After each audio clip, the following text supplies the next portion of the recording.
as the sun went down.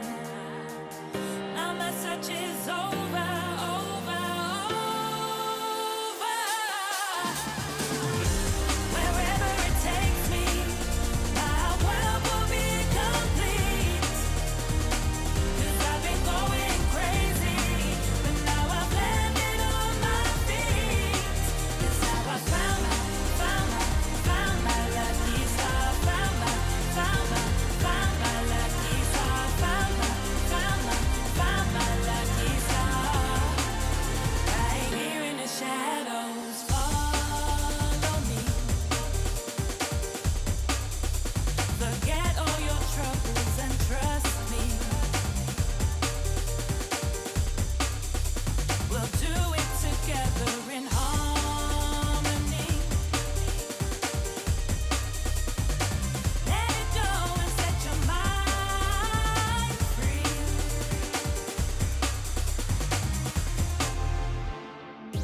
You lit me up as the sun went down. Now my search is over, over, over.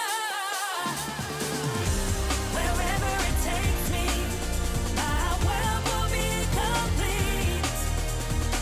'Cause I've been going crazy, but now I've landed on my feet. 'Cause now I found my lucky star, found my lucky star, found my lucky star. Right here in the shadows, right here in the shadows,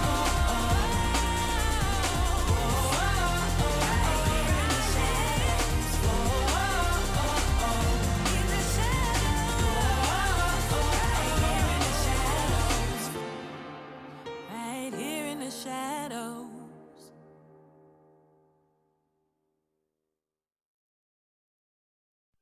Running wild out of my mind. Hold my breath 'cause I'm ready to make a move. Got nothing to lose. Watch me shake up the ground. Have you seen a phoenix rise? Rising up above the deep blue open skies, knowing that the way is right, guided by the secrets of an undiscovered life. Have you heard the ocean cry? Shallow waters carry silent goodbye, diving deeper than the sea. What you find is what you get, and I found a part of it in me. Running wild out of my mind. Hold my breath 'cause I'm ready to make a move. Got nothing to lose. Watch me shake up the ground. About to explode, nobody knows. Coming the way like a renegade. Running wild out of my mind. Hold my breath, I got nothing to lose.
the sun went down.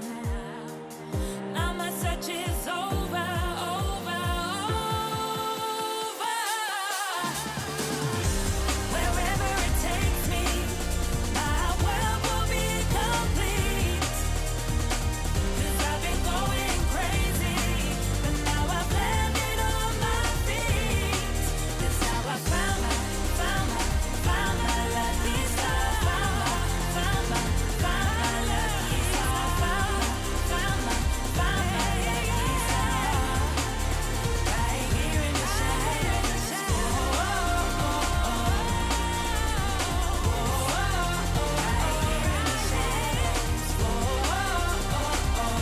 In the shadows.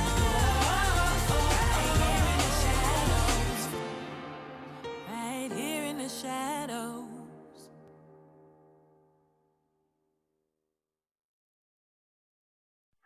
Running wild out of my mind. Hold my breath 'cause I'm ready to make a move. Got nothing to lose. Watch me shake up the ground. Have you seen a phoenix rise?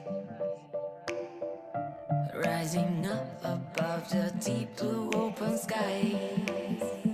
Knowing that the way is right. Guided by the secrets of an undiscovered life.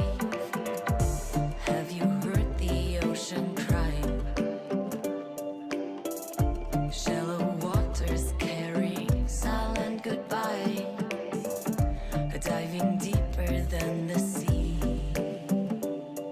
What you find is what you get, and I found a part of it in me. Running wild out of my mind. Hold my breath 'cause I'm ready to make a move. Got nothing to lose. Watch me shake up the ground. About to explode, nobody knows. Coming the way like a renegade. Running wild out of my mind. Hold my breath, I got nothing to lose. Lose. Da da ba da ba da. Lose. Lose. Da da ba da ba da. Have you felt a human grow? Open up and step right out of the shadow. Stop and refocus. Get a clearer perspective. See things from different angles. Power up and set your eyes on the prize. It's time to step up and rise to the challenge with the Redmi Note 11.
down. Now my search is over, over, over. Wherever it takes me, my world will be complete. 'Cause I've been going crazy, but now I've landed on my feet. 'Cause now I found my lucky star, found my lucky star, found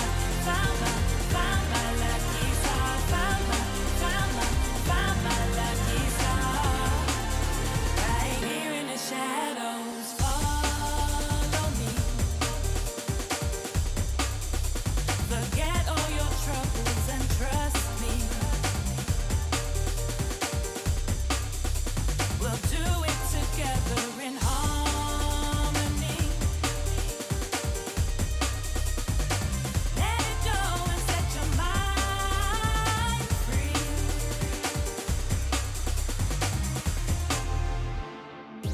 You lit me up as the sun went down. Now my search is over, over, over. Wherever it takes me, my world will be complete. 'Cause I've been going crazy, but now I've landed on my feet. 'Cause now I found my lucky star, found my lucky star, found my lucky star. Right here in the shadows, right here in the shadows, in the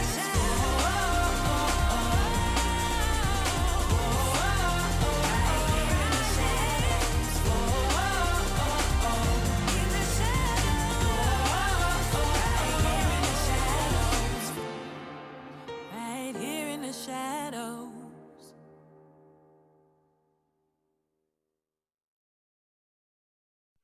Running.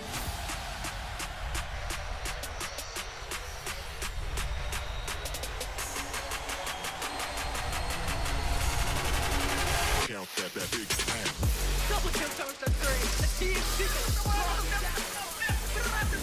Take him down, they don't have the damage. SVP 3-2. 一个送，直接送起来。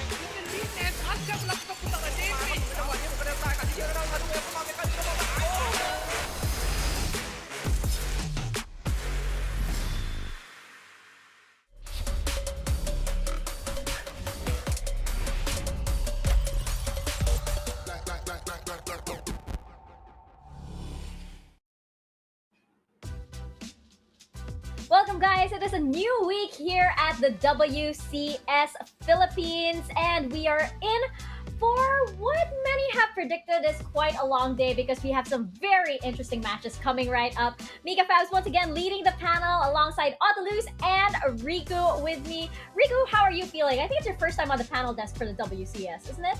It's actually my second time. Because on the very first week of the very first day, I was here having fun with you guys. Mika. I'm going to say I'm old, guys. Like your Tita Mika over here, you know, memory is a little over here. But okay. But Riku, how are you feeling with the matches that we have coming up? Especially since, you know, we've already got a feel of how all of the teams are faring last week. Yeah, I think it's going to be another exciting week because first of all, we've already finished first half of the first round robin, and then this entire weekend we're going to finish the second half of it. So either we're going to be seeing, you know, the undefeated streaks possibly being defeated, or will the trend continue? And we're going to be seeing a little bit of a preview on how the second round robin is going to go. That's right. And Otalus, you know, we had some surprises like last week, right? We had some very big surprises last week. I actually want to talk about some of the matches like a little later on. But as we jump into our series highlights, what were some of your favorite moments from the matches that we had previously? For me, there's a lot, right? And we just posted in the WCS Philippines page the top 5 plays. Then the top 1 play being the almost pentacle by Danny. We don't have a pentacle yet this season, and I feel that this week and we could finally have that very elusive pentacle. Yeah, but last week was just a statement for the rest of the WCS, right? We have so many good teams right now, and a lot of these teams really do put out the work. And Fennel Adversity, although they were very solid during the first two games, on the third day, Oasis Gaming just crushed them, right? And there's no sugarcoating that on that one. I feel that we are still missing some of the identities from some of these teams, and this week number 2, I feel that we will have a better representation as to where the teams really stand. Actually, we're looking at Cerebrum Esports right here, and their match against Team Secret was possibly one of the most confusing, but also my favorite match of last week, just because I feel like, you know, the impossible happened way too many times. Yep. In that matchup. And Rico, you know, we saw the Nemesis battle being triggered again. We saw 2 for Rift Heralds, and we saw Team Secret struggling as, you know, against what should have been maybe one of the bottom tier teams in this league. Yeah, I mean, looking at the standings, we're seeing Team Secret. I mean, looking back at their history, we're talking about a team that has a lot of experience in the SEA scene and also the international scene. When we look back at the Horizon Cup, they've shown how incredibly strong they are. But after the first week, it was Team Secret landing in a 2-1, basically tied with Fennel Adversity and RQ and Oasis Gaming as well as on the standings. So a lot of these teams are still finding their groove because of the different meta we're seeing today. Like, there are a lot of teams that are slowly transitioning from, you know, their usual traditional AD carry, hyper carry scaling into the AP carry bot lane that we're seeing so many times last weekend. Yeah, and Otilus, you know, we did want to talk very briefly about our patch notes. Some champions here look like they might be not picked as often. I don't know if we're going to be seeing the Jax and the Lulu quite a lot. What are your thoughts? Lulu and Jax, they are like the pair made in heaven, right? I feel that Lulu and Vayne is also one of them. But Lulu and Jax, if you pair them together, the Wildrift will just augment Jax's ability to carry the games from the jungle role. Now, I don't think we will be seeing them, but there's a lot of jungle options that we have in the meta right now. We still have the Assassins, we also have the utility champions. Lee Sin, Kha'Zix, Rengar are still going to be very strong in this current week. But I also would like to highlight the fact that in patch 3.0b, we did have some drastic change in the mastery or in the keystone runes that we have, Electrocute being one of them. I feel that the cooldown reduction of the Electrocute will bring diversity on the keystone choices that we have right now in the mid lane and also in the jungle. So it's a very, very exciting time as to where to really, what to follow when it comes to the rune choices for the viewers out there. Yeah. 100%. I mean, we were talking about AP carry bot lane and then they buff Electrocute. I think this is the perfect time to see more of those picks shine there. Yeah, and yeah, it's gonna be exciting indeed that we're seeing RRQ and Fennel Adversity. We'll dive into that a little bit later because they're our first series for the day, but it's gonna be really exciting to see those changes in action for these two teams. Before anything else though, thank you so much to PPGL for making this event possible, the largest multi-esports league in the country, together with Riot Games. We'd also like to acknowledge our official mobile partner, Xiaomi. The hashtag Redmi Note 11 is equipped with 90Hz AMOLED dot display, making it possible for you to experience powerful and responsive gaming, less waiting time with a 33-watt Pro Fast Charging enabled by the all-new MMT technology, and a 6nm Snapdragon 680 for high performance while improving battery life. More information about the Redmi Note 11 at the Xiaomi Philippines Facebook page. And of course, this tournament is under the supervision of the Games and Amusement Board. Now over again to Rico, you know, we were talking about patch 3.0, the final supposedly of this current this current patch, the final iteration of this current patch, and Otilus was talking about, you know, the changes that might happen with the runes and the keystones here. But what are your thoughts on this and how it might affect specifically our first two teams of the day, because you're talking so much about the AP carries?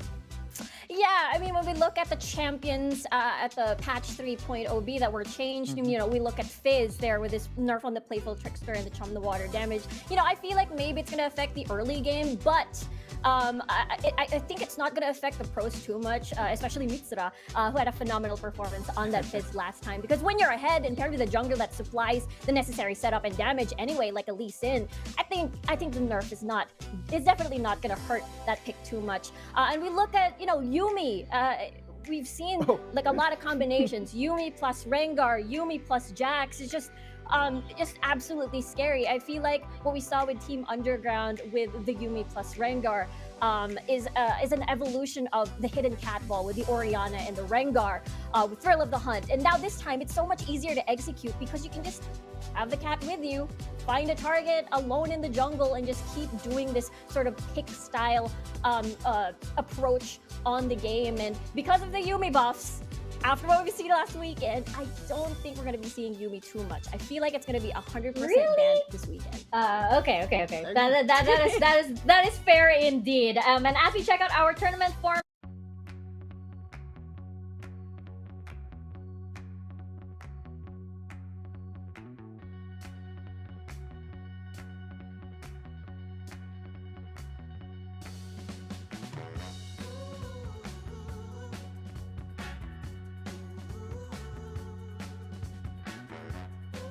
the viewers of WCSPH was questioning the fact that Yumi did get buffed, right? And I was explaining this to the rest of the talents backstage that basically, when it comes to balancing, you also have to consider the general public, right? And Yumi is kind of a champion that you have to maximize its kit. Like, just go down, maximize your passive, and if you don't do that, you are not playing Yumi correctly and properly.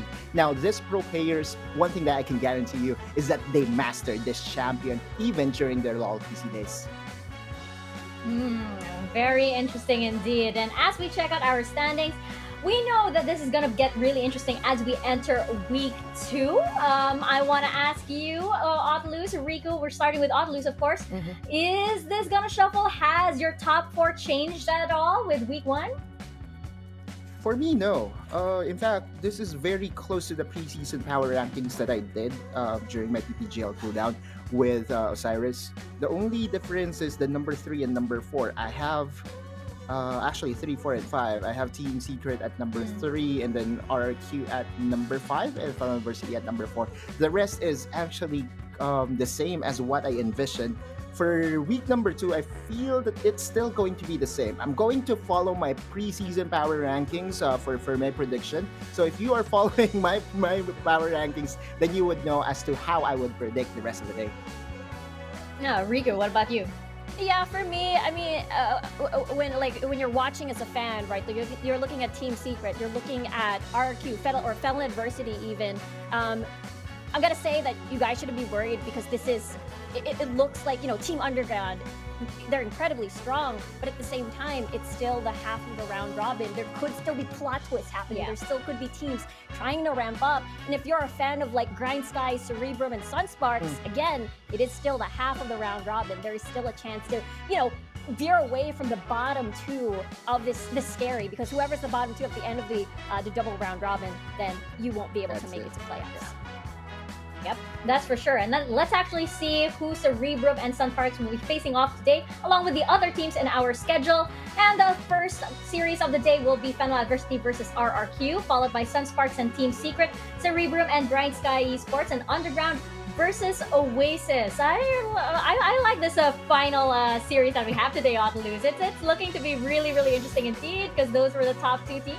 Yeah, heavyweight. Indeed, UDG versus Oasis is definitely our matchup to watch for today. But do not sleep on FLA versus RQ. I feel that our first match will be as hotly contested as our last match, if not even, hotter.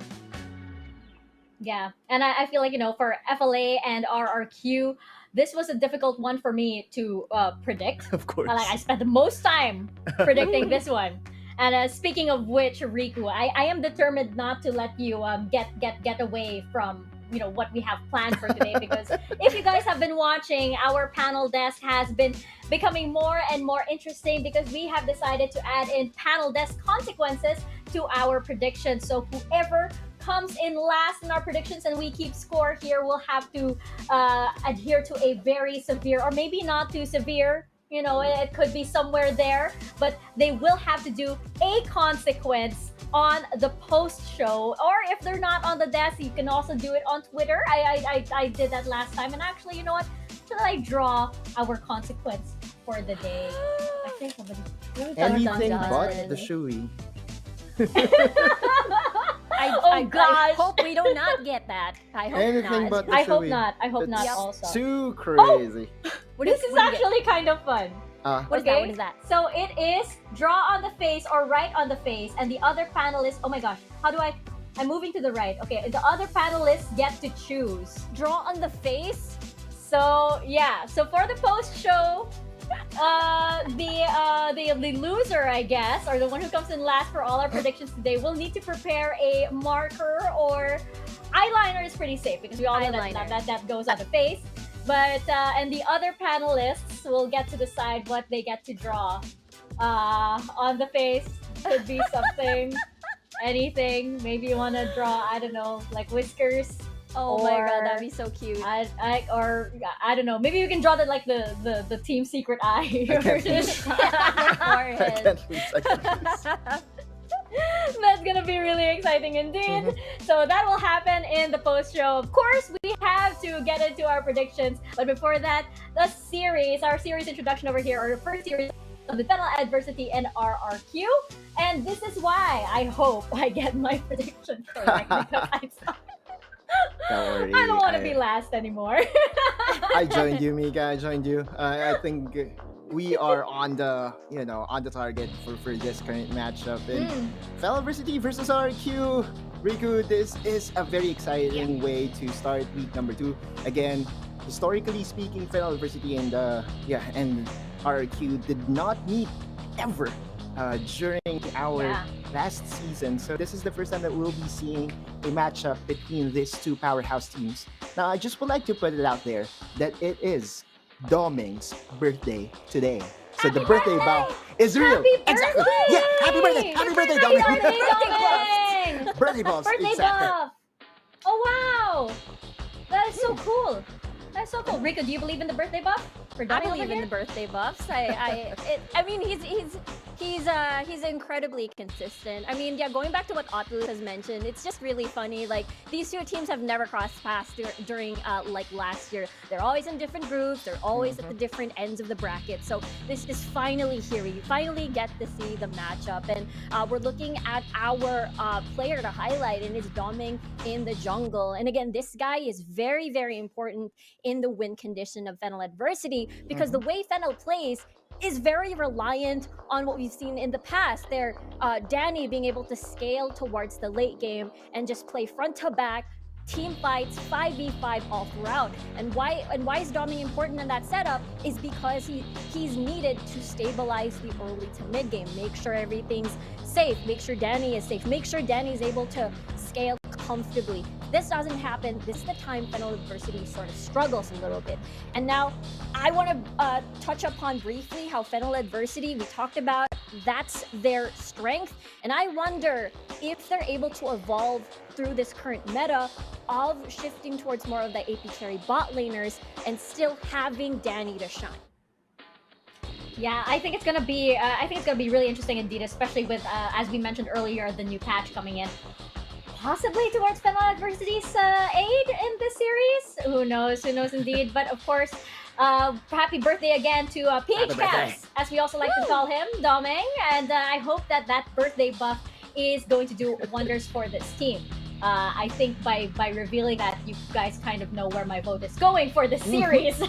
But of course, on the other side, and you guys brought this up, I could have sworn that these teams faced off against each other, at the Sea Icon series, and then I went back and I checked, and I'm like, no, I think they did. But apparently it's true. They haven't. They haven't. But these two teams have been so closely tied together, and it's incredible that this is the first time that they are facing off against each other after such a long journey, kind of like walking together on this, Wildrift path, so to say. On the other side, of course, RRQ.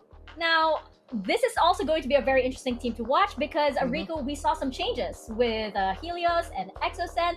What do you think we're seeing from this team today? Yeah, the dynamic is definitely going to be similar from what we saw last weekend, where we get to see Exosen and Helios sort of lane swapping depending on the matchup, which is more favorable for them. And I think that flexibility in that swapping is going to help them, propel the game, make the game faster. Because again, we talked about Fennel Adversity's win condition. They want it slow, they want it steady. If RRQ is able to pick up the pace, and they do have Chaz on them, which is again dubbed one of the best junglers in the country, it's going to be definitely a challenge for Doming today against Chaz. Yeah, Right, for sure. Perfect way to introduce our solo player highlight for our queue. That's going to be Chaz. Again, when we talk about Chaz, this is going to be the first time that he will be meeting Doming. And during the SEA Championships, a lot of our international viewers, also Filipino viewers, have been dubbing Doming to be the star of Fennel Adversity. And Chaz, on the other side, we know that he's one of the most consistent junglers that we have when it comes to playing attacks. He can play assassin. I love him more on the assassin route, and you could see the average damage percent share that he brings to the team. That's 20% for a jungler. That's actually a lot. Average KDA of 4.06 and average kill participation of 63% just tells us the story that RRQ really has their heart on Chaz. Yeah, and 100%. I feel like again, at least you mentioned it. Doming was turning heads internationally, in the SEA Championships, and then we have Chaz over here, who we know, is one of the best junglers that we have in the league. This is gonna be a superstar matchup for sure. And Riku, we're seeing here that in terms of the stats, they're almost kind of doing this a little back and forth over here. It seems like this is going to be a very, very hot matchup indeed. Yeah, the stats are very close. You mentioned it's going to be a hot matchup. It's going to be mainit. It's summer, and this is going to make things even Mainit hotter. naman There it is. talaga, Yes, yeah. I said it. What I like about this matchup is that this is a contrast of play styles from what we've seen last week. And, Doming, we talked about having to stabilize the early game. So he's there to relieve pressure. He's going to be playing on Lee Sin, on Gragas, help set up for the 5v5s later on. Meanwhile, for RRQ, we've got Chaz, where you mentioned Autolus. He's playing more of these assassins. We've seen him Jax, Fiora, these scaling split pushers. So the 4-1 is going to be available for RRQ later on if they do pick those. I want to ask you, Autolus. We did see RRQ with Exosen in the mix. We did see RRQ with Helios in the mix.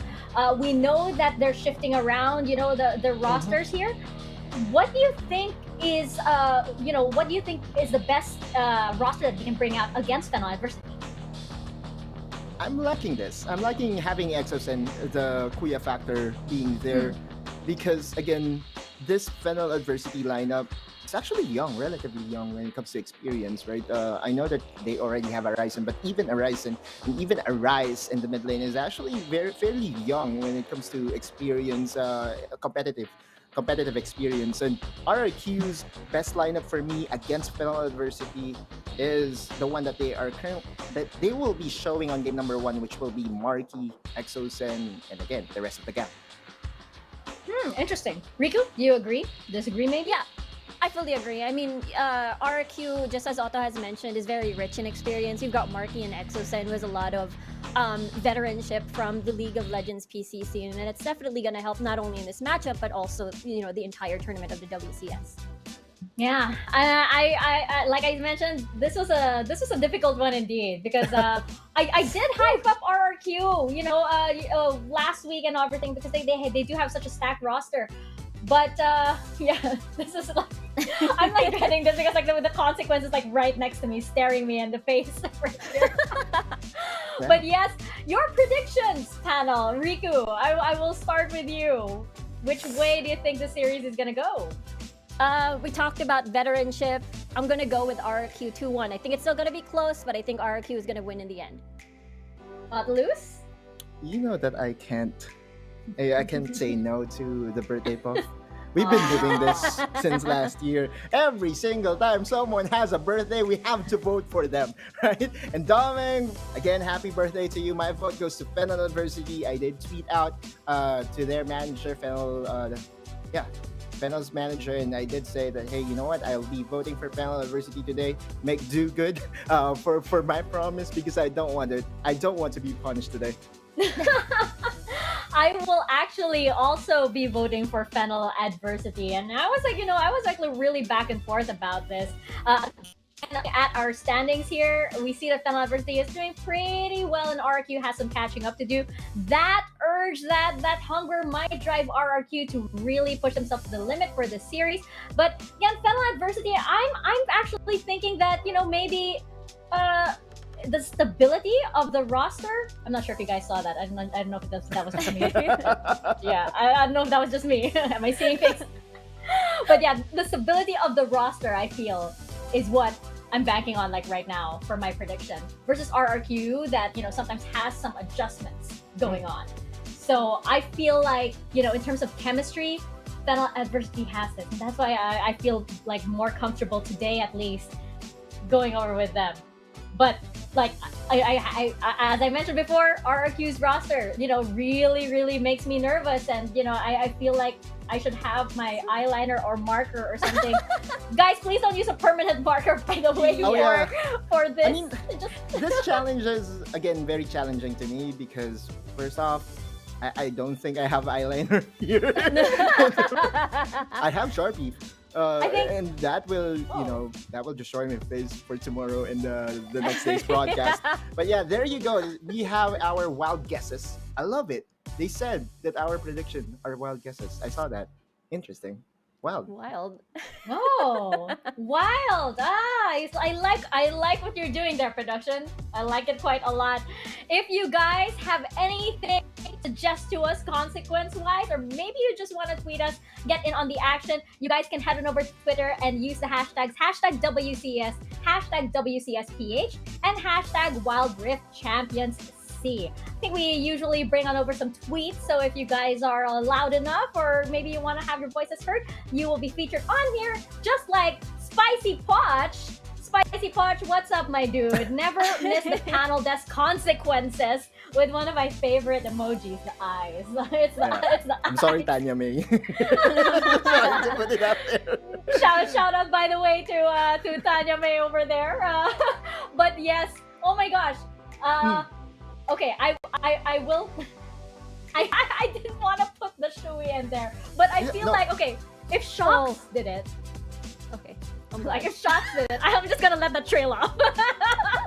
It's hard. It's hard. It's But very yeah, this is good. difficult. I don't think I have any clean shoes here. No, that's Me the too. thing. I'm actually a lot more worried for my shoes than my stomach at this point. It's like I don't want to ruin my shoes. Like I mentioned this on Twitter. Like one of my only pairs of like closed shoes that can actually hold liquid is my Jedi boots. So Oh, no. I don't want to ruin my Jedi boots, you You guys. don't want that. Yeah. We have Tundra once again. What's up?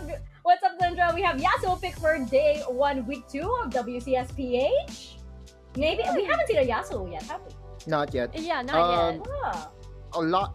A few of the interesting hasn't been picked up yet are Yasuo, Braum. It's actually very surprising that hasn't been Right. picked up yet. Sinch hasn't been picked up yet, and also Akshan. We will see if they will be picked in week number 2. Again, if there is a team that can play the Yasuo, RQ is one of them. Helios is very good on the Yasuo.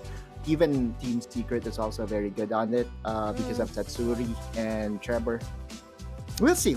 I feel that Wukong is one of the, I would say, activators that has left the meta for quite some time now. But Gragas is always there, so we'll see. Yeah.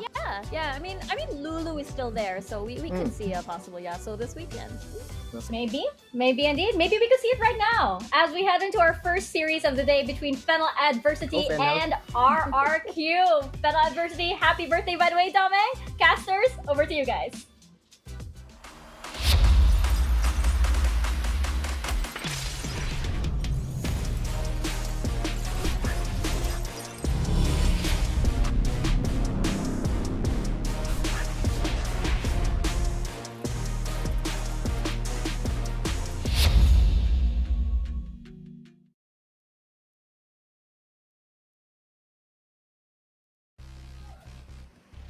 A fresh start for our teams here in the second week of WCSPH group stages. And of for sure it's gonna be mainit as what Rico have mentioned Yes. because our first series for day 1 and 2 week is gonna be Team RRQ versus Fennel Adversity. This is that I together with me is Crazy Apple, and we will be your shoutcasters. And I'm looking forward for this mainit series. Crazy Apple, how about you? Yeah, same. It's really gonna be this mainit hot matchup. Highly anticipated. What more hyperboles and synonyms we can say here for this matchup? And yeah, I very much agree. Both of these teams right now tied in the standings, 2-1. RRQ did I believe lose to Team Secret for week 1. Fennel Adversity had that also kind of a handing to them on day 3 of week 1 against Oasis Gaming. I felt like they were very much decoded, read very well by Oasis Gaming, and we've had a week for adjustments for Fennel Adversity. We'll see if they're gonna have any adjustments. Are they gonna fix things up against a team like Oasis Gaming, who just ran through them with their very aggressive and fast-paced plays, which at the same time, it's been a week. RRQ could very well have copied or imitated some of the things that Oasis Gaming did well during that series to be able to get the series win here against Fennel Adversity. But yeah, I think we're gonna see a lot of those things, a lot of those questions answered when we go into game 1. For sure, that's going to be advantage indeed for the side of RRQ, seeing that gameplay coming in from Oasis Gaming, taking down Fennel Adversity. But the most interesting part is these two teams haven't seen each other in competitive Wildrift. Now, this is going to be the first time, as our panelists have mentioned. And with regards to the playstyle, we'll just go back to the first week. Usually, it is Fennel Adversity going to go for the late game strategy, trying to go for the composition revolves around Danny on the bot lane. Usually go for the hyper carry champions. On the other side, on the side of RRQ, Shaz dictating the tempo with his very aggressive jungle champions as well. Will this be the same strategy we are about to expect on our first series? Yeah, right now going to this first series, we are at the pick and ban phase. And one of the things that I was looking at is what will be the roster for RRQ? Would have been Helios in the mid lane, would have been Devil J in the top in the Baron lane, but it looks like they're going with the Helios and Exocen in the solo lanes right now. So which could tell us a bit of maybe they're preparing something new, maybe they're putting it on the table that Helios and Exocen could do a lane swap depending on the matchup that we'll see. Because last week at day 3, RRQ utilized both Devil J and Helios to be able to have a lot more aggressive plays. We'll see if that will be the case here. But going to the pick and bans, there's a lot of things that we can talk about right now. There's also the new patch 3.0b, the last patch of this 3.0. So there could be some changes in terms of priority for these teams, although it looks like it is mostly the same. Yeah, Vayne and Jace have been the first 2 bans from the side of RRQ. We've seen these 2 champions dominate the Rift at multiple locations, while on the other side it is the Camille and the Set ban as well. A Renekton has been followed up for the side of RRQ. We'll see here what would be the last or the third ban coming from Fennel Adversity. Actually, the bans coming in from RRQ are, comfort picks for the side of FLA. So they're respecting, of course, Danny, one of his top performing champions. That is going to be the Vayne. And as I mentioned a while ago, they love to go for that hyper scaling AD champion pick on the side of FLA. And supporting it with an enchanter on the side of FLA. Usually that is their dual lane. On the other side, though, Yuumi has been banned, of course, as expected, but we haven't seen Yuumi picks from both teams so far in the first week. But with the current patch we have seen so far and the performance coming in from the teams as well on this Yuumi. Yeah, Of Yuumi, course, 100%. yeah, 100. I do agree with the panel and with you as well that it might be 100% ban. Although I feel like some teams will let it through just to have that maybe bait it out. We'll see if that will happen because there also has been a nerf to Lulu as well, a bit on her numbers. But we do see the first priority pick coming from RRQ, which is this Fiora, which can be a very flexible pick right now. She can go into the Baron lane. She could also go into the jungle. There also has been some buffs to some runes that I think could very well affect this matchup as well. There has been a buff to conditioning, a buff to second wind, a buff to bone plating, which make these runes more appropriate when you're going against these harassment or poke laners. Fiora most likely won't have that kind of matchup when she is in a solo lane or in the jungle, but it could affect some of our picks right now when it comes into the Dragon lane. We were seeing a lot of AP carries, we were seeing some Varus before when it comes to that Dragon lane. We might see less of them this coming week, but looks like since this is the first game, first series of this week, the patch has been very, very fresh. We're going to some strong picks that we've seen also in week 1. Gragas and Lee Sin have been grabbed immediately by Fennel Adversity. These two picks can both go into the jungle, but most likely Lee Sin will be the champion going there. Gragas can still be flex. On the other side for RRQ, Garen has been picked, signaling that it's going to be a solo lane for them, and Galio, which can be a flex for the side of RRQ.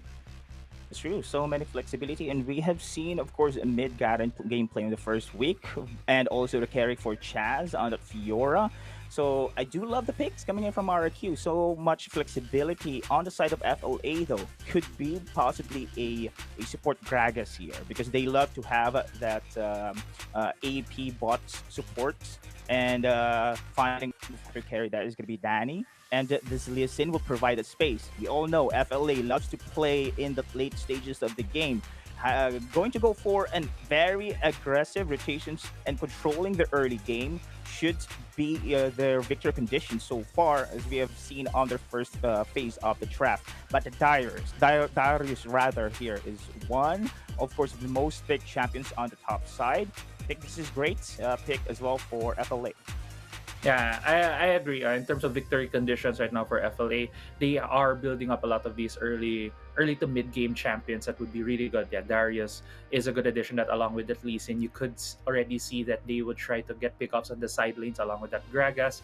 They could be very mobile, having a lot of these dash abilities that could also chain into hard crowd control, like the knockback from the Gragas body slam, the Dragon's Rage to facilitate the pick on Doming. And it is Doming's birthday. He might be feeling a bit hot already with this champion. He is very proficient on the Lee Sin, which will be a challenge right now for the side of RRQ, because they have that Fiora. Fiora is more of a late game scaling champion. So one of the things that you can do as FLA right here is you get the early game lead, you destroy a couple of outer tier turrets, preferably the mid lane, get that Rift Herald and push out the mid lane turret to be able to get into the jungle, prevent this Fiora to get a bit more gold, deny resources away from her. But yeah, talking about victory conditions, going back to the pick and ban phase, a couple of bans have been drawn by both of these teams. Morgana and Paras to the side of FLA, while the Zed and the Akali has been banned for the side of RRQ.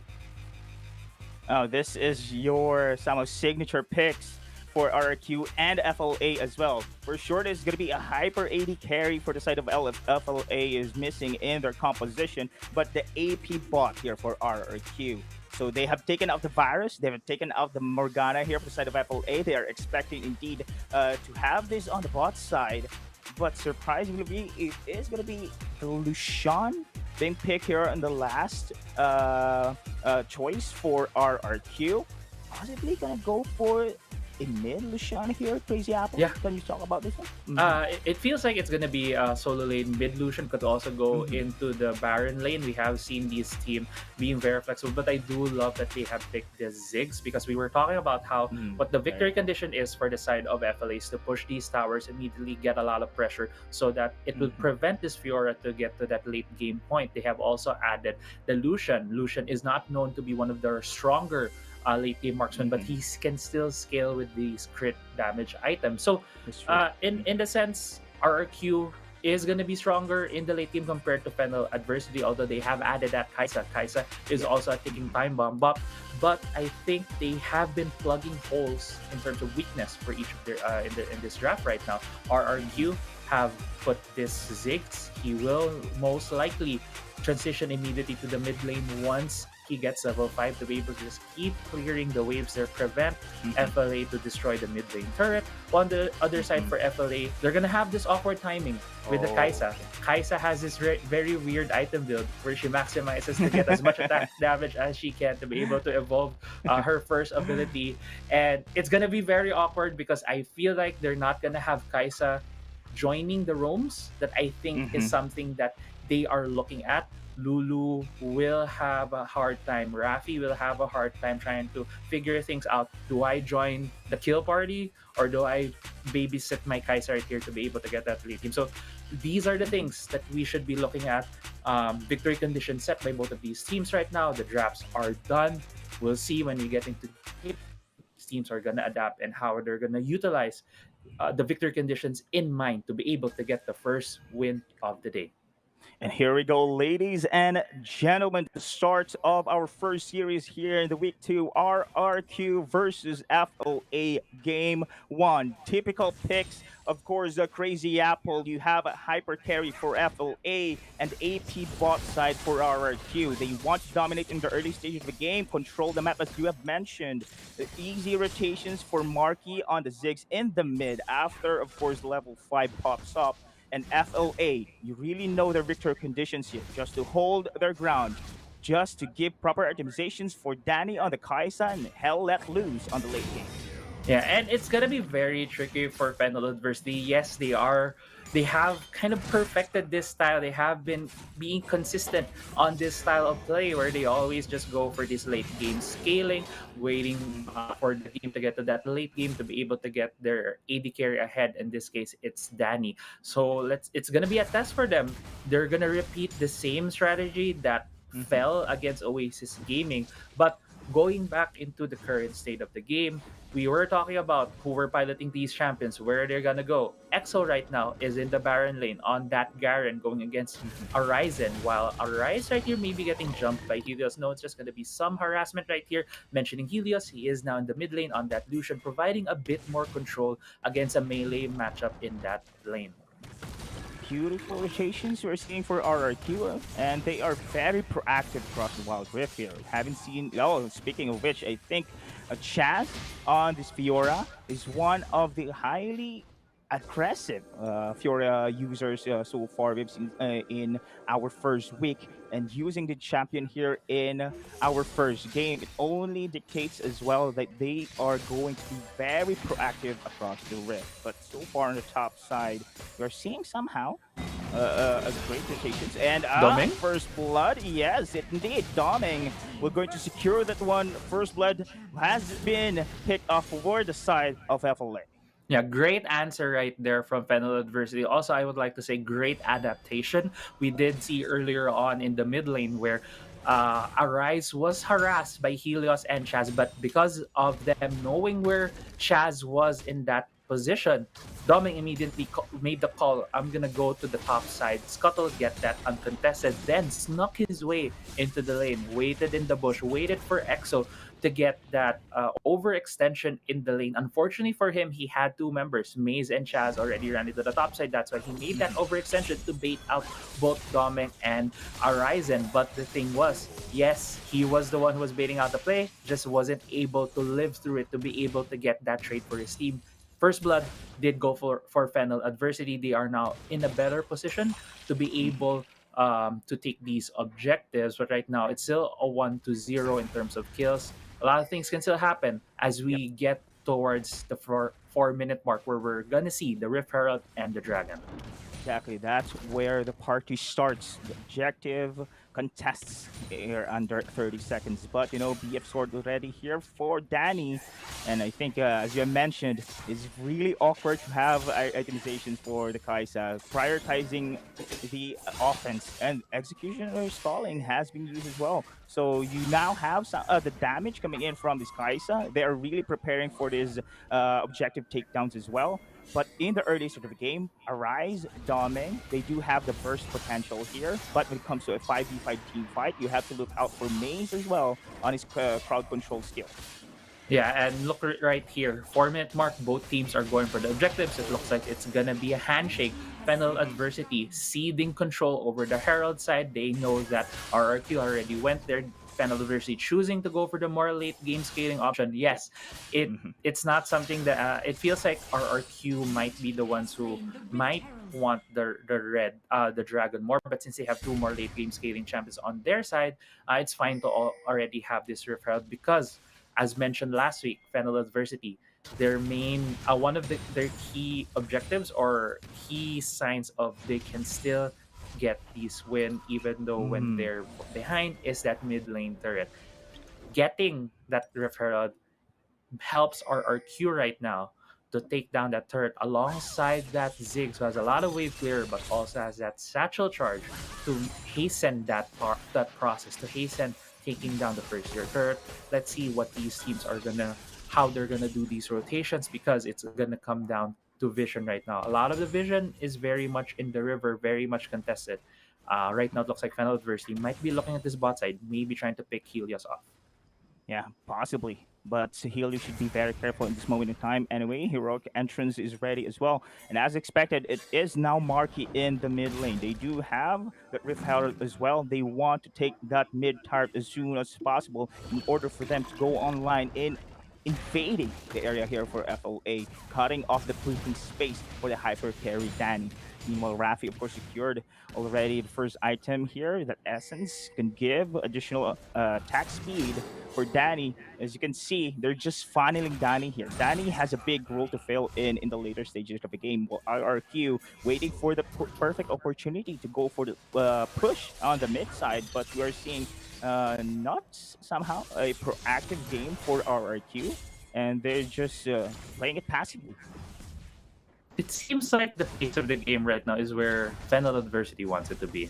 They love having these quiet early games. It's been a relatively quiet 6 minutes. It's only been First Blood going to their side with a good call from Domeng, but hasn't really been a lot of action. Although 3 members right now are RRQ here in the Dragon Lane. Looks like they're about to get the first tier turret. Indeed, but this is the defense for Arise. Oh, almost taking down Maze in the process as well, but the first start already been secured for RRQ.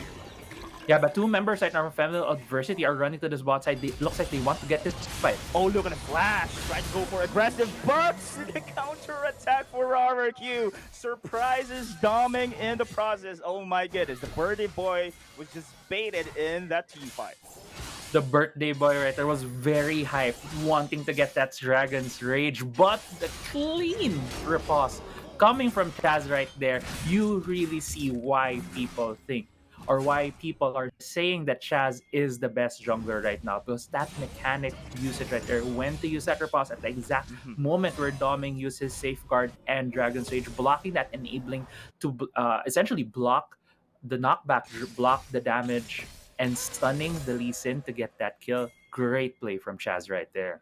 Beautiful mechanics indeed coming in from Chaz on his Fiora, and we have seen his Fiora on that first week. Still, he's very consistent on his gameplay here, Crazy Apple. Now the second objective will spawn under 30 seconds. Now this is going to be a mountain trade this time around. Will RRQ give it away once again? You know that the late game is the victor conditions for FLA. Another dragon buff being given for FLA is going to spell disaster here.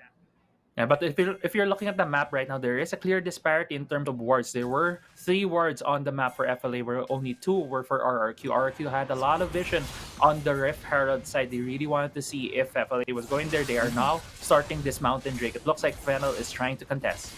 It's going to be difficult for FLA, to be honest, to contest this one because RRQ is wonderful formation here. They have to look out for the explosive cat, and there you go. That goes the boom. However, it is going to be Chaz securing that objective. On the forward, though, Horizon, he is going to be the target. Void Seeker hits, but still there, still somehow survive in that engagement. FOA with expensive course of Exos, and there, still going to be RRQ's win.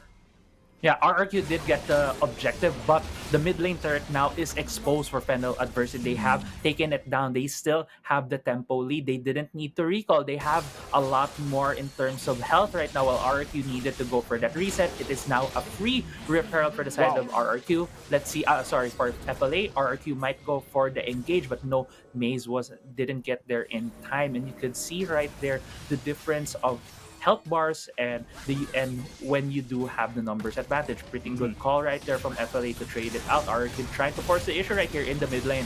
Yeah, they want to have the tart in the mid as well. Exocent providing the space. And I believe this is a great defense for FLA, but still, the siege continues. Megan for no bomb hits its spot. Danny lone life. And Helios providing space with a calling. And now, both tarts in the mid has been destroyed. The answer right there for RRQ is we were able to back. We still have they still have two ultimates and they have a bit more strength in items, but Arisen might be overextended here. Exactly, with a taunt connect, would have been so warped to follow up. Look at the apprehended two, Doming trying to save his teammate, and he did with a kick. And that was a clutch save coming in from the birthday boy. Yeah, and RRQ really respected the response right there from Fennel Adversity. They wanted to try to catch Arisen on that Darius to be able to catch him off in the Baron lane while he was overextended. When they saw Doming, even though they had the numbers advantage, they immediately backed off because they knew that there were more members of FLA running up there. Great sense of mind for the side of RRQ to not give more money, more gold to the side of FLA to be able to cut back their losses. Now it looks like both teams trying to shove out their side lanes. Exocen running to the Baron lane right now, just shoved by Arise. Arise is going for that back, so there's going to be a bit of man disadvantage on the Baron side of the map, which is right now being plugged in by Arisen. Both teams right now looking for that opening, trying to get some deep vision, looking at where they could make a play. Although in the Dragon lane, it's gonna be a free turret for the side of Fennel Adversity. Yeah, but trade for the side of Fennel and RRQ on the top side. They're going to go for the push here on the bottom lane. Fennel Adversity with this Rip Herald.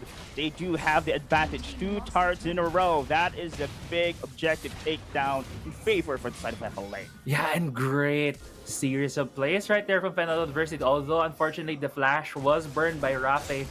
FLA right now running away from the red side jungle of RRQ, but going back, a lot of the pressure for the side of RRQ was on the red buff side jungle of FLA. Near that Baron lane, they were looking for a pick, looking for FLA members who were gonna peek into it. But I think it was a good read from FLA. They had the Herald, they summoned it in the Dragon lane, were able to get 2 turrets, essentially accelerating the build of this Kai'Sa. If you look at the item, she has 2 items with right now, the Blade of the Ruin King and the Static Shiv. Some of her sword items are now getting completed. She is getting into this late game scaling. She is moving away from the awkward part of the game. But Maze right here. Man, that was a great polymorph coming in from Rafe. Not hit with a Justice Punch now. FLA going to secure more kills. Exocen will be the target. He's very tanky with the judgment though, but it's not enough.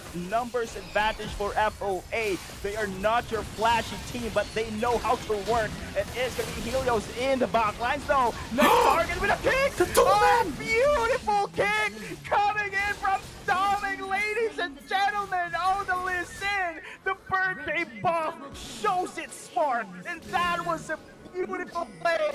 Dragon takedown. Domeng right there wanted to celebrate his birthday. We're gonna get ice cream. Yes, we're gonna get cake. Yes, we're gonna get everything. The Dragon and an ace against RRQ.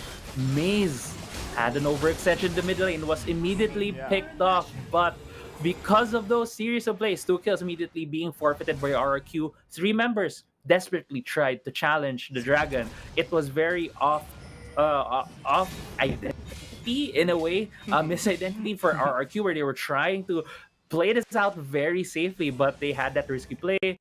And Doming, I wish we could see the replay on that 3-man kick. He was able to just hit these 3 people beautifully. I feel like it was set up with a safeguard. I wasn't sure, didn't notice, but because of that play, all of the momentum right now is on the side of FLA. 3 items right now completed on Danny compared to just the 1 item and Sally store essentially on the side of Marky. And man, now I believe with the birthday buff, it's true. It's really true because on the first week, we haven't seen Doming doing some flashy plays, but that kick in the Dragon skirmish was Very beautiful. That is one for the books. Now, with this BR buff on the side of FLA, they do have the advantage. Going to go for hard takedowns. The outskirts of RRQ is now in danger. They are being pushed through inside the base. Will they be able to hold the siege in the middle lane? Yeah, let's see right here if RQ is able to hold this siege, but at the same time, they do have a bit of strength left in them. They're being respected by FLA, but mid lane inhibitor falls down. Explosive cast has been used by Arise, but it looks like the next one on the plate is the top side inhibitor turret for FLA. Exactly, they're targeting this one, and now our Q. No answers for this. And May's just response and taunt combo did not somehow. Danny! Oh, there you go! The flash comes in! And XO7 the judgment there. Oh, Hero's entrance missing. It's smart. Once again, Maze! His skill shots are way off every time, and it just costs our RQ's team fight against FLA. Feels sad, man. Danny running into the members of RRQ. He was really feeling himself. Those are the things that can make or break a game for you. But the thing was, there is no hard CC. RRQ though getting jumped. There you go. That's the taunt, but he is left alone there. Another execution for the side of FLA. Numbers advantage going to go for the GG push. Sonic Wave resonating strike, but Chaz managed to go back away as well. One more inhibitor stunning here for the side of RRQ. Will it be enough for their comeback in this game? That's a tall task. That's a hard thing to ask for RRQ at this point, trying to get back into this game with the FLA with the pick. There you go. Happy birthday. Doman kicks, hits its spot once again with a Death Rush combo. FLA, different level here in the game one. We have seen slow base game in the early to mid, but they are now on track. Online players for the side of FLA. RRQ though still needs answers to go for the comeback. They do need answers, but FLA has been playing this game very patiently. Danny running in. Now he's very confident here. Trying to spearhead the team fight. Here comes the upper hand. Lone life execution with that Noxian Guillotine. Arisen and the rest of FLA feel so confidently to win this game against RRQ.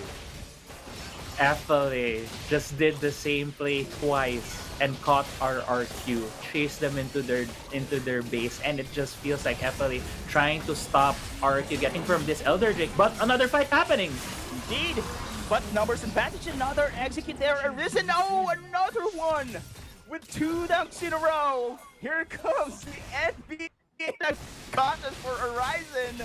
And I think this is going to be the dagger here, Crazy Apple. No. But you know what? They're going for the Baron. They're going for the Baron. This is typical FLA, Crazy Apple. They want to do it slowly but surely. But you know what? I think they can finish this game. They could have tried, but the thing is, FLA is very methodical. They want to make sure that they can close this out. A 13,000 gold lead is not enough for them. They need the Elder, they need the Baron. And if the script for them right now is correct, if they're following the same script, they are going to go to the top side. They are going to this Baron lane to destroy the last turret. And I can't believe I'm saying this, but Horizon has just bought a Wit's End on the Darius. He's not going to go for this bruiser tank frontline anymore. I want to deal more damage and do more dunks. Because they can. Because they can, Crazy Apple. FLA here, just the snowball effect is just insane. Man, they are not your flashy team, as you mentioned a while ago, but hold that thought. This is going to be another ton on 3 here, but no follow-up. Great defense coming in from FLA. The back lines there. And look at Arisen with the Wit's End here. Very confident. Trying to go for upper hand. I think this is going to be it. The game won. Ladies and gentlemen, FLA secures it in the bag. Yeah, congratulations at Fennel Adversity getting the first win of week 2. Essentially telling the doubters that we're still here to play, we still have our own style, and we can play it to perfection. Yes, it was a bit slow by the end there. It felt like Fennel Adversity was having a lot of fun, but at the same time, it really felt like they were, again, very methodical. Let's get picks, wait for these objectives to be able to for the objectives to spawn. They waited for the Elder Ocean Drake when it spawned. That's when they took it after getting 1 to 2 more picks. They even had 2 more members just in the jungle waiting for members of RRQ to peek in so that they could stop them going in, getting more of these picks, and just great game from Fennel Adversity. They were able to really play into their win condition and just go from there. On the other hand, though, RRQ, it felt like the tough thing to do when you're going against Fennel Adversity is playing to their rhythm, playing to the beat of their drum. Oasis Gaming immediately threw a wrench in that. They said, we will not play your game, we will play our own style. And I feel like RRQ tried to do that. They were just not able to execute and instead went into the flow of Fennel Adversity. And because of that, it felt like they were swallowed in game 1 of the series. That's true, for example. And I really did think that the side of our RRQ could have possibly controlled the early to mid. Yes, they did, of course, with the aggressive rotations and securing that referral, securing that mid turret as well. But as you have mentioned, they are just dancing with the rhythm there of FLA. That late game can really tell with that Kaisa. That is the Lulu Kaisa combo. Is the first and somehow the most obvious way to tell that Fennel Adversity wants to end his game in the late stage. But that was Chaz Fiora, that was Marcus Ziggs. Early game domination should be theirs, but great defense for FFA. And here comes the recap, Crazy Up. Yeah, and you can see the replay right here. That was the great play coming from Chaz. That riposte, you could really see the mechanics coming from this team. They really, I believe, played the early game out in terms of a macro decisions. They tried to just trade things out. They knew that they have a bit of late game scaling. They knew that they have some late game insurance on the side of the Fiora and the Lucian. But the thing is, late game insurance, as it says, late game. You need to get there. They weren't able to get there. FLA was able to just snowball a lead from there. Look at these fights right here. We're gonna see the very dirty kick from Doming. Bam! Oh, he timed the riposte. It's like, fool me once, shame on me. But shame on you, fool me twice though. He was not fooled twice. He was able to do that perfectly, even kicking him into 2 members of RRQ. And this is a beautiful place right here from FLA. I really do think they have found that poise and that momentum to get into the game because of how dominant this is right now for RRQ. They need to go back to the drawing board. They need to think, how can we take FLA off tempo to be able to take one more win and take this series into a game 3? And, you know, we can see that RRQ trying to initiate team fights as well with Maze on that Galio. Unfortunately, his initiations there were way off. And that cost the team there for RRQ. But there you go. No doubt. Player of the game is going to be Danny on the Kaisa.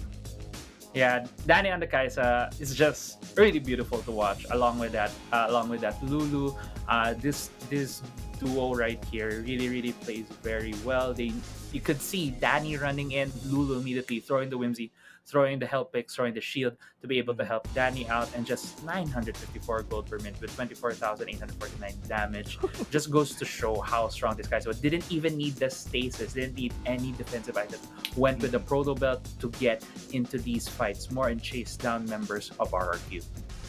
That makes this Fennel Adversity somehow a unique team compared to other teams, because even though they know, the other teams know that this Fennel Adversity loves to play by the book, loves to play the hyper scaling champion as a victor conditions there, they still be able to work around this one because the decision makings are there, the composure is there despite being harassed in the early stage of the game. You have to commend Fennel Adversity for that. You have mentioned, of course, Crazy Apple, RRQ should go back to the drawing board. They need to shut down this kind of strategies coming in from Fennel Adversity. But so far, until now, Fennel Adversity just playing the same rhythm. But they're still very effective as a team. But you know what's crazy, Apple? We are going to witness, of course, the game 2 after a short break, and let's see if RRQ be able to grab a win here and stretch the series into a game 3. So don't go away, guys. Dada here together with Crazy Apple. We'll be right back.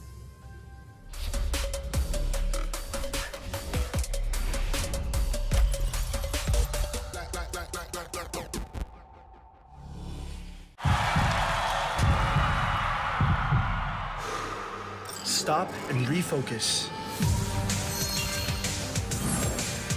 Get a clearer perspective. See things from different angles. Power up and set your eyes on the prize. It's time to step up and rise to the challenge with the Redmi Note 11.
Welcome back, ladies and gents, here in our game 2 of our first series between FLA and Team RRQ. Man, wonderful performance indeed for the side of FLA there. Despite of not having that so far match of the action-packed early game, they still managed to secure the game against RRQ. Crazy Apple.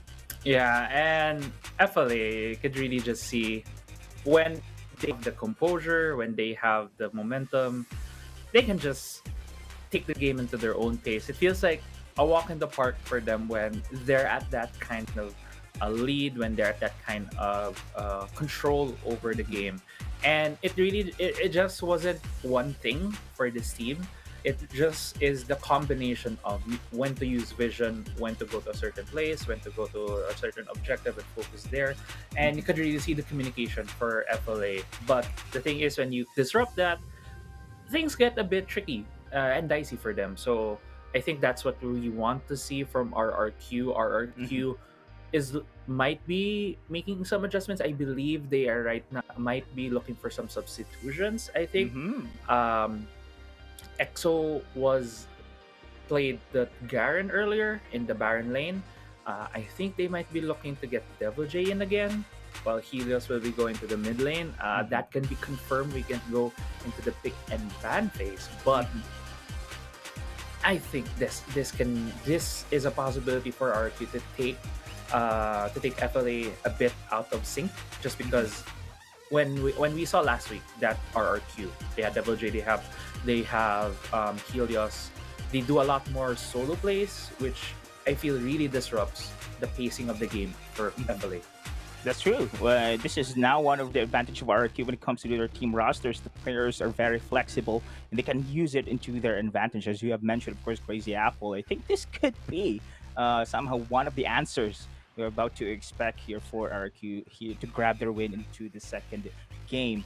But FLA compared it to RRQ on their first week performances. Numbers have said that it is RRQ having a better, of course, numbers advantage there when it comes to kills, comes to objective takedowns, and as well as domination of the game. But FLA, you know what? Again, they just play it slowly but surely. Play it, as you have mentioned, into the rhythm there. They're just going to go for that hyper carry Danny. Now, this is the question here in the game too. Will they be able to go for that respect bans fully on that AD carry champion pool picks for the side of Danny and somehow cut off the balance or the typical strategy coming in from FLA? What do you think about this one, Crazy Apple? It could be a route for RRQ to take.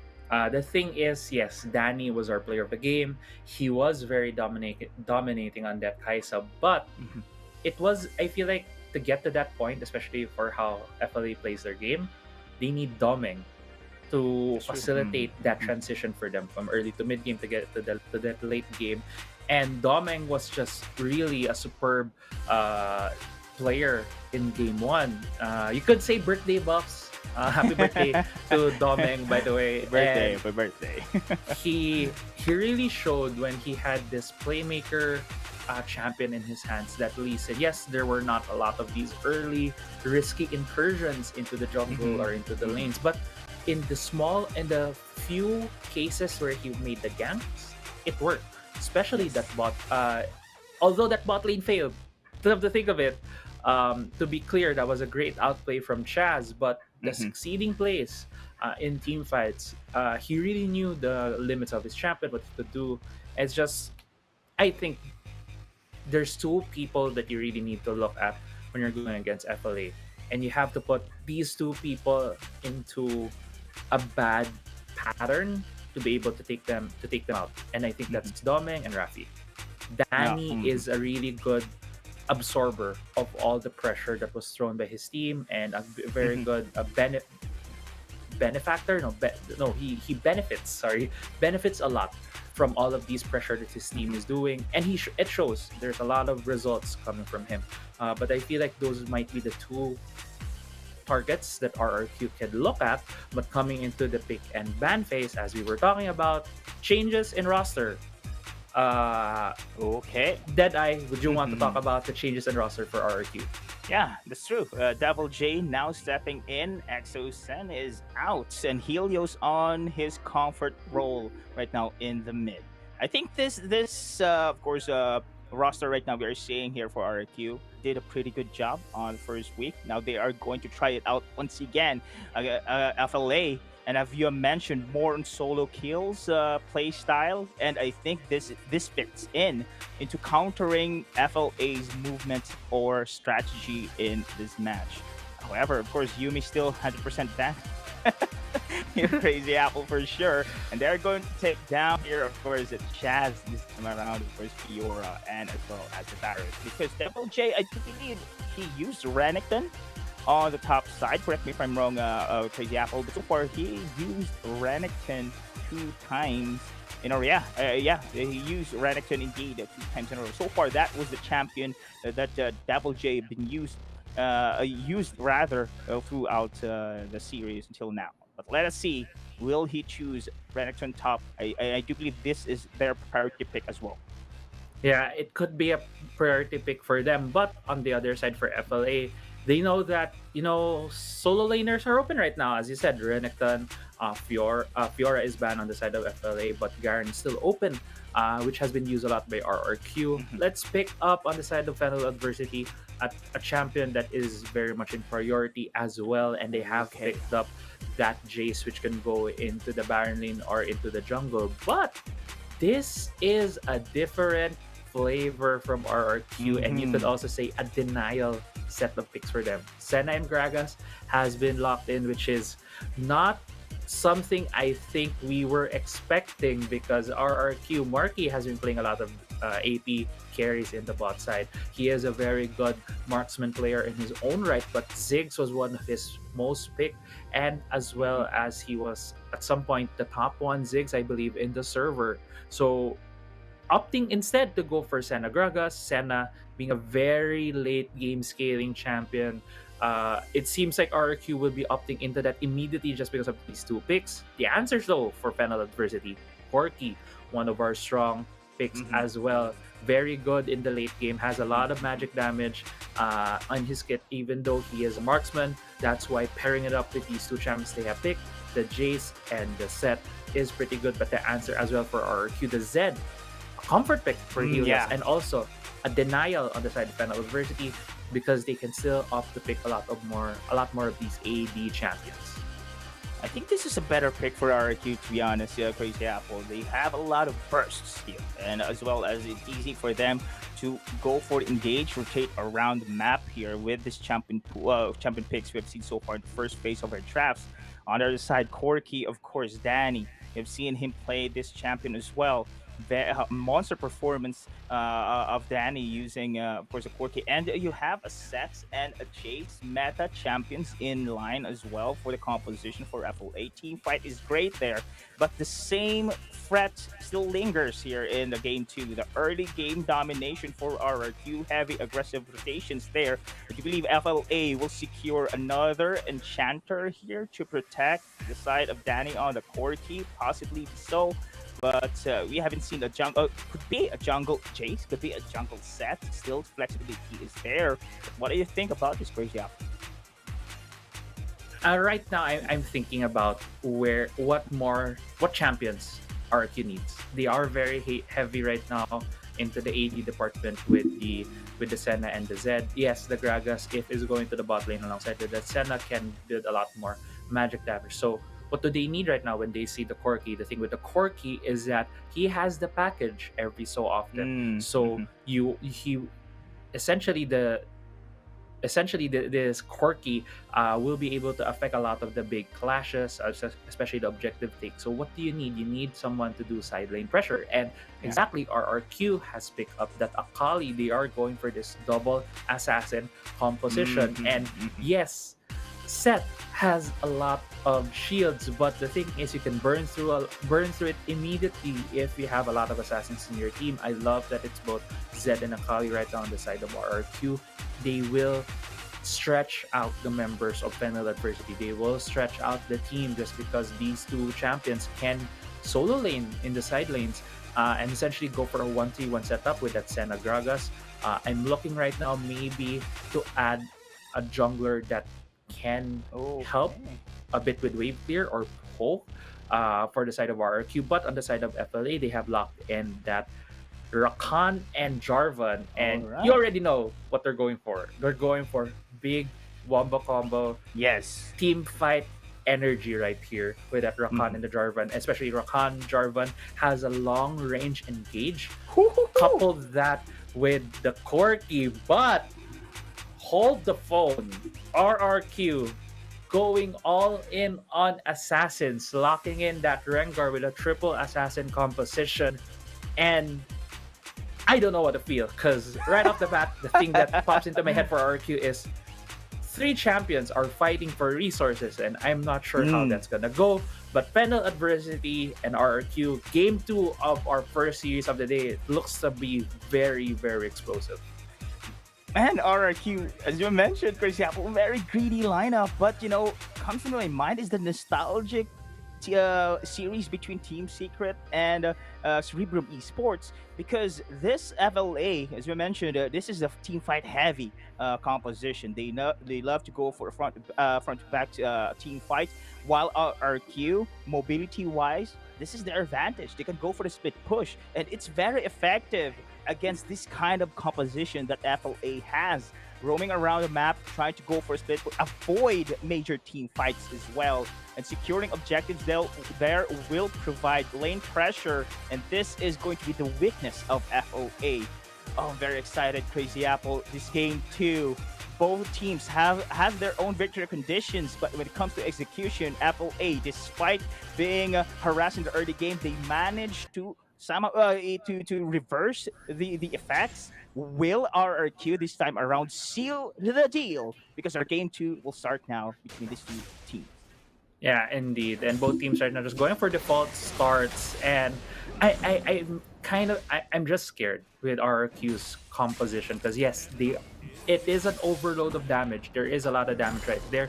Team fights wise, they can utilize the miss from the Senna to hide some of their members, to maybe catch members of FLA off guard and pick them off while they're challenging objectives. But the thing is, it feels super risky that if they don't get the snowball, they're gonna have a hard time. Devil J and Horizon right here might be going for this 1v1. Horizon does use a flash and the ignite to get away. Devil J only uses that ignite to win that clash or that skirmish in the top side. But yeah, going back, I feel that Chaz needs to do a lot in the early parts of the game. He needs to get his solo laners into a snowballing position, because it's gonna go all on them. And one thing that I didn't notice is another swap in roles for Exocet. He is now in the support position with Marky, but there might be a dive from FLA here. Yeah, numbers advantage for the side of FLA, going to go for a dive, but no, they're going to play it safe though. Chaz as well as Helios flanking maneuver arise, caught in that out of position. Doming push forward with a flag and drag. Exo Senlo alive. First blood for Danny being secured. Helios backs away.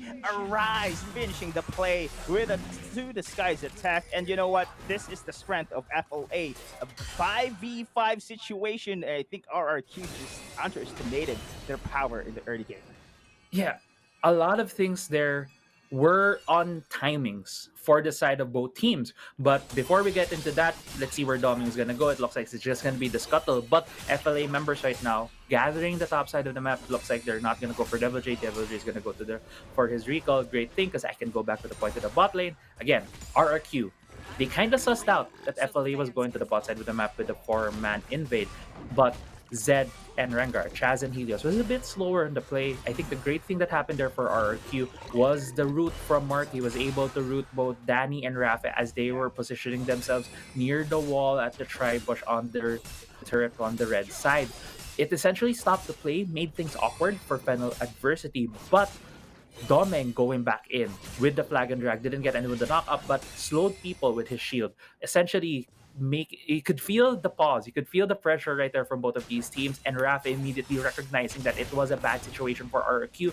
RRQ members were stuck together, he was able to get that knockup, and they were able to get that 2-for-1 play for Fennel Adversity. So going back, great adaptation from Fennel Adversity. Their first play didn't work out. RRQ did suss out that there was something gonna be happening in the bot side of the map just because of how much they were pushed initially on the Senna and the Gragas. But the adaptation from Fennel Adversity, making the best out of a situation that they did not plan for, gave them that kill advantage. Although, yes, we are talking about the kill advantage right now. If you look at the gold, it is pretty even between both of these teams. But yeah, you mentioned, of course, decision making is really one of the strengths for the side of FLA. You know what? I really thought that was RRQ's play to take. But I guess without those ultimates coming in from Helios or Chaz, it's going to be difficult for them to burst down FLA. So right now, objectives spawning into Wildrift. FLA usually going to secure the DR for the late game, but they are in this Rift Herald this time around. Will this be a contest for RRQ? We'll see if they're gonna look for the contest. They do have awards inside the bush, inside the pit. Yeah. They know that there are members of FLA here. Looks like 3 members of yeah. RQ coming in. Yeah. Oh, look at this one. Grand entrance with a quickness combo. Did not secure the kills though, but Danny out of position to look at explosive cast for Exo said that was perfect and a kill from Chaz for the follow-up. Doming, Cataclysm, but where's the damage? Here comes the side of the Zed, and that is a burst as well, a double for the Assassin Double J. Oh, the damage, the quick response, RRQ winning the skirmish. Yeah, RRQ showing the strength of how much damage they have, especially when a lot of the initial CC was already burned. Rafe tried to start things out, immediately popping the quickness, trying to get someone with the grand entrance with the knock up, but wasn't able to pick off a target immediately for FLA.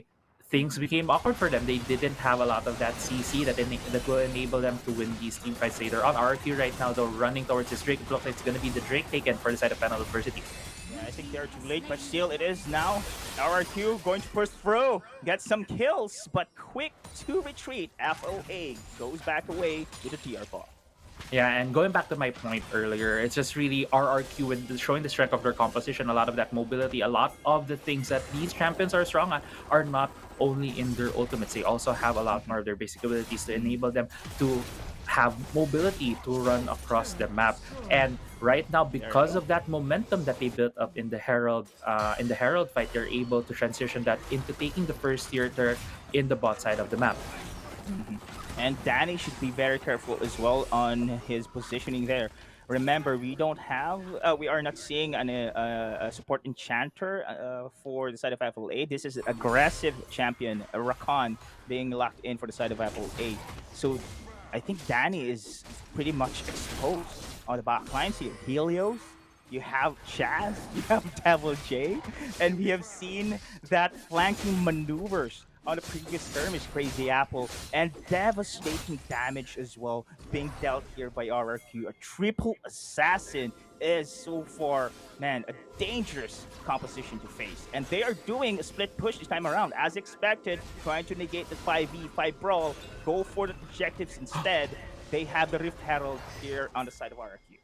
Yeah, Dominger, they're playing with fire, just going for the recall. But yeah, Assassins, very good. Might happen in the mid lane though. Oh, man, almost Chaz being picked off there. He needs to be very careful, but Rafi on forward, giving some space for Danny as well. Explosive cast, you have to give credit as well for Exo send there. Additional damage on the first skill. And you know what, FLA, this is still their late game somehow. Insurance, Danny on the core key. But will it be enough? Because, yeah, you do have multiple CC on the composition for FLA, but without those damage to follow through, it's going to be difficult for FLA to win team fights. Yeah, if we could go back looking at the items earlier, you could see, yeah, thank you. Go. Thank you, producers, right there. I could see the items. A lot of the side of RQ, they've had these completed 3 minutes ago, just because of that fight. They have added a bit more Kindle Gem along that Triforce, but you could really see the makings already of that lead from the side of RQ. These black cleavers have been there just a minute ago for Fennel Adversity. Yes, they will be scaling, but as we were talking about earlier, Fennel Adversity might be pulled very thinly here, might be spread very thinly for RRQ because of the strength of their 1-3-1. The answer is in the mid lane fight. Yeah, there's tower takes down here at the top in the mid lane action as well. RRQ trying to go for kills. Oh, the root is there, but Doming still managed to go back. Very tanky with 3 black cleavers on those bruisers. So I think this is a front-to-back composition indeed. But you have to be very careful on the progression of these assassins as well for the side of RRQ.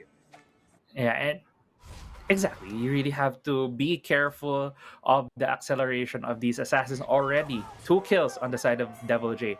105 for Chaz. 204 even on the Senna on Marky. Marky isn't supposed to be the champion who's getting a lot of these resources, but his scaling is gonna be accelerated on this Senna at this point of how much RRQ is in the control. Objectives are respawning at the 9-minute mark. Herald has respawned while the Dragon is going to be up in 15 seconds. 5 members of Fennel Adversity right now are grouped up in the mid lane, but if you look at RRQ, they are trying to pinch this 5-man group from Fennel Adversity in this Rift Herald pit. I do agree, Crazy Apple. They need those pincer movement because they cannot brawl front head on, rather, for the side against the side of FLA. And with this pressure on the lanes here, FLA doesn't know who to prioritize. They are now going to go for the DR takedown instead. A contest coming for the side of RRQ. Oh, yeah, right now RRQ going in. Oh, Proto Bell body slam, explosive cast, but still it is going to be Jarvan securing the DR buff. Arisen backs away, still being chased, and that is going to be a kill. Flashes in Devil J, 5-point strike with a burst, and Chaz jumping around. Oh, that is so far a very greedy play, and he's punished for it. Yeah, great punishment right there from Fennel Adversity. 1-for-1 in kills, but the Dragon does go to the side of Fennel Adversity. Unfortunately for RRQ, they were trying to get both objectives. It feels like they were trying to flirt around the idea of getting both the Herald and the Drake, or maybe going for that handshake. The recall from Devil J was very mistimed. He wasn't there for the initial start of the fight to be able to project more pressure for the side of RRQ. It enabled Fennel Adversity to get into the Dragon Pit, and now it looks like both objectives might go to the side of Fennel Adversity, unless RRQ has something to say about it. Too late, but still doming. Flash, flag and drag on forward, and Devil J for the counter attack. Here comes the showstopper, eliminating the combo from the side of RRQ. FLA, this is what you want, a team fight, but all the roots against the side of FLA with a burst coming in from the Zen as well, turning back the tables. Marky free hit on the Senna. This is going to be a 2 versus 2. Domin going to go for the kill, take down the side of the Gragas in the process. But man, oh man, that was a nail-biting skirmish for both teams.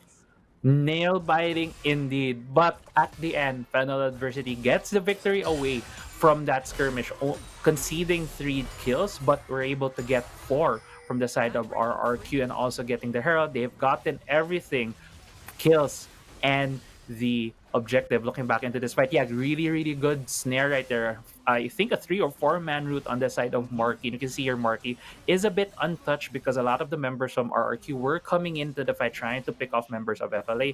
FLA again with the immaculate team fighting, even though they are a bit behind, but they know what they need to prioritize and set to group up and pick off these assassins one by one as they go in. Right now though, FLA really feeling themselves, knowing that they need to push the tempo of the game.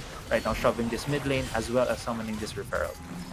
This is going to be the chance to take down first start spots. Exo Zen initiates the team fight, quickly responds for the Grand Entrance Charm for Rafe, eliminating again the follow-up for RRQ. Looking great for FLA. Yeah, a bit of miscommunication right there coming from the side of RRQ. Exos and going in alongside Chaz, thinking that maybe they got a pick, but Chaz deciding not to go in because it was essentially a 2v3 fight that would have started right there, not knowing any members of FLA might be going for a fight here in the blue buff side jungle. Yeah, indeed. They need to be very careful though, because isolation play, Arise being picked off here, and this is going to be the target for the side of FLA, the turret on the bot, and they will now disengage, and that was so far an unfortunate positioning for Arise in that moment. Yeah, unfortunate because he was the guy that got left behind, but at the same time, RRQ also needed to leave someone behind just because they all went to Arise. Marky was left under the turret, was taken down. Shutdown gold did go to the side of Rafe. RRQ ping out that Baron, trying to position themselves there, maybe thinking about getting a pick against FLA, but FLA immediately rotating towards the side of the map. 5 members are here now. Both teams are going for the recalls, and it looks like both teams just consolidating what they got, consolidating items, getting back some control later on this map. Although in 3 seconds, the third Drake of the game is coming up. Both teams right now are pinging it out. Looks like they might be going for this. If you look at the wards though, there is a ward for FLA near the blue buff. No wards as for only that one in the river. It's going to be a difficult face check here for the side of RFQ. FLA, Danny alone, of course, with that heavy firepower is enough. And look at this team fight once again. Oh my goodness, the knockup. Oh Oh, that was beautiful. And now RRQ going to go for more kills this time around. The first for the Akali. Doming, flag, and drag. Marky backs away, still very tanky, very healthy on the Senna. Quickly pokes Doming in the process there, but they will secure the CR area around FLA without a rise. Is Danny enough for the damage? It might just be enough right now. Chaz right here, but the TP coming in from Arisen. They really want to contest this dragon. Yeah. With bruisers on hand here from the side of FLA, they're very confident to go for the contest. Arisen fighting to space. Chaz jumping in, but still it will be taken on the side of FLA. Arisen there with the teleportations, quickly going to go for the respond, and now gives opportunity for the side of FLA to take that buff. Yeah, and they have taken 3 dragons in this game. I believe all of the objectives have gone to the side of Fennel Adversity. They were the team earlier who were behind. Even now, they are still behind in both in terms of early game pressure. It felt like RRQ was the team that was in front, but with the plays coming from FLA, they really are just balling up into this team that is just protecting their members, not getting picked off one by RRQ. On the other hand, RRQ, we thought they were going to go for this 1-2-1 split push, but they could never have that chance because FLA keeps pushing the tempo. Look at how deep FLA is. Oh, that rush! It is going to be Jazz surprised in that situation. The sequence is perfect for FLA. Numbers advantage right now. Going to go for the bait here in the Baron, and will this be a contest for RRQ? This would very well be. They need to make this desperation play. 2 members right now in the miss, but Devil J is spotted out by Arisen. Exactly. Oh, explosive cast. That is going to be a route for the follow-up. Here comes the death mark on that sequence, but look at still FLA managed to turn back the tables. And Devil J, despite on the Kali going to go for the split, and still not going to have those kills. I mean, the burst damage we're expecting for RRQ is still not there. FLA, so tanky in that sequence. Yeah, FLA was just really, really tanky, but I also love how they just separated these fights. You'd think that the Kali, the Zed would love that, but the thing was, the engage was not as perfect as it could have been for RRQ. They don't really have a lot of this huge, big-time engages. They don't have things that would hold you down.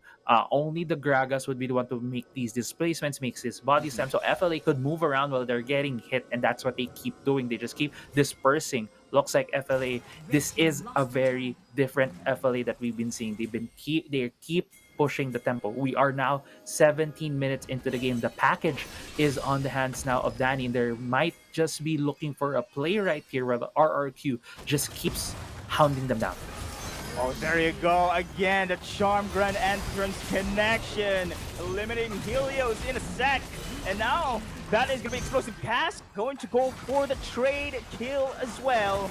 Rafi falls, that is going to be support, but Helios on the other hand falls down. No more Zed, and they are now confident here for the side of FLA to take this game, despite, of course, having those assassins to burst down, the bruisers to burst down in the back lines. We're not seeing it, Crazy Apple.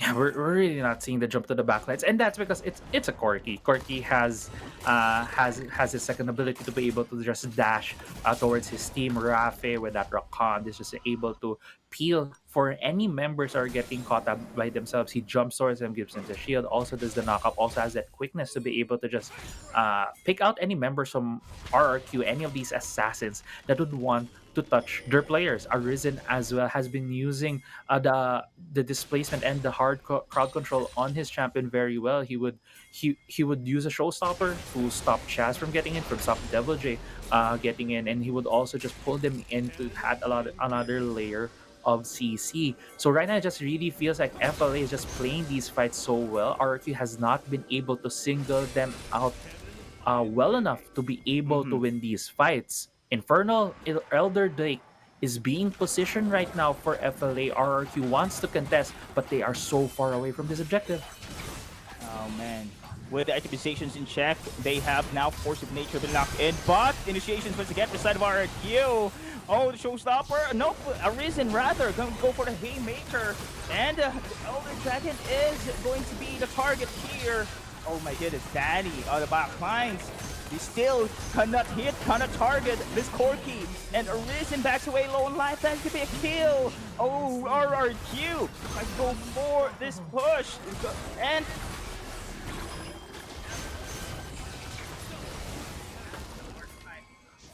Yeah, they are still gonna have a hard time right here.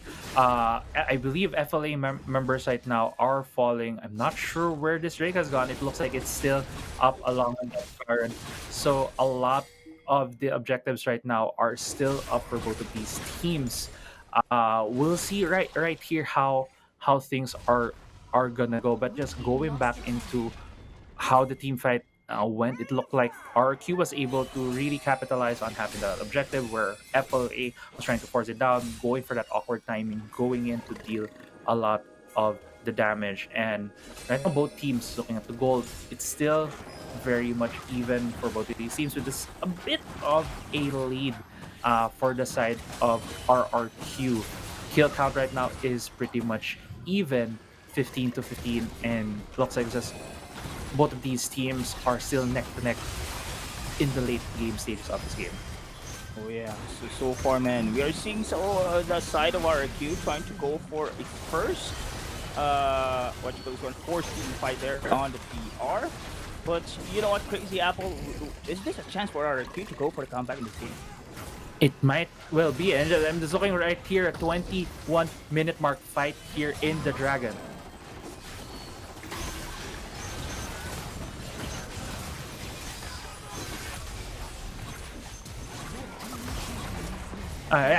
Taking the wheel right here. Dragon fight is happening, dominating on the side of Danny. Three members right now are down for RQ. A lot of the members of FLA are still up, 4 of them to be exact. Only Chaz is here. He still has the smite, but he is being taken down right now. Airborne and Godlike for the side of Danny. It's an ace for the side of Fennel adversity. And we were talking about earlier, can RQ still get back into this game? And unfortunately, with that fight right there in the Elder Drake, it feels a lot like Fennel adversity right now is in that position to be able to finish this game. 4 members right now from them are up. Helios is up on the side of RRQ. Gold is pretty much even, but the Baron looks to be ripe for the taking for Fennel adversity. They have started out this Baron right now, only Helios to contest. Arisen is boxing out Helios. Helios is not going to be able to contest it. He is just going to recall, going to go back to his team, and will look to defend their base. All members right now for both teams are going to be up, 1 second away from Chaz, and looks like Deadeye, are you back with me here? Yeah, thank you so much, Apple. Thank you so much for the save. And yeah, we're seeing now an Exodia for the side of FLA being completed here. All of the Dragon buffs in their favor with this PR buff as well. FLA looking good in this game. RRQ, despite we have mentioned on the drafting phase that they will dictate the early game tempo with the split push strategy. FLA managed to push them away. They are now in the driver's seat here, and I do believe this is going to be a GG push. Yeah, it looks like it's going to be a GG push, but if you look at the map, Chaz is split pushing, so if there is a world where if RRQ is able to defend, they might just have Chaz as the insurance policy, but Arise has already backed away. There's another fight here in the bot side. Indeed, out of position here for Devil J. A pick off once again for FLA. With this PR buff, it is now easy as well for the side of Arise to go teleport back and save the siege on the top side. FLA going to seal the deal. Is this going to be a sweep in the series? And I do believe they are in for the mission as well. Arisen on the front line did not care with the burst damages coming in from RRQ on those assassin skill sets. And he is just still very healthy in the process here. Oh, the teleportation. Arise has come in. It is now extra centered forward, trying to delay, but this is going to be it. A Nexus lock, and FLA sweeps the series 2-0 against RRQ. Yeah, Fennel adversity really silencing all the doubters from week 1, day 3, showing us that game one of this week is just another game. It was mostly just showing that we can still have this, and by game two, they showed a different side of them. They showed that they can play with more initiatives, they can play with more initiations. They kept pushing the tempo against RRQ, and getting this 2-0 feels so sweet for them, apart from Domeng being the birthday boy, being able to celebrate his birthday very, very well today. But just having that 2-0 feels like it shows them, or rather it shows for themselves, the strength that their team has and how strong they are compared to the other teams in the league right now. Yeah, exactly. I do agree with you, Crazy Apple. FLA also showed us that they can somehow counter as well those split pushing composition. I really did somehow expect that they will be having a hard time against those picks from our queue. But you know what?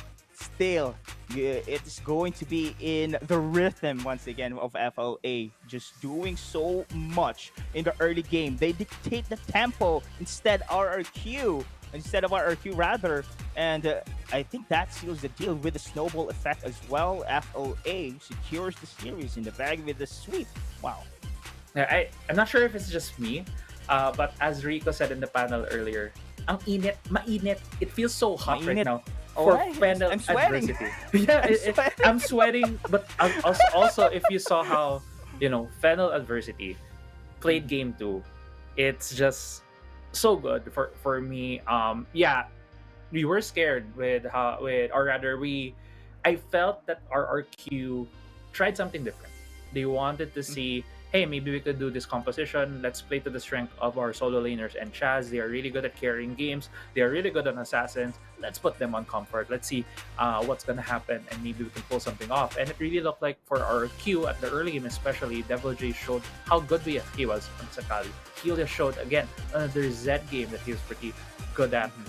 But if you look at the composition from Fennel Adversity, they had a lot of tools that can just go back to their team, go back and defend, go back and use their abilities, their hard crowd control to defend Danny. And I believe we're going to see a lot of those in these team fights. If you look at this replay right here, this was the awkward fight that was happening in the bot side of the map where FLA, I feel like this was the match that was lit for them, just because FLA here showed that, hey, we can do things on the fly. We don't need to keep playing by the book. And even though they are still the team that goes for the objectives, goes for the turrets, goes for the structures one by one, they can play a bit more fast and loose. We're gonna see later on in these highlights that they're gonna go deep into the jungle, going for these death brushes, trying to pressure RRQ, making sure that RRQ knows that you don't have control of the map anymore, and just superior vision control, and I believe as well the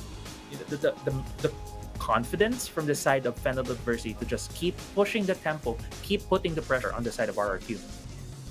I really thought those team fights here we've seen in our replays, I really thought this is going to be the chance for RRQ to go for the split push, but instead you can commend FLA on how they charm the side of RRQ here to force a 5v5 team fight. And this is FLA at its strongest on this major brawl, and this is just a great play we've seen so far for FLA here. Despite the bursts, skill sets, RRQ's team composition, no pickup, no makeup we are seeing against FLA here. Too much sustain, the bruisers are stepping well, and I'm really shocked, Crazy Apple, that Danny is enough for the damage. Well, it's a Corki. Corki still deals a lot of damage. Yes, of course. Yeah. I mean, Corki, even though he deals a lot of magic damage, he scales a lot from marksman items that have crits. And oh my god, that is 47,000 damage coming out from Danny with a 7.0 KDA and 100% kill participation.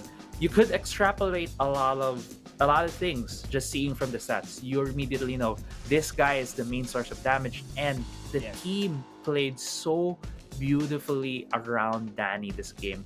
That is the strength of Fennel Adversity. And again, they have shown that this is the strategy that they want to do. And this is going to be the strategy I feel that they're going to do for the whole tournament. Yeah, they have a high win rate when playing games in late game. They have also a strategy on their split pusher composition, and now they have also just showed us that team FLA here is in for that win. And that's why as well the Corki has the most damage, because we've seen the composition on the other side is very squishy as well. The 3 assassins there, very squishy, easy to pick up. But yeah, man, FLA is just a different monster here in the start of our second week. So ladies and gentlemen, that was the first series. FLA takes over the game against the side of our, and we still have 3 more series to come up. So stay here in WCSPH. This has been your casters that and of course Crazy Apple. We'll see you guys in a bit.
Running wild, out of my mind.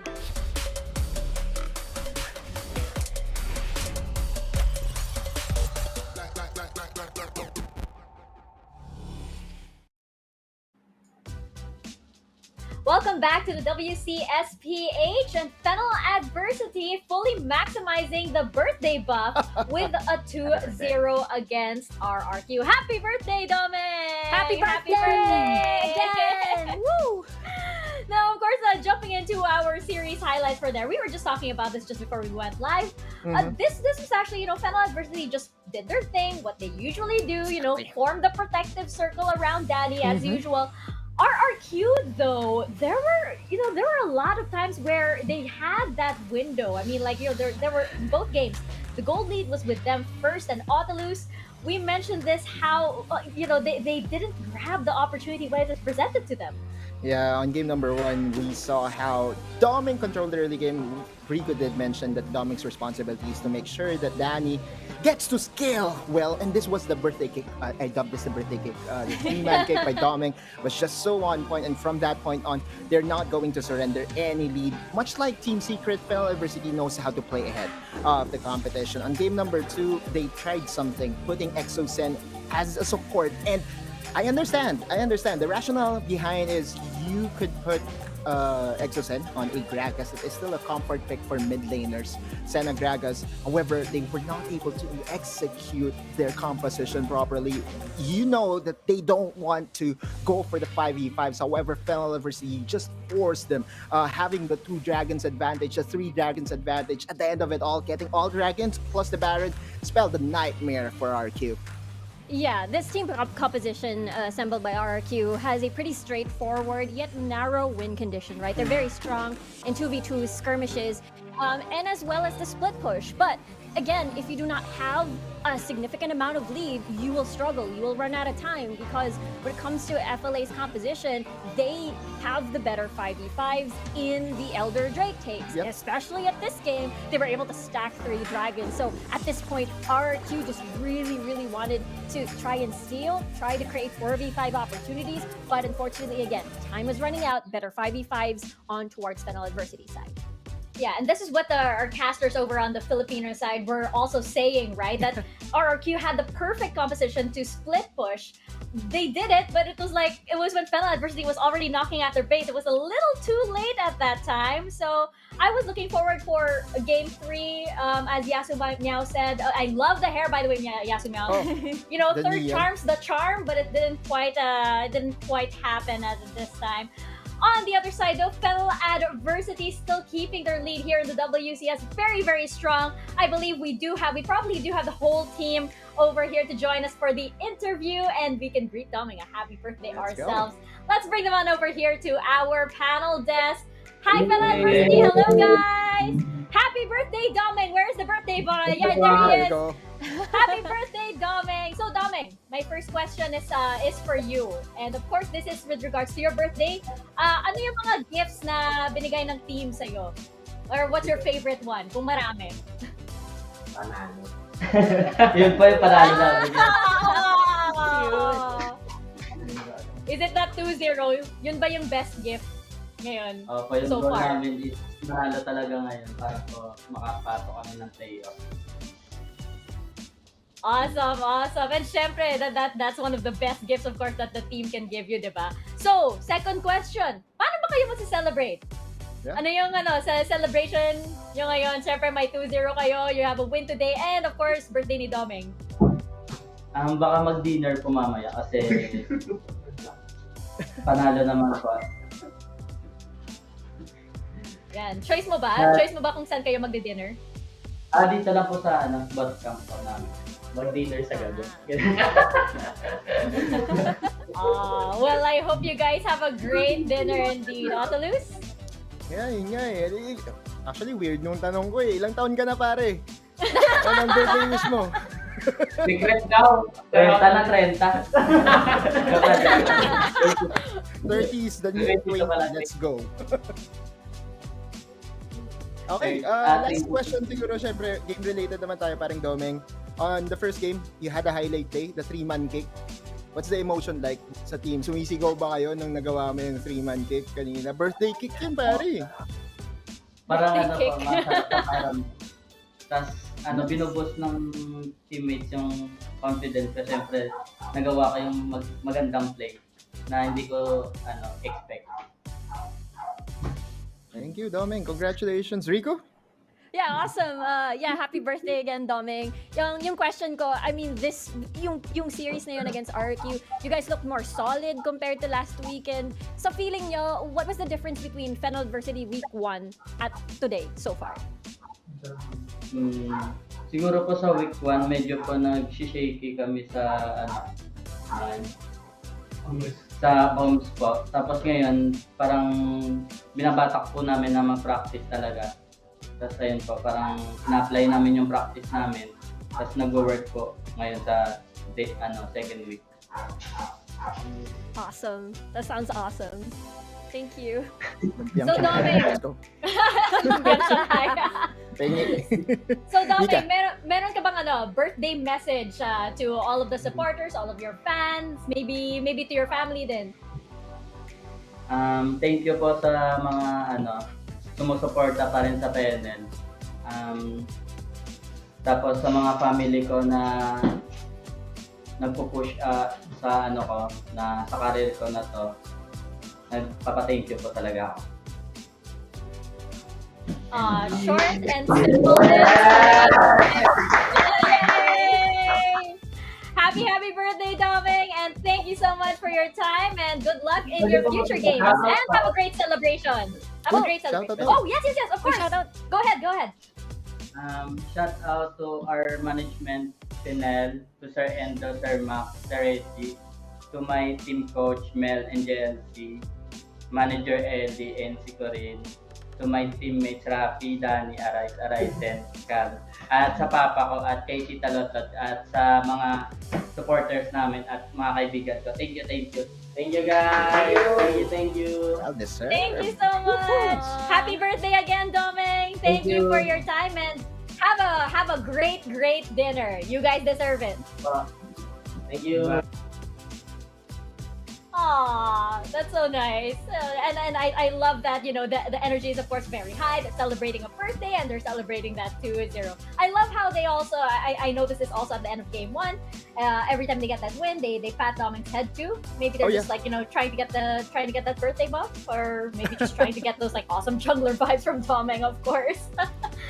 Now over to our second series of the day. It is going to be Sunsparks versus Team Secret. Now this is funny because the both teams actually have been struggling quite a bit on very different ends of the spectrum. We have Sunsparks here and they have been struggling once again, and Autolus, we have yet to see that aha moment from Sunsparks. Yeah, well, for me, if there is a way for them to get a win, not just the game, but also the series, they have to follow the blueprint that was presented by Cerebrum Esports. Again, looking at what happened last week, on the third day, Cerebrum Esports was able to get a game off of the gods. So, I think if this is the day that Sunsparks could continue to make the gods bleed. TS is still the clear favorite, but if they want to fulfill their promise of isang talo lang, they have to start strong against SS. Yeah, I completely agree with Autolus here. I mean, yeah, following the blueprint of Cerebrum and looking at the entire track record of Team Secret is that once they get ahead, it's really hard to turn the tables around because Team Secret's play style is very clean. They play safe. Walang sobra, walang kulang. They're always by the book, and that makes it so difficult for teams to again turn the game around. So for Sunsparks, this window of opportunity is definitely going to be the early game. Yep. So I'm looking forward to early game picks, with Hayes being that that center in the mid lane to be the foundation of that composition. Yeah, and then Autolus, we were saying how of course Tatsuri is definitely still one of the best mid laners in Southeast Asia. Hayes, though, he has a very, very, very tough challenge ahead of him today with this series. This is a regression I've ever seen one for Hayes. And I know they've been racking up losses, but last season he was on the top of the food chain when it comes to average damage dealt for the mid laners. He was close to 32% or 33% when it comes to damage share. So Hayes has to unlock his next level Hayes today, especially against Tatsuri. We dubbed this as the mechanics matchup or showdown in the mid lane. And Hayes, with his preferred champions, Akali, Irelia, and also the Jace, he is being given the tools, but I feel that Ace also has to help his mid laner in Hayes just to make sure that he can match up against the season MVP from last season in Tatsuri. Yeah, it would be cool to see an assassin showdown in the mid lane. Not gonna lie, that would be definitely cool. We do know that Tatsuri is definitely a sight to see on those assassin champions. But Team Secret, you posed that question earlier, and Riku, I want to hear your thoughts on it as well. Team Secret's still one of the strongest teams, of course, but lately, it sounds like I'm repeating what we've been saying, in the previous seasons for the Icon series, but we've been seeing them look a little shaky. That big question mark, of course, was that loss against Cerebrum. Yeah, not the best of starts for the WCS season for Team Secret, especially you're talking about the hype, the momentum that they've carried forward from Sea Champs to Horizon Cup. They've been racking up a lot of experience, and seeing them shaky poses a lot of question marks for Team Secret. But at the end of the day, I mean, it was still week 1 last weekend. We're still at week 2, so still a lot of things can change, can still solidify, and we could see the Team Secret that we know from last year. Yeah, hopefully we do see that indeed. And Otilus, of course, we talked earlier about how Hayes has to stand up to Tatsuri. Tatsuri, though, has been a little bit more explorative, creative with his champion pool. So I'm eager to see how the mid lane showdown is going to look like. I just love Tatsuri being put on his comfort champions, which are the assassins. We have Zed, Fizz, even the Katarina. I'm still waiting for his Katarina moment.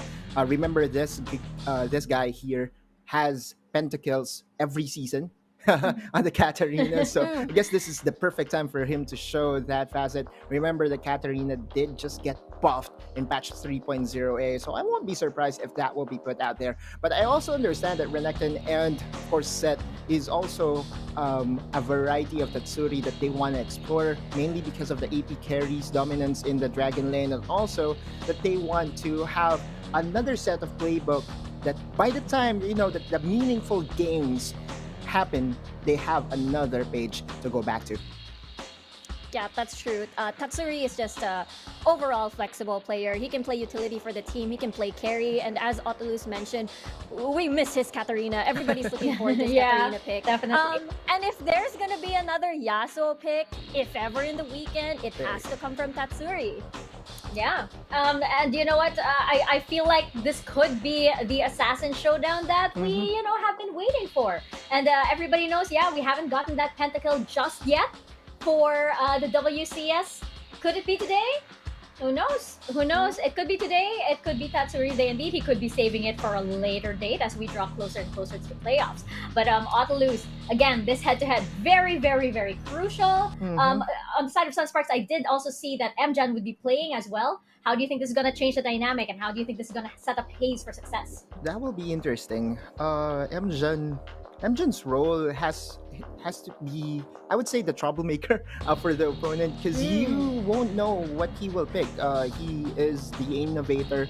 He picked the Ziggs as a support. He picked the Blitzcrank as a support. So that's a wild card that I feel Sunsparks will need moving forward. But back to the mid lane matchup, again, Hayes versus Tatsuri. You could see here that regardless of what Tatsuri picks, he could still dish out a huge amount of damage. 1,000 damage per minute for a mid laner is actually very respectable. So this is going to really be a tough task for Hayes, but it's doable.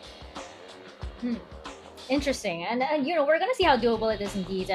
We know that Team Secret had to work out some kinks lately, and definitely the loss against Cerebrum, Wildrift was a little bit of a question mark for a lot of people here. So predictions. Does this still look like I thought this was gonna be a very one-sided thing, but who knows? Riku. Oh, okay, I'm gonna start. Okay, I think it's gonna be 2-0 Team Secret. I still believe in their fundamentals on how they're just an incredible team overall. Their roster and their experience I think it's gonna help them get that 2-0 in the series against Sunsparks. Oculus? Same, 2-0 in favor of Team Secret. Sunsparks has been very shaky from our observation during week number 1. I feel that there's a lot of things that they have to work on, and over the course of the weekdays, we saw a patch being employed, so that just didn't help all of the teams to fix whatever needs to be fixed. So I feel that Team Secret is more prepared this time against Sunsparks, and it will be a 2-0. Yeah. I also think it's going to be a 2-0 on the side of Team Secret. So this means that we have to default to the gold lead for this. All right. So for do it. 2 games, it's cumulative. So it's a combined for gold lead from game 1 and game 2.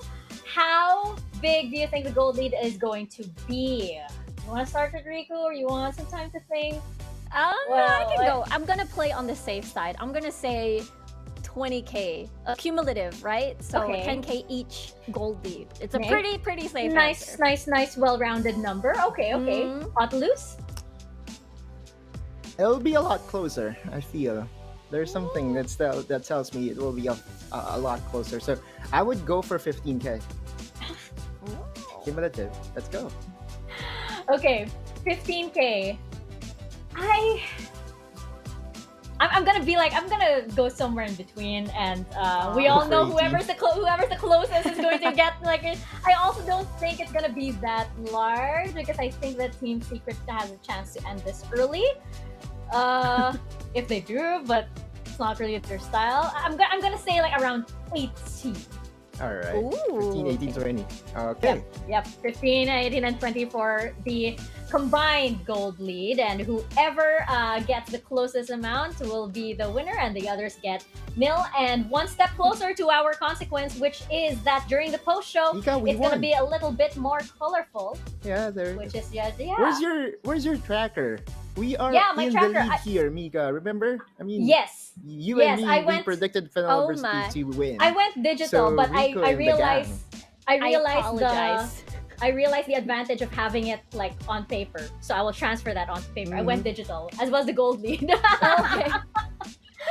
All right, I think we are just about ready to step into our second series of the day. This is going to be Sunsparks versus Team Secret. Casters, over to you guys.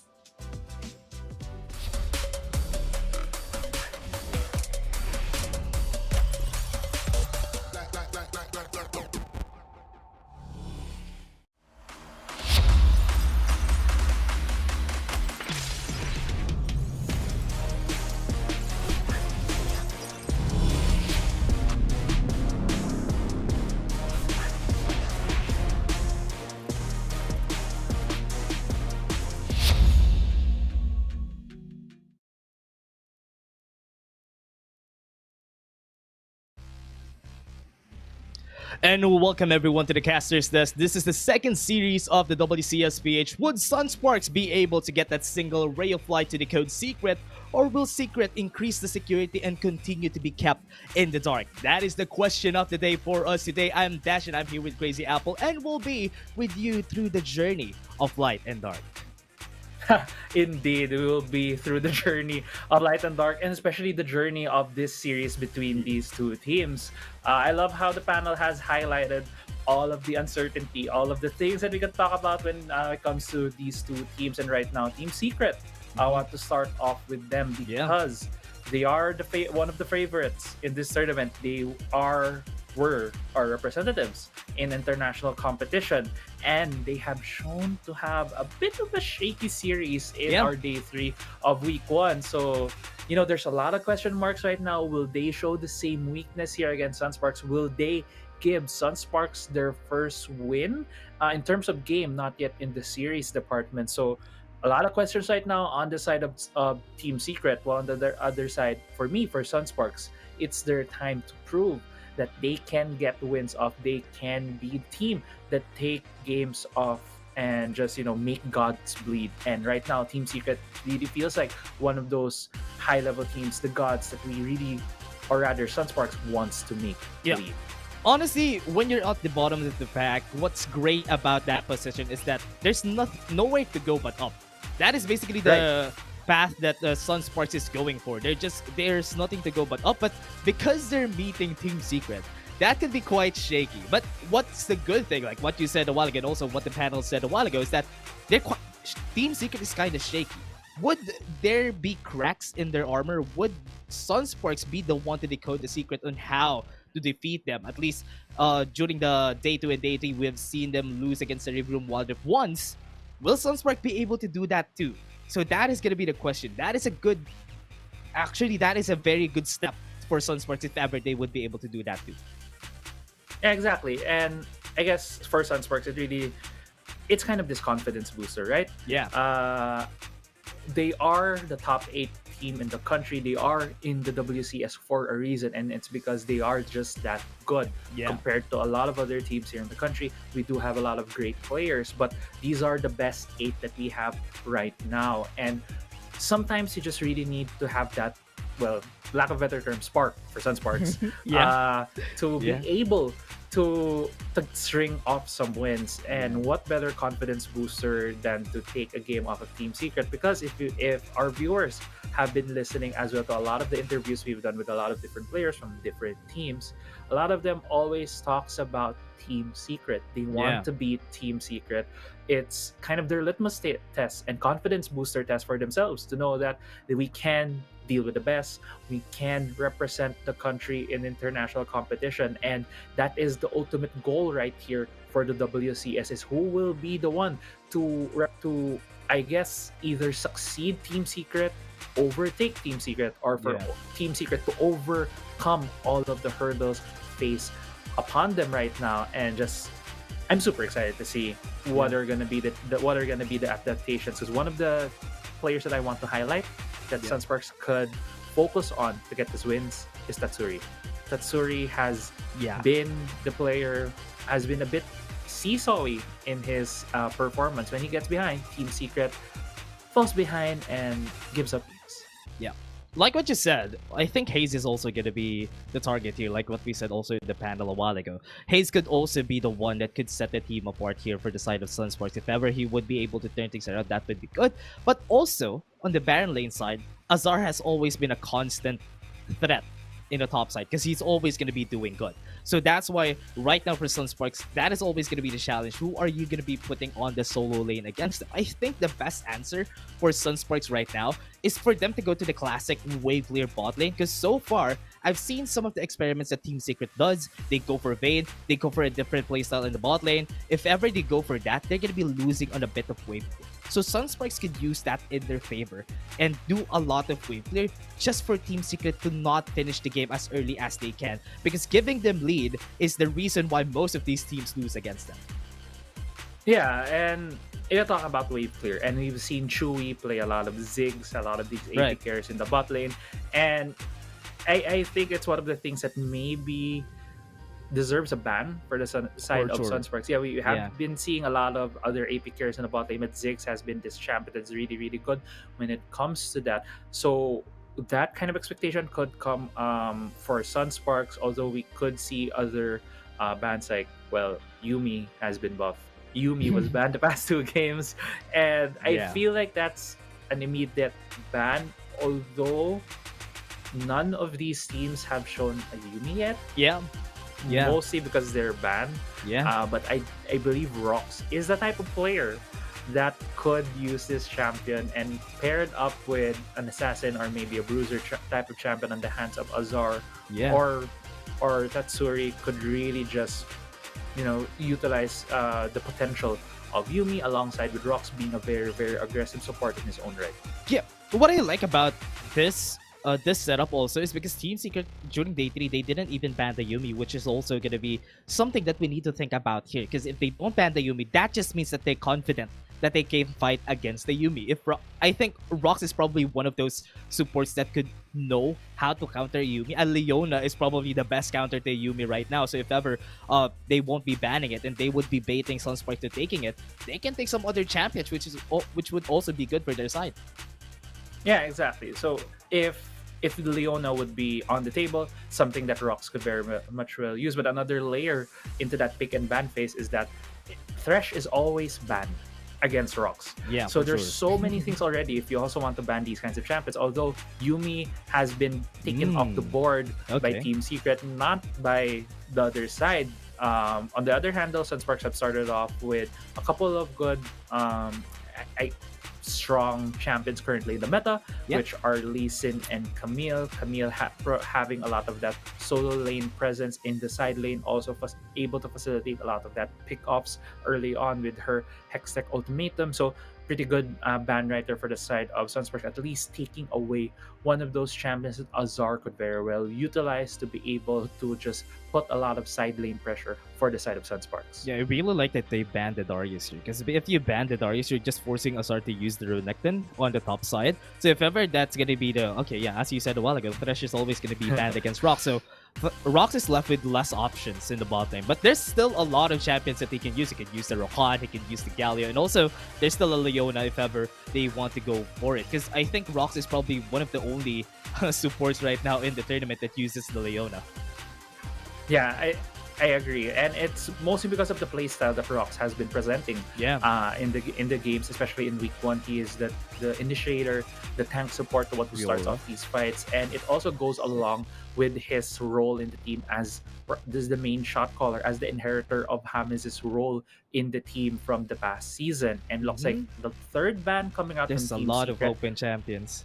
There is definitely a Yeah. lot of good open champions there you right go. now. And yeah, Seth has been picked out by Sunsparks, already picking There out you one of go. the strong champions. And the Mhm. trade on the other side is going to be that Jace. We're looking at maybe, I was thinking maybe another bruiser champion, another tanky support on that side, which is the Galio. Although Galio can still be flexed probably in the mid lane, could still go into the hands of Rox. And yeah, picks and bans are coming in hot and fast today in this series, with the Lulu Vayne locked in for the side of Sunsparks. They have immediately shown that they are looking for a hyper carry in the bot side, late game scaling, and it's kind of putting this pressure right now on Team Secret to not pick a lot of these melee juggernauts on their side, so that Vayne won't just have free targets. The answer, although, from the side of Team Secret is that Senna.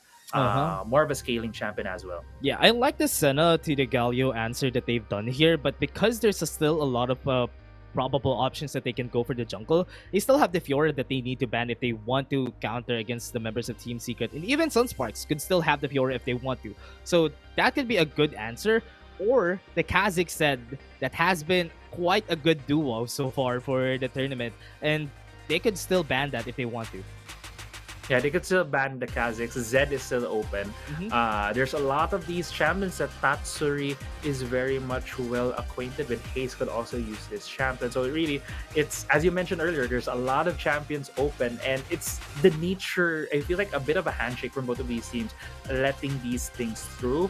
I do expect Sunsparks maybe taking out the Zed here, because I feel like there's going to be too much pressure on their side if they leave this champion open, especially the bans for both, the follow-up bans for both these teams have come on that Rengar, the Lucian, and the Garen. But the Fiora has been banned, again, taking away one more scaling damage champion on the side of Team Secret, put on the hands of Trevor in the jungle.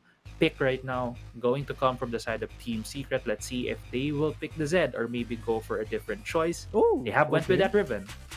Pick the Riven up, so Kha'Zix said is still up on the side of Sunsparks if they want to pick it. That could be the only chance of taking that good assassin combo, especially against this team composition that they have. Azar, or rather the Jace and the Senna, could be pretty good targets for the Kha'Zix said if ever they want to. But going for the Riven was kind of surprising for me, honestly. With the Riven that they have here, they would have a lot of CC that also incentivizes the Galio pick, which I like.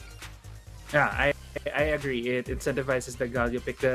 The Riven most probably will be going into the jungle in the hands of Trevor. It could make a lot of these rotational plays. It could still go into a solo lane, maybe in the hands of Tatsui, because there's just, again, in Wildrift, there's just so much flexibility that we've been seeing in these lane assignments. But let's see what would be the last pick on the side of Sunsparks. They have picked that Akali. Akali is going to be a solo laner. So most probably they're going to pick their jungler here. Really? It's Okay. going to be Anunu. Okay. Haven't seen Anunu yet this tournament. A Oh, very there you curious choice. go. And the immediate There answer you go. from the side of Team Secret. Yeah. It's that Fizz, Tatsuri.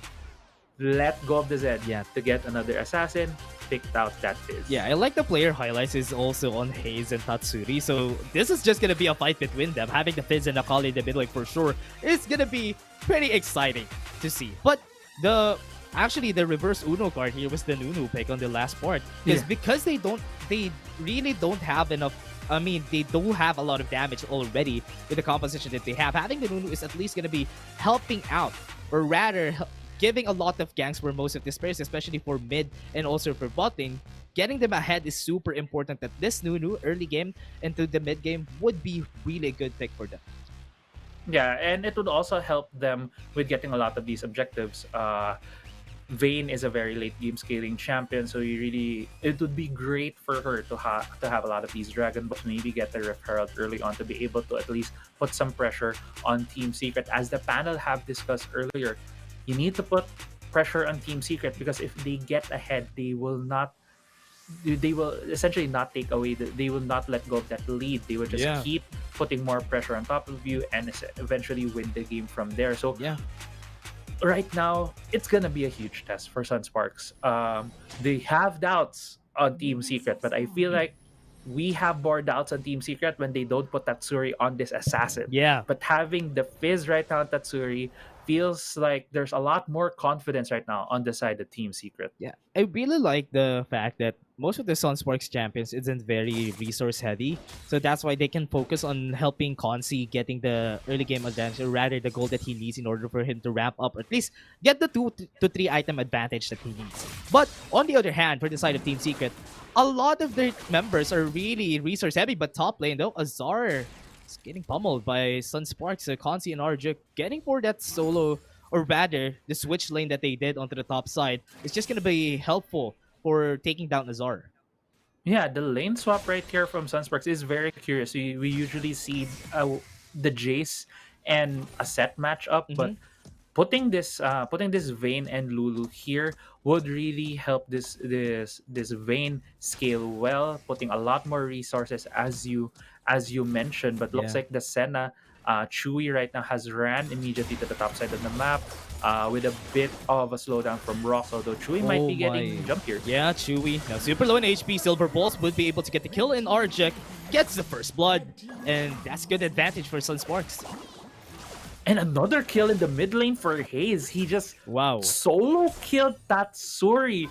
And with this later rotation coming from Team Secret, Chewy being in front of both the Lulu and the Vayne felt a bit questionable. Just running up to them without the help of Rox yet was essentially killed by the dual lane from Sunsparks. The kill though in the mid lane is super big. We weren't able to see that, but the solo kill from Haze really puts him in a better spot in the mid lane matchup, which propelled right now Sunsparks into 1,000 gold lead 2 minutes into the game. Yeah, what I like about the Akali pick is because compared to Fizz at the early stages of the game, Akali is more of a constant DPS champion compared to Fizz having just one combo. After you lose that combo, you don't have any more damage. So that's good pick for Team Secret. But again, what's good about what Sunsparks is doing right now, especially Ace onto the top side, because of his rotation, because of the lane swap, he can go to the top side pretty easily, like what he's doing right now. Ace is going to the top side. Chewy has been polymorphed. They don't have enough CC. Ace can't even get close, but now Sunsparks is going to back away, but they know pressure is onto the top side. Yeah, a lot of pressure right now on the side of Rox and Chewy. Chewy doesn't even have any of his summoners. He doesn't have the flash, doesn't have the heal on the other side. Consi still has his flash. This is going to be a very much of a free lane for Consi right here, and great start immediately for Sunsparks. We were talking about earlier how Sunsparks needs to get a handle of this early game very early on. It looks like it's gonna be that for them, although lane swaps happening right now for Team Secret. They've initiated this a much early on. Tatsuri already into that dragon lane, while their duo is already in the mid lane. They're already preparing for the two big objectives that are gonna come up in the 4-minute mark. Infernal Drake is gonna be the first Drake of the game of the Herald. Will probably be the one we'll look into more, just because of, I feel like Team Secret needs to propel needs to accelerate a bit of the pressure on the side of Sunsparks to stop this lead that they're getting right now on that vein. Yeah, I really like that they go for the rotate and let at least Nasio be on the shorter end of the stick here, because Nasio doesn't really need a lot of resources, to be honest, to make him effective.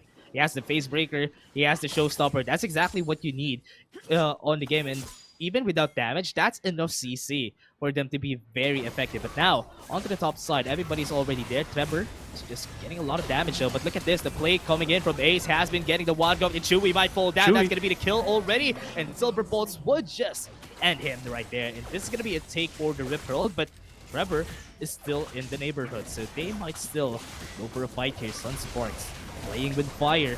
And Team Secret, they know they might have a win here for V3 with a showstopper coming in onto their side. Trevor has been taken down, and that's going to be it. Oh, the flash out. But again, Sunsparks takes the Rift Herald.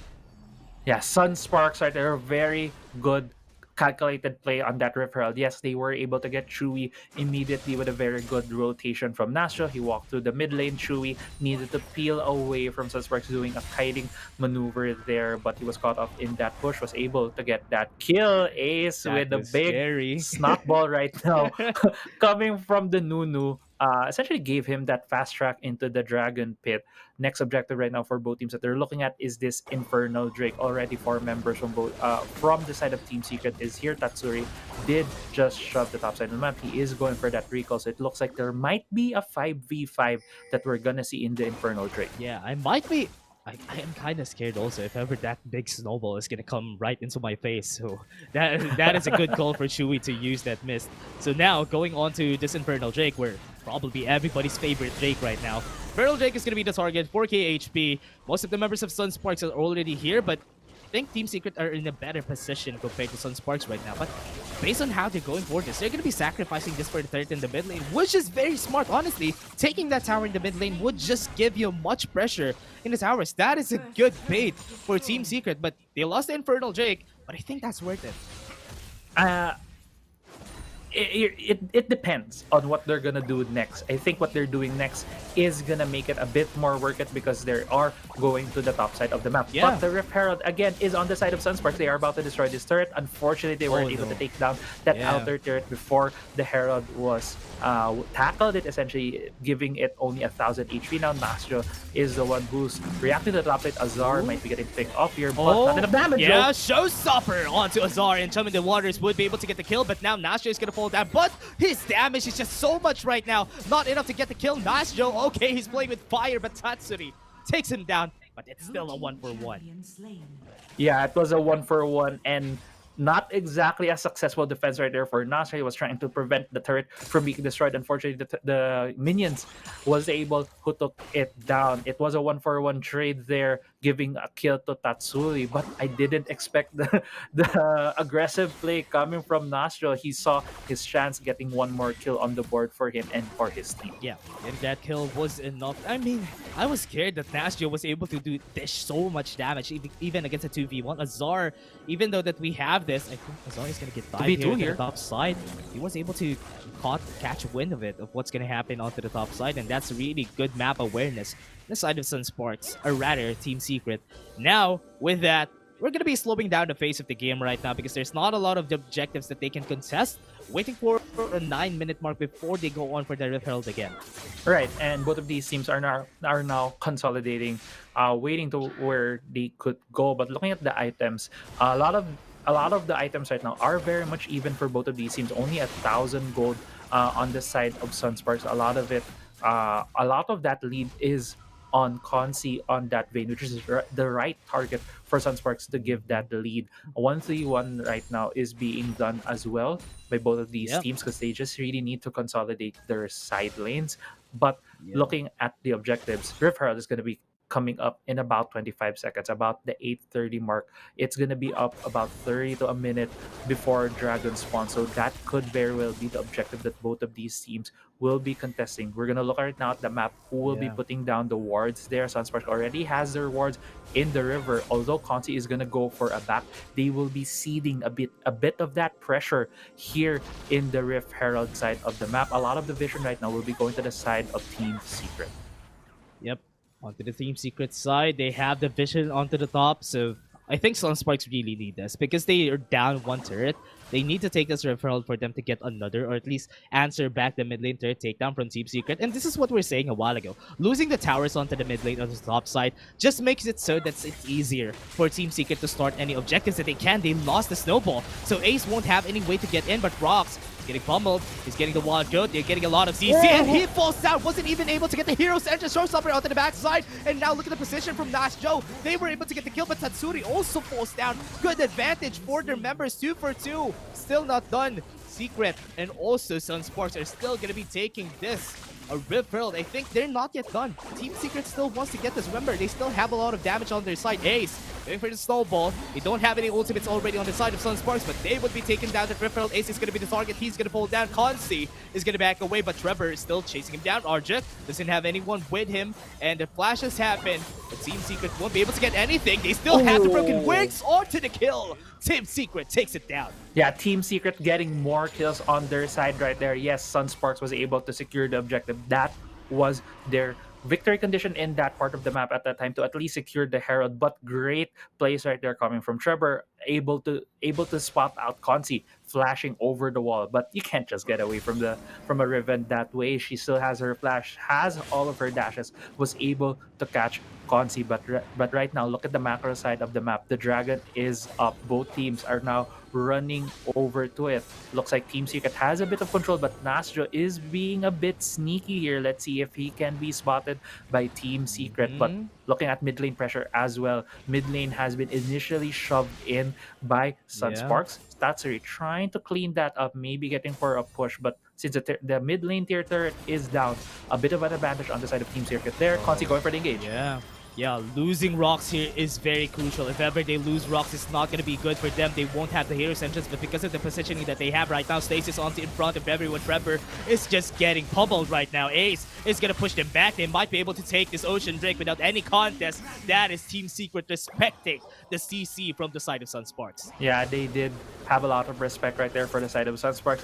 And again, it was really just the positioning for Sunsparks. They were able to do a pincer movement into the pit. Consi, Arjuk, and Nasjo came in from the bottom side of the pit, while Ace ran in with his snowball coming in near the jungle red buff side from Sunsparks, essentially scaring away Team Secret.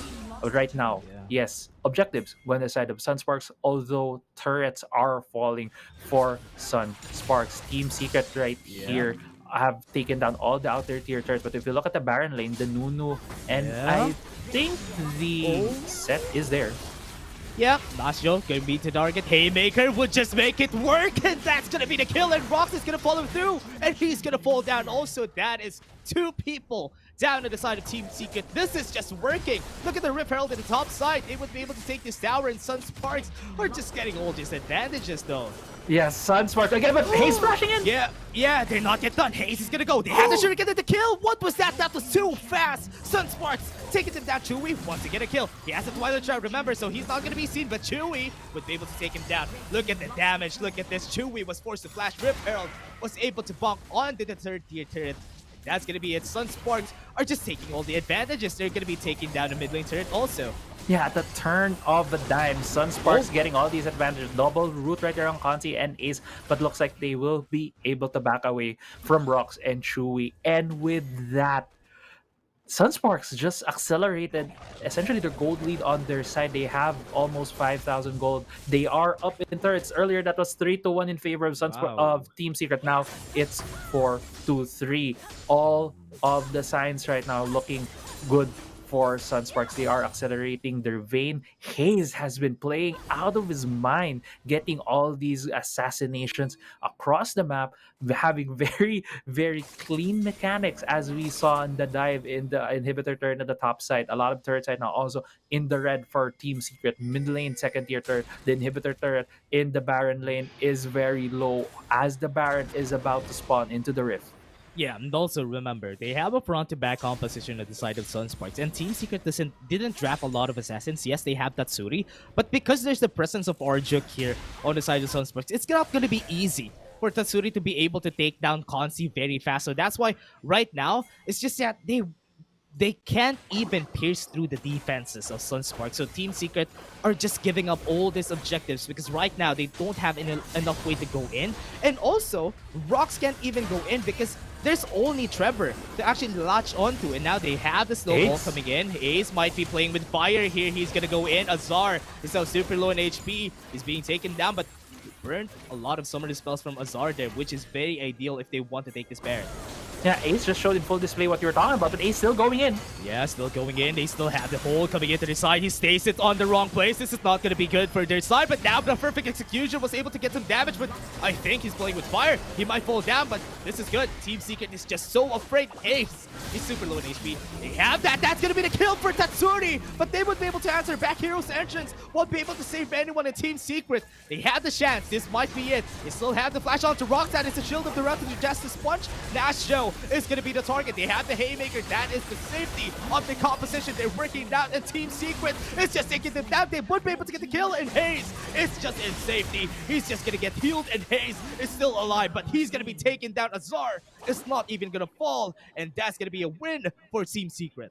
Yeah, great series of events right there from Team Secret. A 2-4-4 exchange. Team Secret was able to hold on to their base, was able to deter Sunsparks from getting the Baron, getting 4 kills on their side. Momentum was building for Sunsparks. They were able to get so deep into the jungle. Ace, essentially showing your point earlier, Team Secret didn't have a lot of damage in this front-to-back team fights, but when you're able to essentially jump the backline because the members of Sunsparks were separated. A great Shield of the Rand coming from Rocks, flashing over that wall, getting the 3-man taunt. Halving the members of Sunsparks, they weren't able to group up, essentially won them that fight, but still, there's still a hill to climb for Team Secret. 2 Drakes right now on the side of Sunsparks. Looks like this Drake might be uncontested, going to the side of Sunsparks with a 4K gold lead. Yeah, Crazy Apple. This is going to be the third Drake. Not any answers. Even if they take the Heller later on for the side of Team Secret, it wouldn't have that punch that I was expecting. Because right now, if Sunsparks takes the Elder Drake later on, Team Secret is just going to get taken down by the sheer stats that Sunsparks would have. And now, as you said a while ago, the only way for Team Secret to win this is for Rocks to have Flash, to be able to get a Shield of the Run, break the formation of Sunsparks. If they won't be able to do that, they're just going to be taken down. What do you think about this, Crazy Apple? Because right now, with the team composition that they have, having no front line, it's super hard to make the hero's entrance work, right? Yeah, exactly. And that's when I think when Team Secret was thinking about this composition, they were seeing that Tatsui or Trevor would be the one to initiate these fights so Rocks could get in, and as well as maybe having these flanks coming from Tatsui. But Sunsparks has been playing these team fights very, very well. They would just group up into a ball, essentially doing a Fennel adversity in some sense. Honestly, yeah. And, and just defending themselves against these assassins. But Ace right now is such a boss, running down the members of Team Secret. You have the boss also on the bot lane while having Ace being the boss right now. Just going in with all the confidence because he knows he's not going to get bursted down. He's very tanky, but if your composition is full of bruisers, he's not going to get taken down. So that's why he can just sustain his way out of most of those fights. And that's what's happening. And if ever they try to go in, there's Nash Joe putting themselves back in their place whenever they try to get into the back line. But I think this is going to be a good setup though. Yeah, it could be a good setup. And let's take stock of what both teams are doing right now. They are very much respectful of each other's power. Team Secret trying to look for a pick, but there might be a fight happening here. Yeah, Nastro running in with the face breaker, not going to be able to get anything. He's now half HP. That's probably a mistake. Sunsparks needs to back away. This is not going to go good for them, even though it's a front to back. There's a lot of damage going through, though. Both of the front lines are now half HP. Yeah, both of the front lines are indeed half HP. Conceal riding out his bike, trying to get away from Tatsuri. Tatsuri was able to put the fish on Conceal, but with the stasis, essentially not getting any damage done on the Vayne. Both teams right now consolidating where they are on the map. Looking at the side lanes, both side lanes are shoving towards Team Secret. Team Secret needs to shove this side lane so that the pressure will be on the side of Sunsparks, so that they would have a number disadvantage when it comes to this objective takes. But if you see right here, Tatsui has showed up in the bot side, and Sunsparks answer, let's start the Baron and burn this down quickly. Yeah. Let's go to the Baron. 5k HP. They went in for the rotations. They don't have Tatsuri here. So this is going to be an easy fight for Sunsparks if ever they want to go for it. Trevor tries to go in, but he's back in his place just because of Nash Joe. And now they're going to go back. They have the Baron buff. They're so happy. Sunsparks are just going to be losing one tower, but at what cost? They got the Baron in the end. Yeah, they did get the Baron. They're still able to go for these recalls. A tower was taken down by Tatsuri in the bot side of the map, giving them a bit more pressure there. But right now, with that Baron buff, Sunsparks can just shove the side lanes, can shove the mid lane, put a lot of pressure on the side of Team Secret. On the other hand, we do see Team Secret really recognizing the power level of where Sunsparks is. They need to respect this Lulu Vayne combo. I feel like they are gonna rely on Chewy later on to deal a lot of these damage, to deal a lot of these pokes, to burn down the set. But there's a fight here. Not a good place to be in for Ace, but the good thing he has the Gargoyle Stoneplate for him to survive. The hero's entrance has been burned, and that's gonna be good for Sunsparks. But look at this, the flash has been burned onto the backside. Konzi gonna be the target. The one is on his hands, but he can't get out of the fight. I think Konzi's dead here. That's gonna go good. He was able to take down one, but they are gonna be taking more. This is gonna be looking great for their side. Hayes is onto the backside. Chewy was left alone. He's gonna be taken down, and this is Trevor being chased down, and this is Hayes gonna be taking it down with a double kill. Sunsparks are just making it work. Dash Joe is gonna be chasing the members of Team Secret, the last two members, but Baron is on their side. This might be the game. Crazy Apple, they've been taking them down. This tower is gonna fall down in just a bit. They went in Azar. This is not good. This is gonna be the chase down coming up for the side. They're racing after the targets, and one fell down. Sunsparks are gonna make it work, and they're gonna be winning this. This is gonna be the takedown. Team Secret loses game 1, and Sunsparks takes them down. Sunsparks showing us that gods indeed do bleed. It's not only Cerebrum who can do that to Team Secret. Game 1 goes to Sunsparks, and this team right here, it feels like a really good momentum booster for them, because it didn't go to like it didn't feel like there's a lot of mistakes for Team Secret, a lot of obvious mistakes that Sunsparks was able to capitalize on. It was really more on macro movement, map movement, knowing where you are in the map, knowing when to strike. I think the biggest indicator there is when they shoved the side lanes, and Team Secret wanted to get that fight. When Team Secret didn't get that fight, they just stared at the Baron. 4 members while Tatsuri was running to the bot side, trying to consolidate that side lane push, and Sunsparks immediately burning that Baron down. It really shows the understanding, the macro understanding of the game from the side of Sunsparks. And if you give them that kind of lead, if you give them that kind of late game advantage on the side of Konzi, they would just be able to take these games, and you could saw that in full display in game 1 of the series. Yeah, what's great about that also, Crazy Apple, is because Team Secret doesn't have any way to pierce through the back line, and having the Galio without any front line is just so hard to make use of it. Usually, Rox was just able to use the hero's entrance defensively, which is not super ideal when you're drafting an aggressive composition like this, like what they have right now. And that's why Sunsparks was just able to work with it. If you're gonna go front to back, we have the hero's entrance, only our front line is gonna be taken down, but their front line can't be taken down also because they don't have enough damage. Remember, they have the Senna as an ADC, and we don't really have a lot of damage on a Senna, especially when they're building Edge of Night, because that's just because that Edge of Night build was because Chewy was going on the defensive, because he's always taken down. That's why he was forced to go defensive, and that's why Sunsparks just capitalize on it. Yeah, we're just gonna be building full damage, and this is just Konzi carrying us after.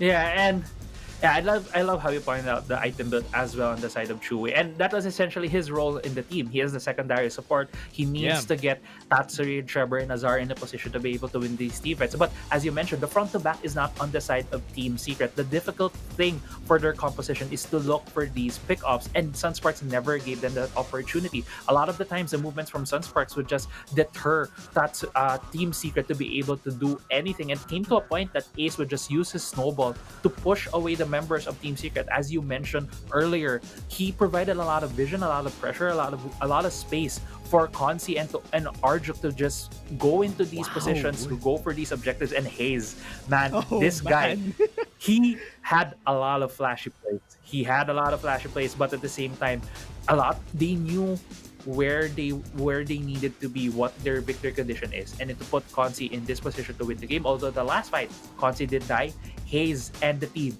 pick the slack when Consi fell down. Honestly, I can say that Hayes is probably the low-key superstar of this game one, honestly. Because Hayes was the reason why Chewy built Edge of Night. Hayes was the reason why Chewy can even position well to do some damage against most of the team. And even Azar can even go in because Hayes is always going to be a threat. And that's why it's super hard for Team Secret to do anything, especially when they gave all those objectives. These stats are just gonna pile up and just make them easier to work with. Considering that they had the Cloud Drake also though, Nashjo and Ace is just gonna run you down every time.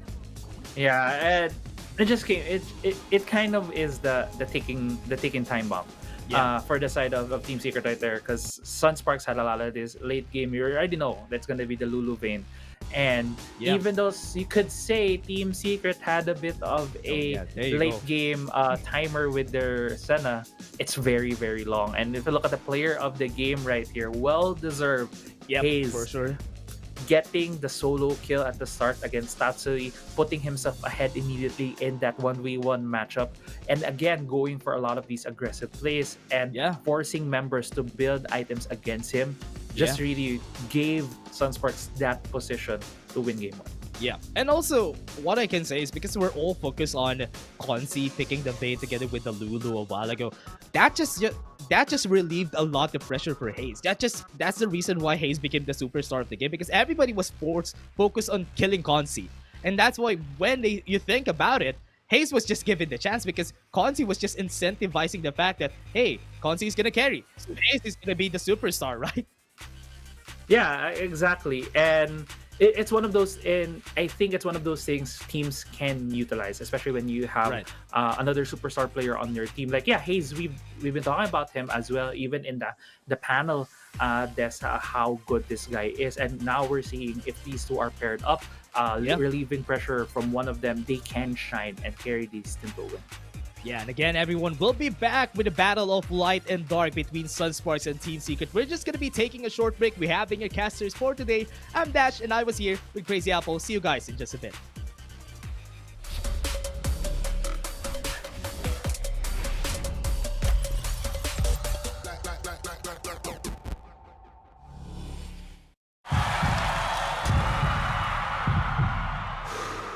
Stop and refocus. Get a clearer perspective. See things from different angles. Power up and set your eyes on the prize. It's time to step up and rise to the challenge with the Redmi Note 11.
The crack in the armor. That is the case actually for Sunsparks versus Team Secret. That was a great game one for Sunsparks, but again, we're gonna be your shoutcasters for today. I'm Dash, and I'm here with Crazy Apple. Crazy Apple, talk me through that game one. Sunsparks just did that so well.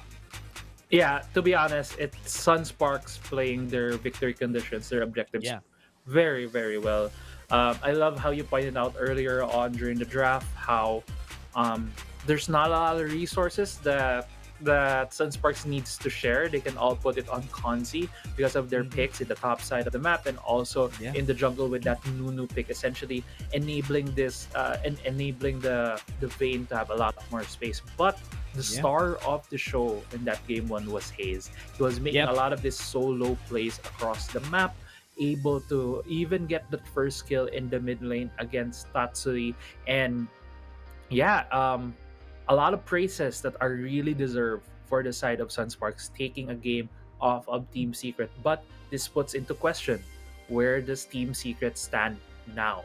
They have given up a game against Sunsparks and Cerebrum, both teams who at the start of this tournament in terms of power rankings from the panel are not really in the top 4, not really in the top 5 that we're looking at, but these teams are showing up, especially against Team Secret. You can say, hey, Team Secret is a team that a lot of people know. They have watched a lot of their games, especially in the international stage. So there's a lot of data on this team, but at the same time, this is a challenge right now for Team Secret. They need to regain their footing.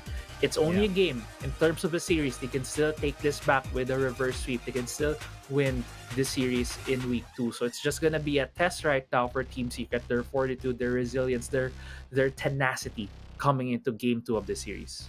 Yeah, that's what I want to know, if Team Secret would be able to turn things around. Because honestly, when you're at the bottom, especially for the side of Sunsparks, there's nowhere to go but up. That's why they were able to put themselves up there a while ago. They were able to answer the questions that we've been asking during the week, during week 1 on how they're going to be turning things around. Right now, on to week 2. They changed everything. Their shortcomings last week weren't seen today. Honestly, Team Secret are just having a hard time. But remember, it's a best of 3, and this is Team Secret that we're talking about. So it's still easy for them to turn things around if ever, especially if they go for if they just go for a draft in where there is an actually better goal than what Sunsparks did. I think Team Secret could turn out to be the victors a while ago, but because it was kind of all over the place, they had a hard time. Yeah, and I'm not sure where that falls for the side of Team Secret. Is it more of communications, shot calling on where do we need to be? I think the big indicator there is when side lanes were shoving against them. When they were pushing side lanes, they weren't really utilizing that to get a lot of vision into the enemy jungle. On the other hand, Sunsparks was utilizing these things pretty well.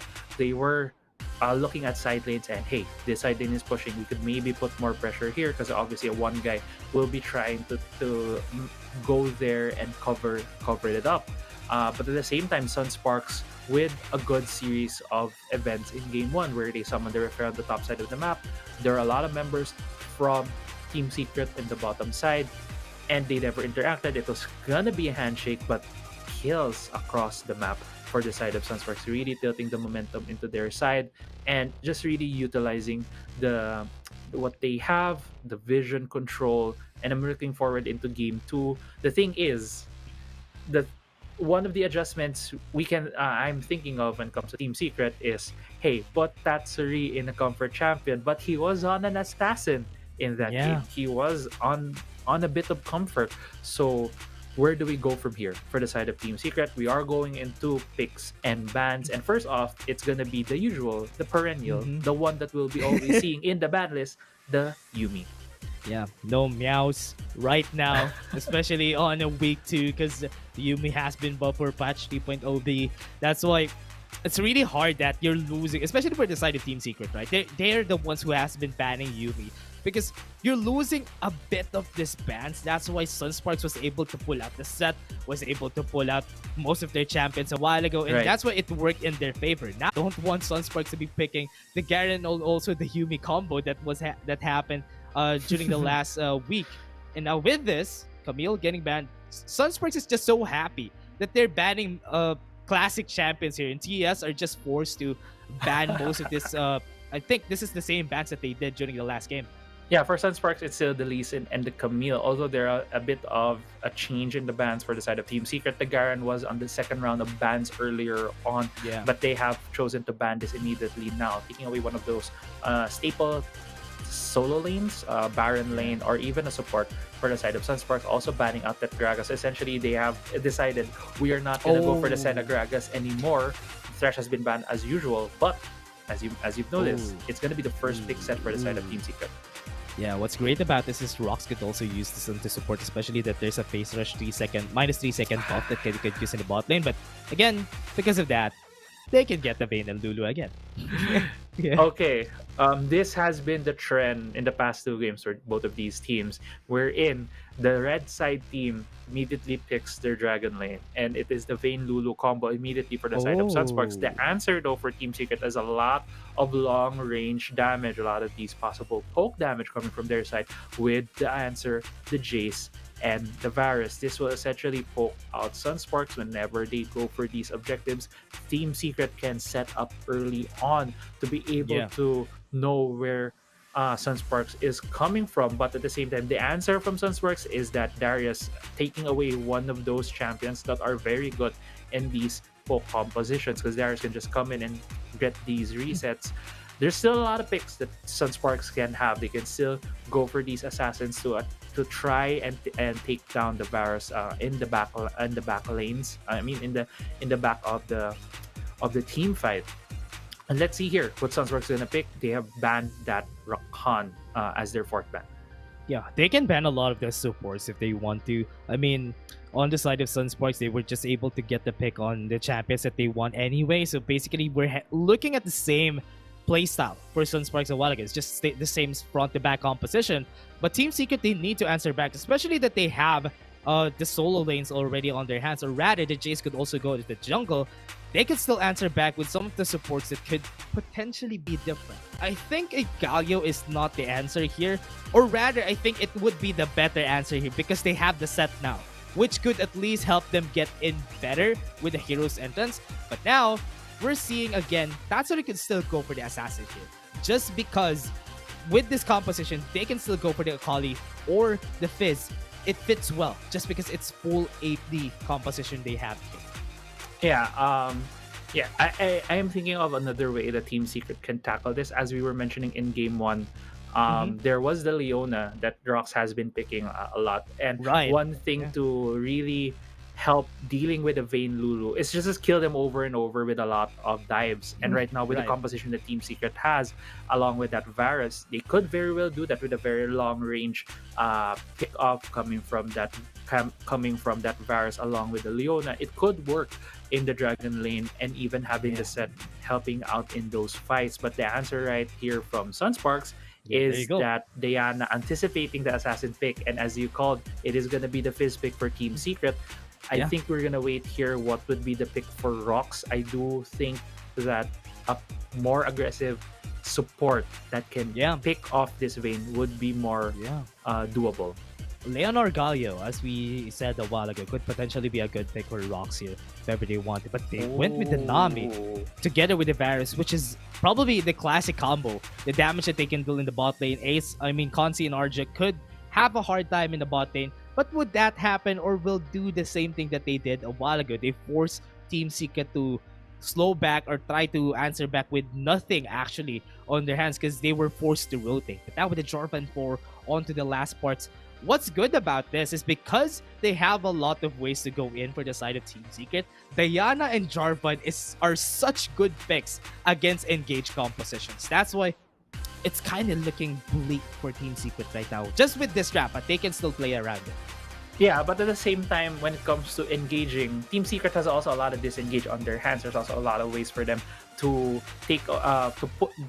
essentially throw these members away. They have that set with a showstopper. If the Diana or the Jarvan comes in, he could just throw them back to his team. They also have the Nami for disengage with her tidal wave. At the same time, it's also allowing them tools to have a lot more ins, a lot more ways to engage on the side of Sunspark. So I do think it's gonna be a clash of styles right here for both of these teams. One team, again, Sunsparks doesn't have a lot of champions that need a lot of resources. They can again put a lot of their resources on Consi. They can go for another lane swap at level 1 to give this Vayne a bit of a boost in the early game. Let's see if that's gonna be what they're gonna do in this in game 2 of this series. But with the picks that these teams have done, Sunsparks right now is looking to get this game to close out this series, to get a 2-0 against Team Secret,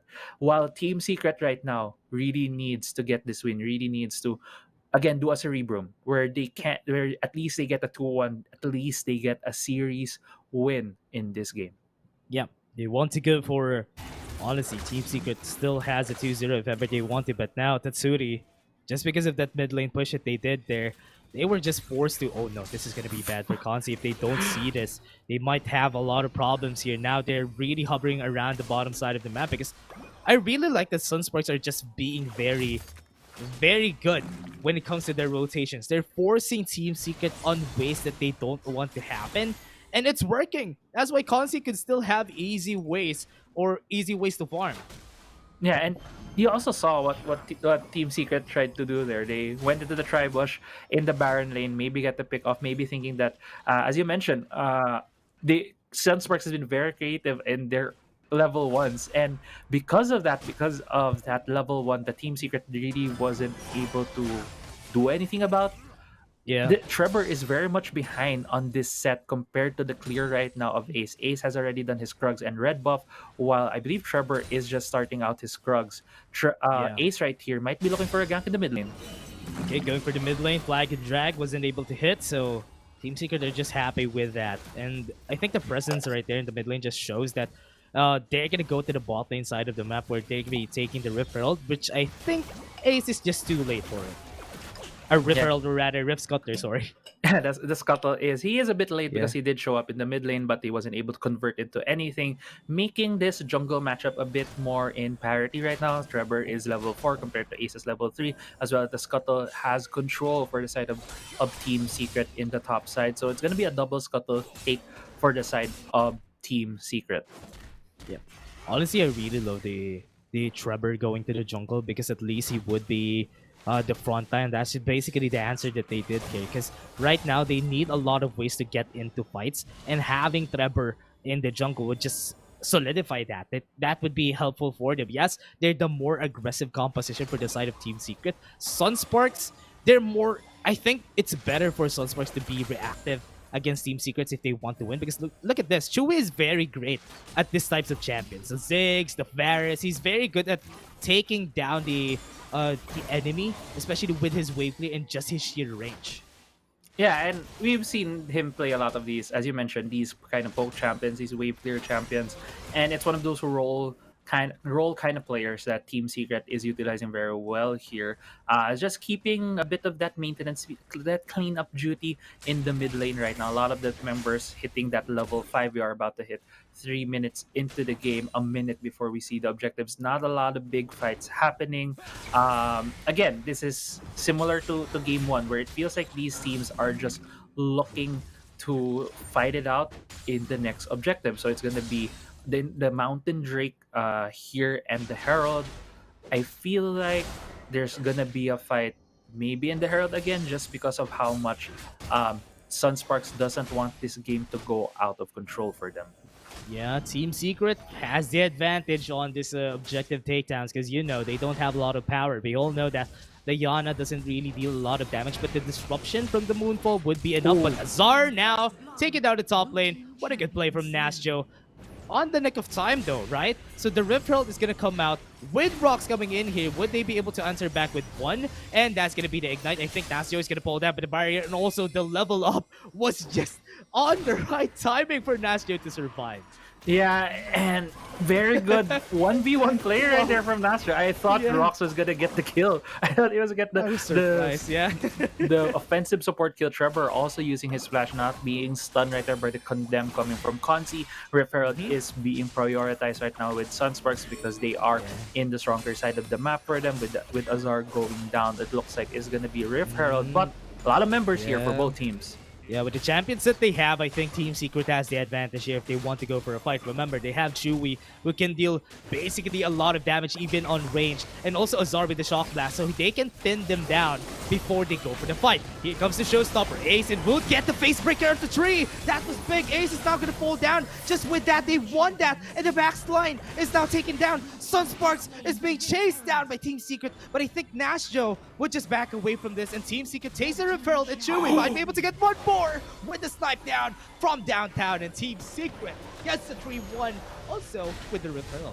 Yeah, also with the Rift Herald secure the 3-4-1 exchange in favor of Team Secret, and Schreber with a very good showstopper play right there, immediately catching Ace, even hitting 3 people with the pull, essentially taking stunning most of the members of Sunsparks there. I even think Sunsparks got caught by surprise with how fast Schreber initiated there. I think Sunsparks was thinking it's gonna be a bit more of a staring contest for the next 2 seconds, but Team Secret immediately pulling the trigger, catching Sunsparks off timing, and was able to win that fight from there. Yeah, that face break, especially that Haze wasn't there also. It was a 4v5. Big advantage for Team Secret to go for that fight. And they're very smart, especially that they have Tatsuri with the Rabadon's dead cup already. They're not even contesting that. Top lane would be the target. Tatsuri still has ways to get out from this. Playful Trickster is still up. I think he's going to fall down. He knows that he's dead. That's why he just gave way. But the Mountain Drake is going to come to the side of Team Secret. Yeah, the exchange right there is the Mountain Drake for Team Secret, and Rift Herald is on the side right now for Team Secret. They can bust this mid lane turret open. Only Haze is here for the defense. Yeah, I think this is going to fall down because Rift Herald is just going to get the bonk here in the mid lane. That's going to be taken down. Big win for Team Secret, opening up the map, and also more pressure for Sunsparks. Yeah, and I think that's what you want to see when it comes to Team Secret. Yes, Tatsuri did fall in the top side of the map, but he did absorb 4-player pressure. But there's a fight here. Yeah, they go for the fight, and that's going to be the kill already onto Nashjo. Very, very fast. Trevor is just dealing so much with the skanks right now for the side of Team Secret. Yeah, again, that was a fight there in the river, but going back into the point here in the top side of the map for Tatsuri, he is the guy right now manning this side lane, and I think that's what you want to see from Team Secret. Their solo laners manning the side lanes, being able to absorb pressure from Sunsparks, and then Trevor, Chewy, and Rox playing from there, looking to where they could go to the map, which is going to be the stronger side. And that helps with vision. If you look at where the wards are right now, it is mostly the top side river. They really want to keep Tatsuri a bit more safe here, trying to put a lot more pressure on the side of Sunsparks, because Consi and Arjuk, again, this vein will be the victory condition for Sunsparks. Yeah, and as looking at the win condition for both of our sides, right, Crazy Apple, I think you can agree with me here that early to mid-game would be the stronger power of Team Secret because they have a lot of burst damage and they don't have good scaling when it comes to the late game. That's why this is honestly a good way to play with it. Probably a 5k golden is the most ideal against Sunsparks right now, because that would just mean that they would just be winning the fights because they have item advantage. They don't want this to drag on, because if that happens, Consi would just go on a rampage. Yeah, I certainly agree to that point, that we really need to see Team Secret to have a larger advantage at this point. 2,000 gold lead is significant, but it is not as significant as where they need to be when it comes to dealing with Consi. They need to keep forcing the issue right now, and there is a very deep invade right now for Team Secret, but not a lot of things happening here. Consi might be getting caught out in his red buff here. Yeah, gonna be scary. Sunsparks going in for that buff, won't be able to get anything because they got just smited out to oblivion, and top lane is just gonna be taking them because Sunsparks doesn't have enough members onto the top side of the map, so this is just gonna be easy for them to take down. Yeah, but a bit of a handshake right now because a lot of the pressure for Team Secret on the top side, but Tatsuri being able to run here the bot side, clearing the wave right here against Sunsparks. Yeah, that was just unfortunate for Sunsparks. They weren't able to get anything out of it, and the Rip Herald is just going to take down for the side of Team Secret. Remember, I think this is what happened during Game 1, right? Sunsparks just taking all the objectives, they're taking all the map pressure, and they're going to be winning. Team Secret, I think they're following the same formula here, and I think this is a big advantage for them. Yeah, they're kind of following the same script right now of what Sunsparks was doing earlier, but the difference is in terms of the win conditions. Earlier on, it was really on Team Secret to be pushing the early game tempo, and they weren't really able to do that with Consi eventually being able to snowball to a point to just kill a lot of the members from Team Secret. Now, it's still kind of the same thing for Team Secret. They need to be the ones dictating the early game tempo, and that they are doing at this point. We're about to approach 10 minutes into the game, 20 seconds into the second. Drake, Sunsparks might be looking at this objective. They need to put down wards right now, or maybe putting a bit more people there to look into that part. But Team Secret being very aggressive into the jungle, being a lot of incursions right here, just trying to put down vision, trying to make sure that Sunsparks won't be able to put vision into this Drake pit. Yeah, they're taking all the visions onto the Ocean Drake, especially with a team like Team Secret. They would need this Ocean Drake because the sustain that they have, especially in a 5v5 fight, would be needed. And that Rox was able to put down already. Okay, that is a good ultimate right there from Trevor. Now the Haymaker comes in. Doesn't have the face breaker though, but he dealt a lot of damage already. That's going to be the kill onto their side. Haze has been put up, and that's going to be the kill. Sunsparks wasn't able to get anything out of that fight yet, but that's a 2-4-0 in favor for Team Secret. Yeah, 2-4-0. All 5 members of Team Secret are still up. This Ocean Drake is gonna be on their side. And as you mentioned, it's gonna be very, very good for them because of the regeneration that this Drake is gonna give to their team. Unfortunately for Nastra, he tried to start the fight off. He tried to pick off Chewy with the flash, but wasn't able to get the apprehend on him.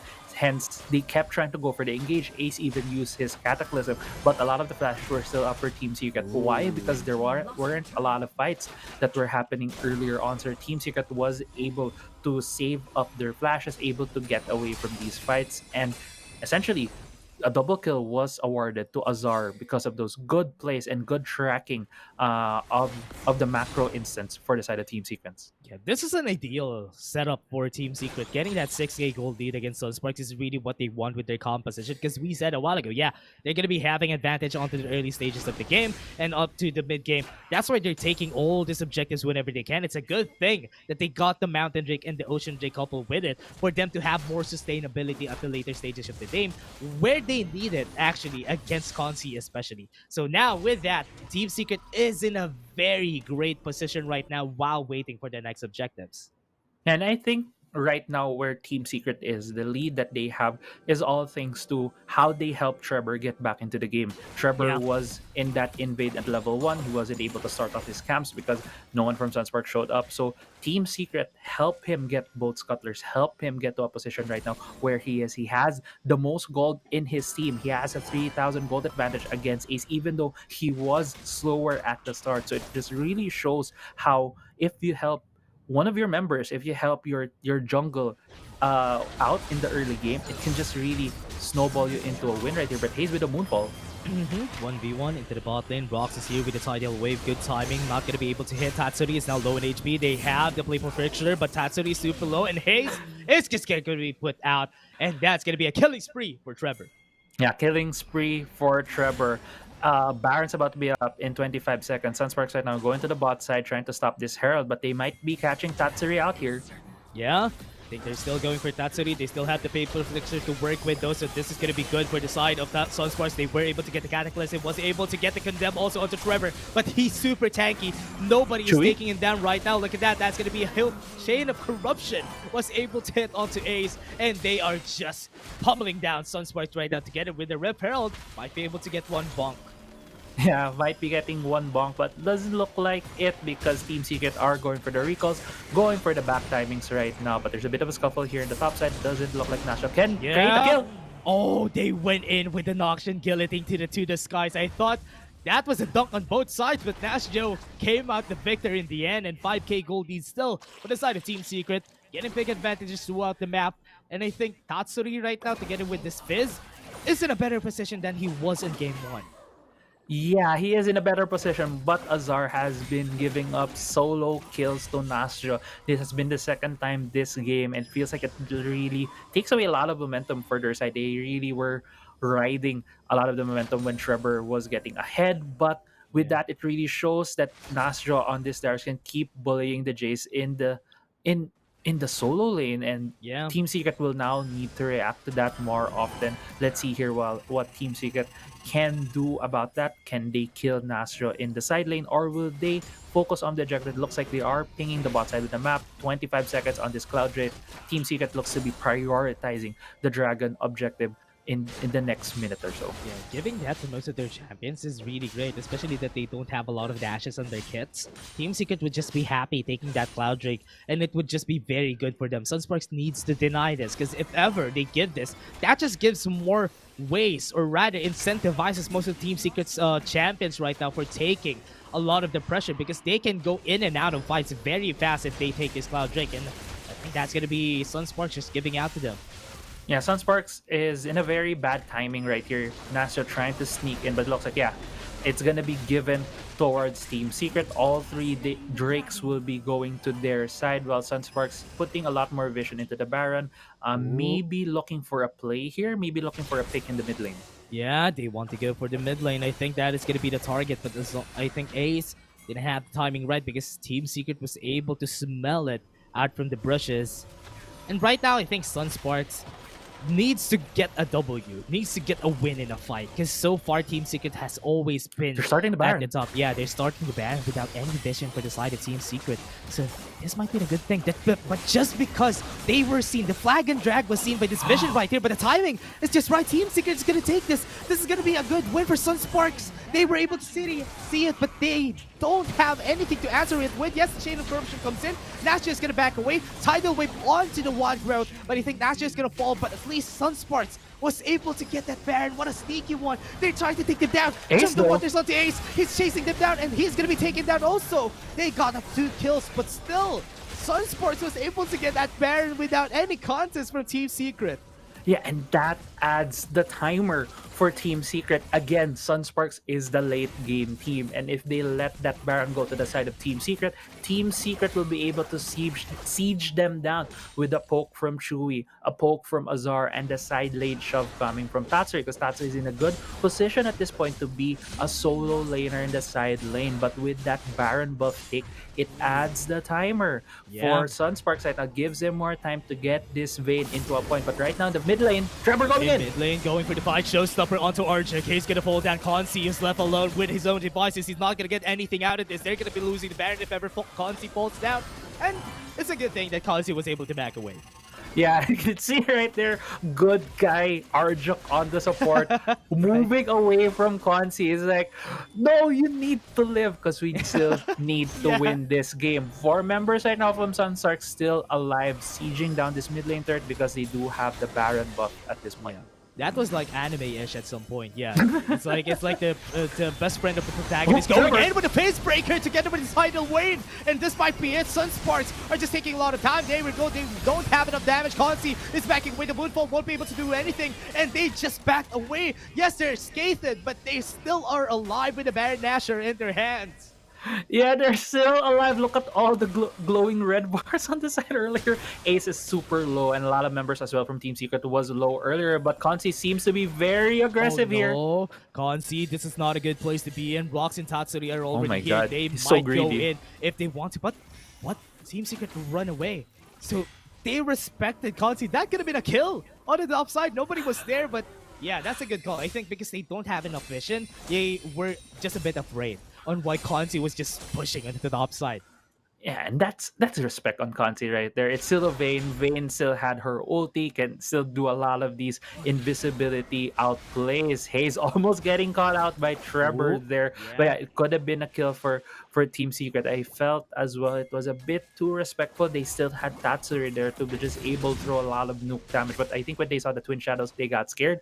Nastro though trying to go against Azar. But it looks like both of these teams positioning into the Elder Drake pit at this point. 30 seconds on the Elder Infernal Drake. Yeah, and it is an Elder Infernal Drake. Everyone would want this. So they are going to be pushing for this if they can. The Team Secret has a lot of ways. Rubber goes in where the Showstopper comes in. Haze is not skated though. That's a lot of damage coming to their side. Cataclysm onto the back line. I think Ace is going to fall down. But a Moonfall was able to get down the tree, and Kazi is just taking them down one by one. Look at this, Nacho is chasing them down. They won't be able to get anything out of it. They lost both of their junglers. So this is a good Elder Dragon call if ever. The timing would be right for both sides.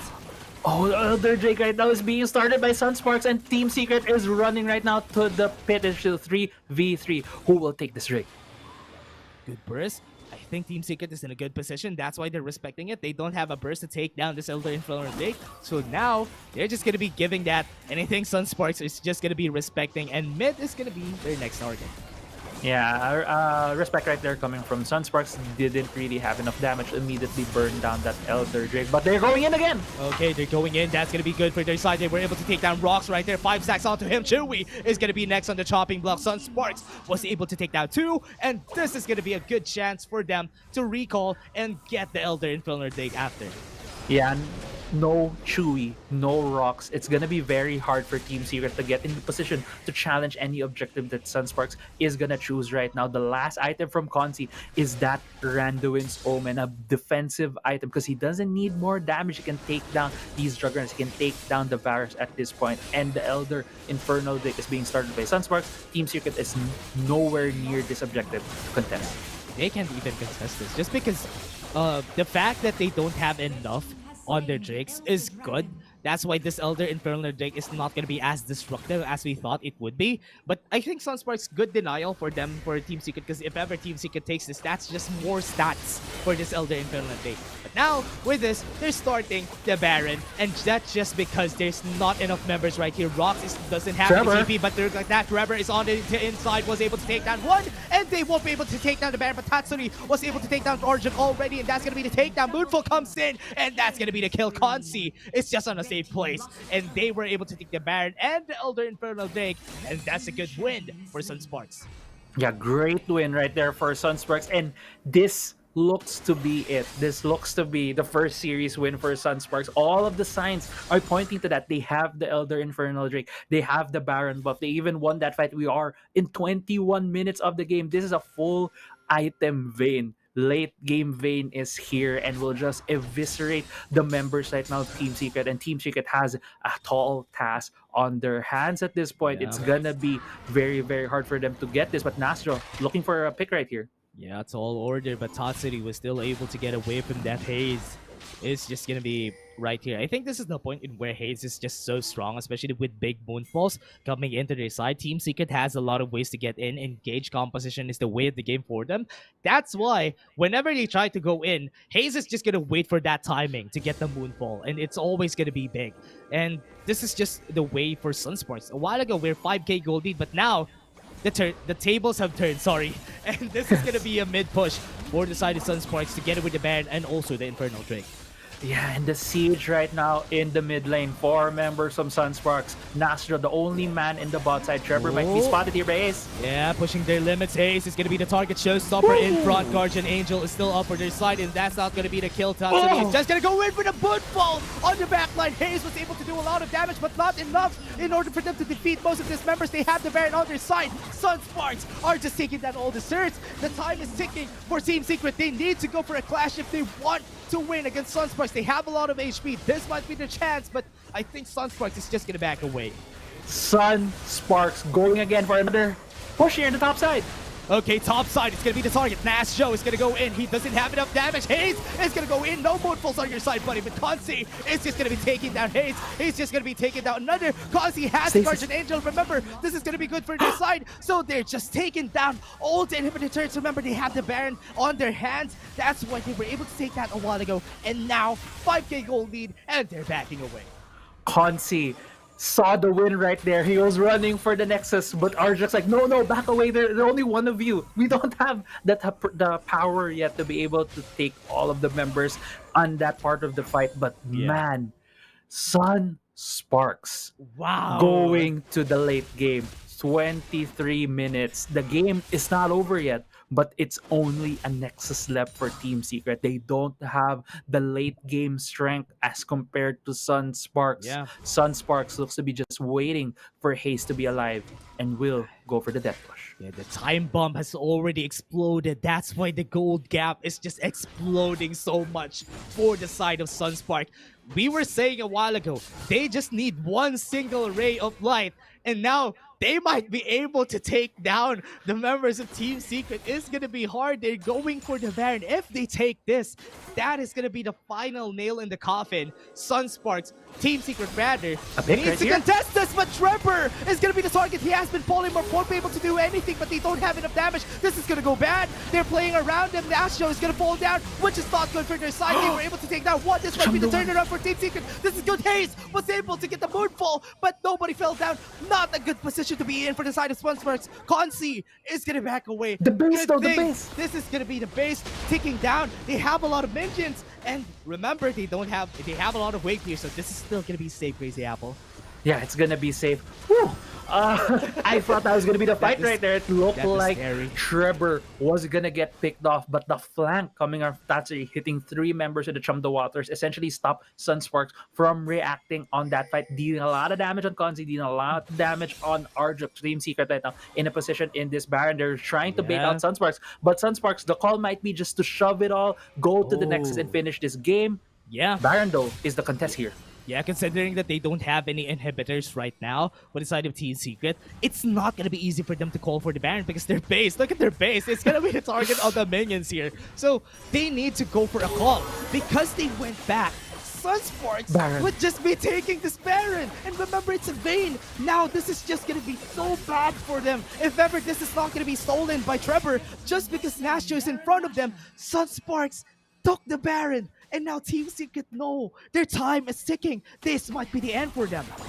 This might be it. This might be the series win for Sunsparks. Let's see if they're gonna go for a recall. Nastro is caught out here. Okay, Nastro gonna be the target. Chung the Waters won't be able to hit Facebreaker. They're putting a lot of their eggs on this backseat. They want to get the kill onto Nastro, but would he be the good target though? Trevor would get the kill onto Nastro. It's a 4v5. They can still go for this. They have the Baron to work with. The Moonfall is down, so this might be the chance for Team Secret, but Konsi is dealing a lot of damage. Remember, they don't have Chum the Waters, so if ever they try to go in, they need to wave clear so bad. This is gonna go bad for them. This is gonna be Konsi falling down, but they're taken down. Sunsparks won against Team Secret, and that was a great win against them. A 2-0. What a great statement for the members of Sunsparks. A 2-0 series win for Sunsparks against Team Secret. A lot of teams, as we said earlier in the broadcast, use Team Secret as the litmus test, as their true test in this tournament in the WCS, if they can do it. And Sunspark has shown us a 2-0 against Team Secret, and I'm still amazed at how Sunsparks was able to do it. They went from a week 1, a 0-3 week 1, and as we mentioned earlier, they just needed that one spark, that one ray of light coming in to win. Game 1, they did that. Game 2, they were on the back foot. Team Secret had the lead, and as a panel mentioned, Team Secret doesn't let go of a lead, but Sunsparks knows how to do it, plays the game very well in the macro level, just took it the late game, won the 2-0. And last thing I think the only thing I want to say right now with Sunsparks is congratulations to this team. Wow. Yeah, I think right now, Crazy, I'm not sure if I'm dreaming right now that Sunsparks was able to get it's an upset. Win. Yeah, a very, very big upset at that against Team Secret. Remember, Team Secret is, again, one of the top teams last season, and that was just so much to take in, honestly. For them to get a 2-0 against Team Secret, that was just a big statement for them. I mean, it didn't come to that. The draft was great during Game 2. Honestly, it was so great. They were able to fulfill their win conditions, get the early game in their favor. But because it took a long time for them to end the game, Sunsparks just played the Vayne card. And that's just how they won the game. After that, Haze, even without the Moonfall during that last fight, they were able to get the win just because Konsi was just so big at that point. That was just a big win. Honestly, I don't have any words. It's just that Sunsparks just played this so well. Yeah, you see the strength. I feel like we're seeing here the actual strength of Sunsparks as a team. We have put them in the power rankings as one of our, not in the top 4, not in the top 5, but you're seeing here when they play well, when they can get Consi into that position. I believe in week 1, we talk a lot about Consi being this marksman player, being a possible win condition for Sunsparks, and they show us here when you focus on Consi to put him in that position, and it all starts from the early game. Sunsparks keeps being creative on where to put this duo lane on the map. At first, they put it at the top side. In game 1, it worked out well for them. They put it in the mid lane. Trevor was put behind early on. Yes, Team Secret was able to recover from that, but slowly and surely, the play is being started out by Nasjo. I think we are not putting as much attention to him right now. He did 2 solo kills against Azar, stopping a lot of the momentum that Team Secret was building up. And you saw earlier in that replay, he was able to pick off rocks in the mid lane, giving Sunsparks that pressure in the mid lane, destroying the turret, and it's just every member of Sunsparks at one point in this series stepped up to give this 2-0 win against Team Secret. Yeah, if you take a look at what happened there during the last fight, right? Consi made himself a bait.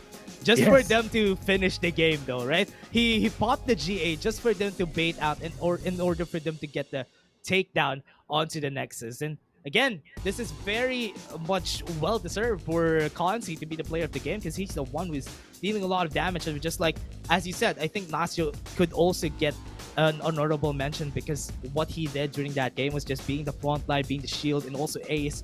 Also, making that front-to-back composition work so well. And that was just, I mean, man, again, a 2-0 is just, I still feel like I'm daydreaming or something. It's a statement game for Sunsparks. Week 2, they've come to play. They're starting it strong right now against Team Secret. They've seen the cracks that were shown by Cerebrum. What were the cracks? Nasus 3 picks at all 3 games. We're gonna do it in a different way. You're gonna go late game against Team Secret. We're also gonna go late game, but with the strength of our team. And their strength is Consi and the crew. I mean, Hayes was also strong. And Nash also, but Consi. I like that they are very creative with these lineups that they've been doing, right, Crazy Apple? Because honestly, they went with Hayes being the target. I mean, they went with Consi being the Vayne, which is the pressure that they dealt with during the whole game, which is really great. But Hayes was able to also put himself out there during game 1, but game 2 was all Consi and Nastro, just making sure that each other is safe, each other is always able to get their win conditions, and also Vayne is just so big in the late game, especially when you're close to 20 minutes. But before we go on to our analyst test, everyone, we're just going to be taking a short break. That was an insane series, Crazy We need Apple. a break, man. We need a break. Yeah, to be honest. But again, we have been your shoutcasters for today. I'm Dash, and I was here with Crazy Apple. See you guys in just a bit for more Wildrift action.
A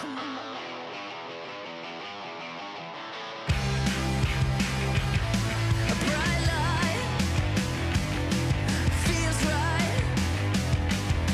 I can't lie. I'm sky high, sky high. It feels like lightning burning up in the sky. Bright as sun in your eyes. Feeling alright, I can't shine like lightning.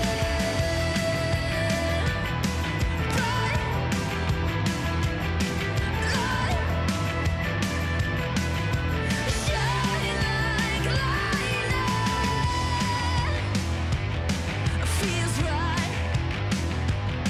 I can't lie. Sky high, sky high. It feels like lightning burning up in the sky. Bright as sun in your eyes. Feeling alright, I can't shine like lightning burning up in the sky. Bright as sun in your eyes. Feeling alright, I can't shine like lightning.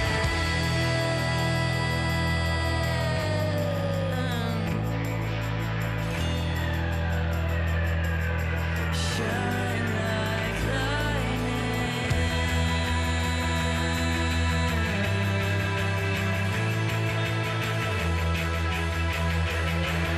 Shine like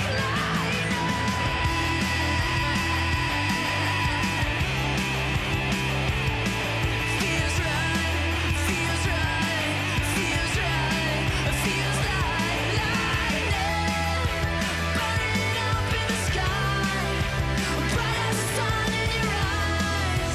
Feeling alright, I can't shine like lightning. Shine like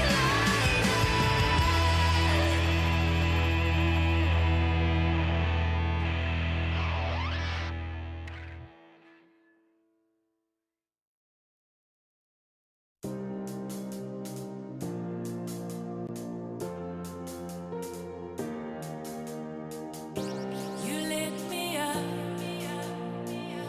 as the sun went down.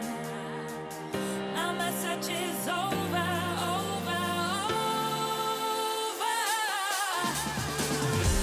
Wherever it takes me, my world will be complete. 'Cause I've been going crazy, but now I've landed on my feet. 'Cause now I found my lucky star. Found my lucky star. Found my lucky star. Right here in the shadows, follow me. Forget all your troubles and trust me. We'll do it together in harmony. Let it go and set your mind free.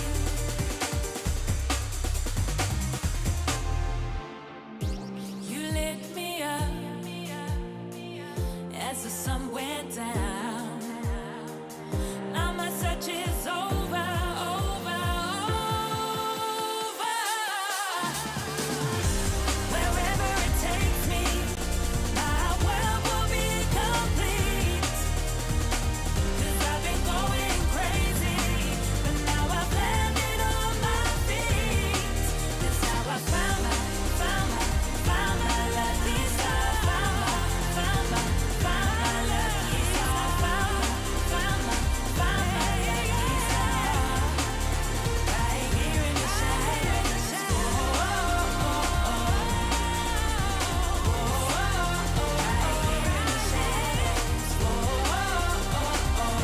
In the shadows. Right here in the shadows.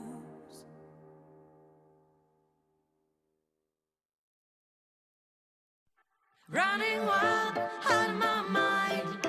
Hold my breath 'cause I'm ready to make a move. Got nothing to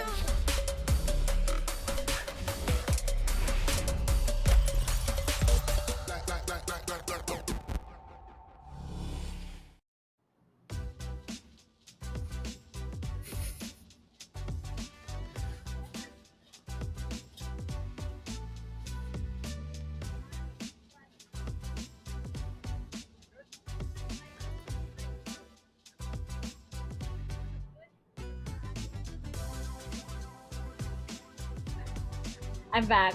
It's always a good surprise, but it's never a good one for Team Secret because this series goes to Sunsparks with a 2-0. I don't know. Praisey, I'm gonna throw this to you because you just came from the series, and I know. I feel that was, but that's me and Dash.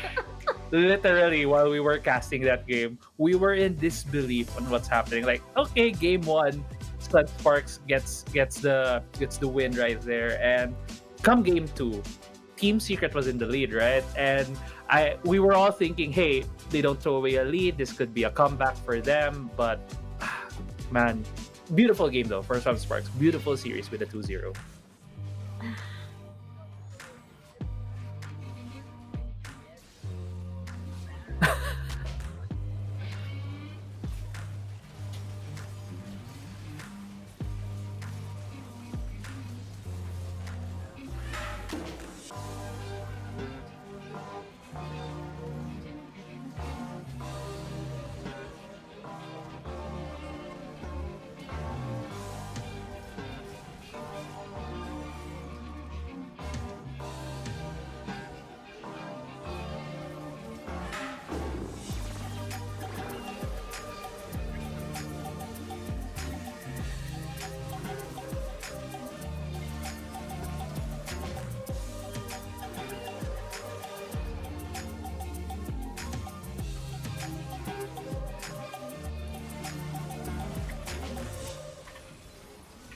Hello. Can you guys? yeah. I'm not. Okay, let me take over for Autolus right there. If you guys weren't really hearing Otto, I basically mentioned how this Nunu pick for game one was this very new, is this old pick, but it comes in and out when it comes to these objectives, when it comes to these metas, and yeah, it was very much well used by Sunsparks along with that attack speed buff. But coming into game two, it really felt like it was a Team Secret show at the early game. Tatsuri was on his assassins. They were able to get these pickups, as you see here in the replay. Chewy was able to throw his damage from far away, but I think this is one of those turning points. This highlight right here from Nastro, being able to take these two, Chewy and Rocks in the mid lane, throwing open the mid lane, destroying that turret was essentially something that really gave Sunsparks a lot more space. They also were able to sneak the Baron. Wasn't sure if it was shown in that replay right there, as also mentioned by Autolus. And yeah, Sunsparks was just really able to snowball the game off that. Let me check my audio for a bit. Yeah. Are we good? I hear you loud and clear. Nice. So, yeah, and I really just feel like this day is there's something weird with this day, guys. there's something weird here, but I don't know. Team Secret, it just definitely wasn't, of course. I mean, we still hold them to that standard, of course, because they still have that title, of representing, of course, the Philippines and Southeast Asia. We definitely thought that, it was gonna go all uphill from here, but it seems like Team Secret, they still need to take a step back and, restart, reshuffle, maybe, think about some things first, because it seems like, here in the WCS, they're having quite a hard time, and against teams that we know that they would have had an easier time. But of course, not to discredit Sunsparks at all, because this was definitely quite a performance from them. All of the members of Sunsparks managed to step up quite a lot, and we even saw Leather Goods come on screen for quite a while. So for sure, his leadership, I was gonna say his leathership, is in play. Pun in there, insert a pun in there. But yes, for sure, this is exciting for Sunsparks. Definitely, I do have to say, Nasjo had quite the series, actually, not just the game, but the entire series. And Autolus, we were talking about how Nasjo was, definitely one of the players to look out for. And we do have our interview ready, so we can actually ask the team about, how their synergy is. Finally, welcome over to the panel desk. We do have Sunsparks, and I do believe it will be Arjuk speaking on behalf of the team. But let's wave hello to all of them. Hi, guys! Welcome! And congratulations to everybody. Good job to Sunsparks. Of course, we have some questions for you all. And one of those questions, of course, Arjuk, is with the new team that you have. How are you? What's the difference between yung team mo last season or dati sa CI Icon series and the team today? Siguro sobrang laki rin ng pagkakaiba. Kasi nung nasa Lakan ako, sobrang aggressive kasi ng play namin dun lagi. At kung napapansin nyo naman, lagi ako nagbo-brute support, mga ganun. Kasi dun din sanay yung jungle namin dun that time. Kaya, ayun. Ngayon, nag-a-adjust talaga ako. Tsaka, parang lahat kami dito magkaka-team, pinapansin namin kung saan kami mas comfortable na ganun. And the adjustment is really great, no? Kasi we're seeing, of course, the improvement of the team really come into play, especially up against opponents like Team Secret. So, can I ask, you guys, when you found out that you were going up against Team Secret, ano yung mentality nyo going into this series? And of course, your reaction upon realizing na kayang-kaya nyo yung 2-0 for the series? Hindi ko alam kung ano yung iniisip ng mga teammates ko. Pero ako, that time, yung iniisip ko bago yung laro, parehas kami ng situation ni Rox bago kami sa team. Alam mo, kumbaga mas high pressure lang kay Rox kasi yung mga players na hahawakan niya as a shot caller, mga high caliber players mga galing Horizon Cup.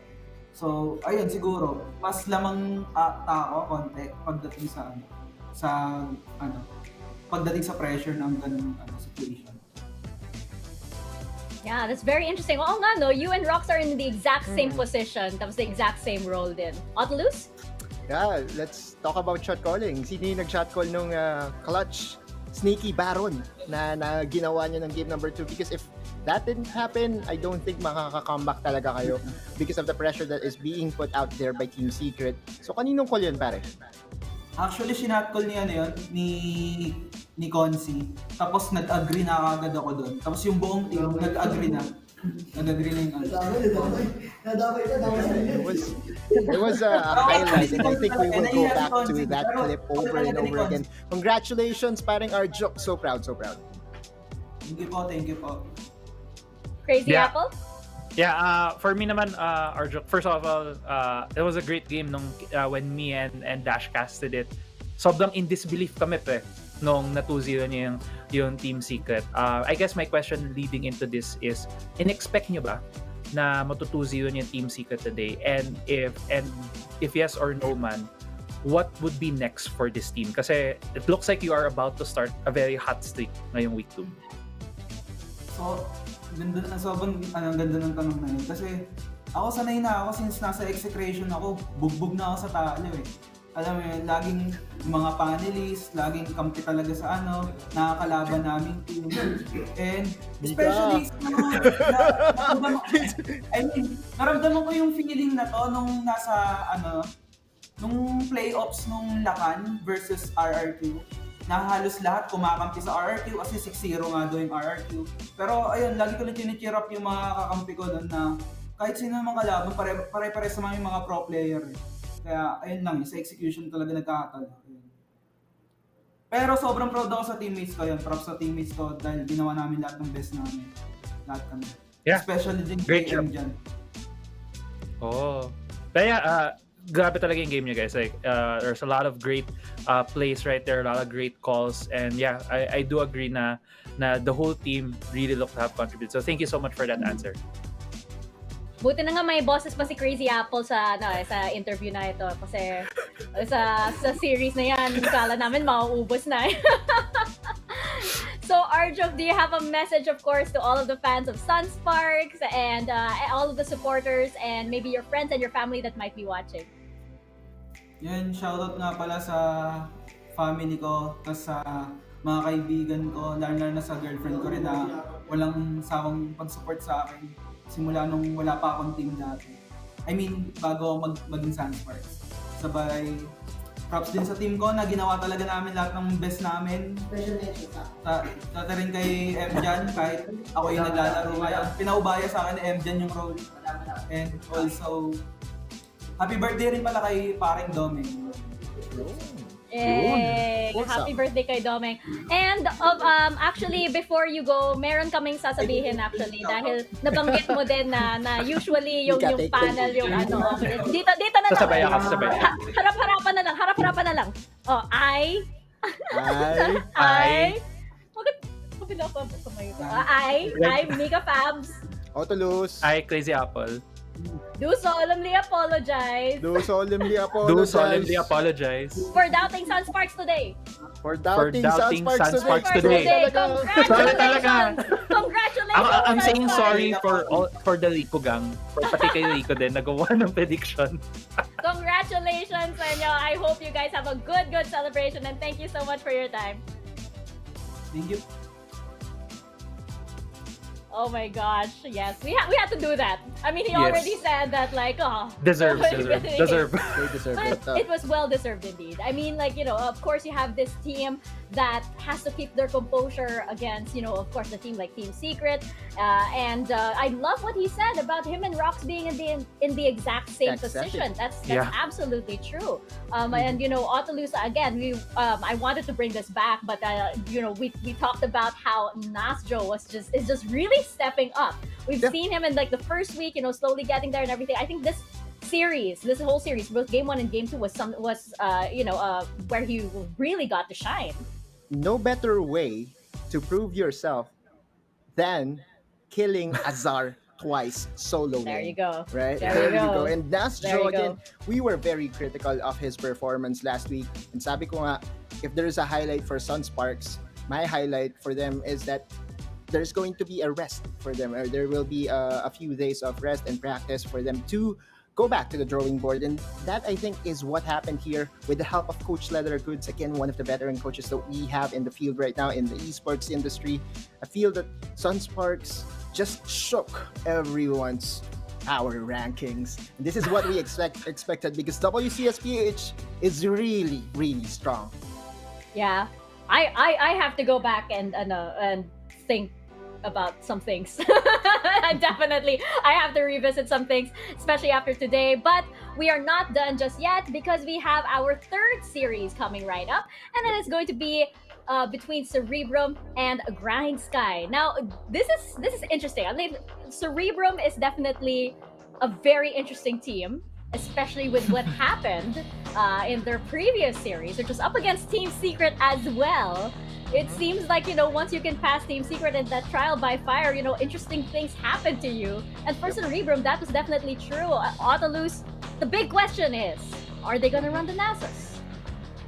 I think they will still do it. They are very comfortable if Renekton gets picked on the other side. We know that Tante really favors picking the Renekton. That's their counter pick. And I kind of understand now the rationale behind the Nasus pick. But more than that, again, Cerebrum Wildrift, the time is now. The momentum is definitely on their side. And I think, the moral victory that they got against Team Secret, if they just continue to ride Peigo's pressure in the mid lane, and things would definitely be onto their favor. But our solo player highlight, of course, is going to be Evilis. You did mention about the dog, Nasus being picked multiple times. If the question is, will Evilis still pick the Nasus? I think so. There really is a fulfillment feeling for me if we will see a Nemesis duel that will be won by Nasus, and he will have a cleaving, siphoning strike. What do you think, Crazy? I mean, I think that it looks to be a very comfortable pick on the side of Evilis, and it's something that you can really utilize more and challenge these teams moving forward on how they're going to react to it. And it's not a pick that we've been seeing only here in the WCS. We've seen it in other regions as well. In the same usage style, they've been picking it against the Renekton. So I really do think we might see the dog again. Would really love to see the arf arf. Yeah, it's like the counter to the meow the meow, meow meow.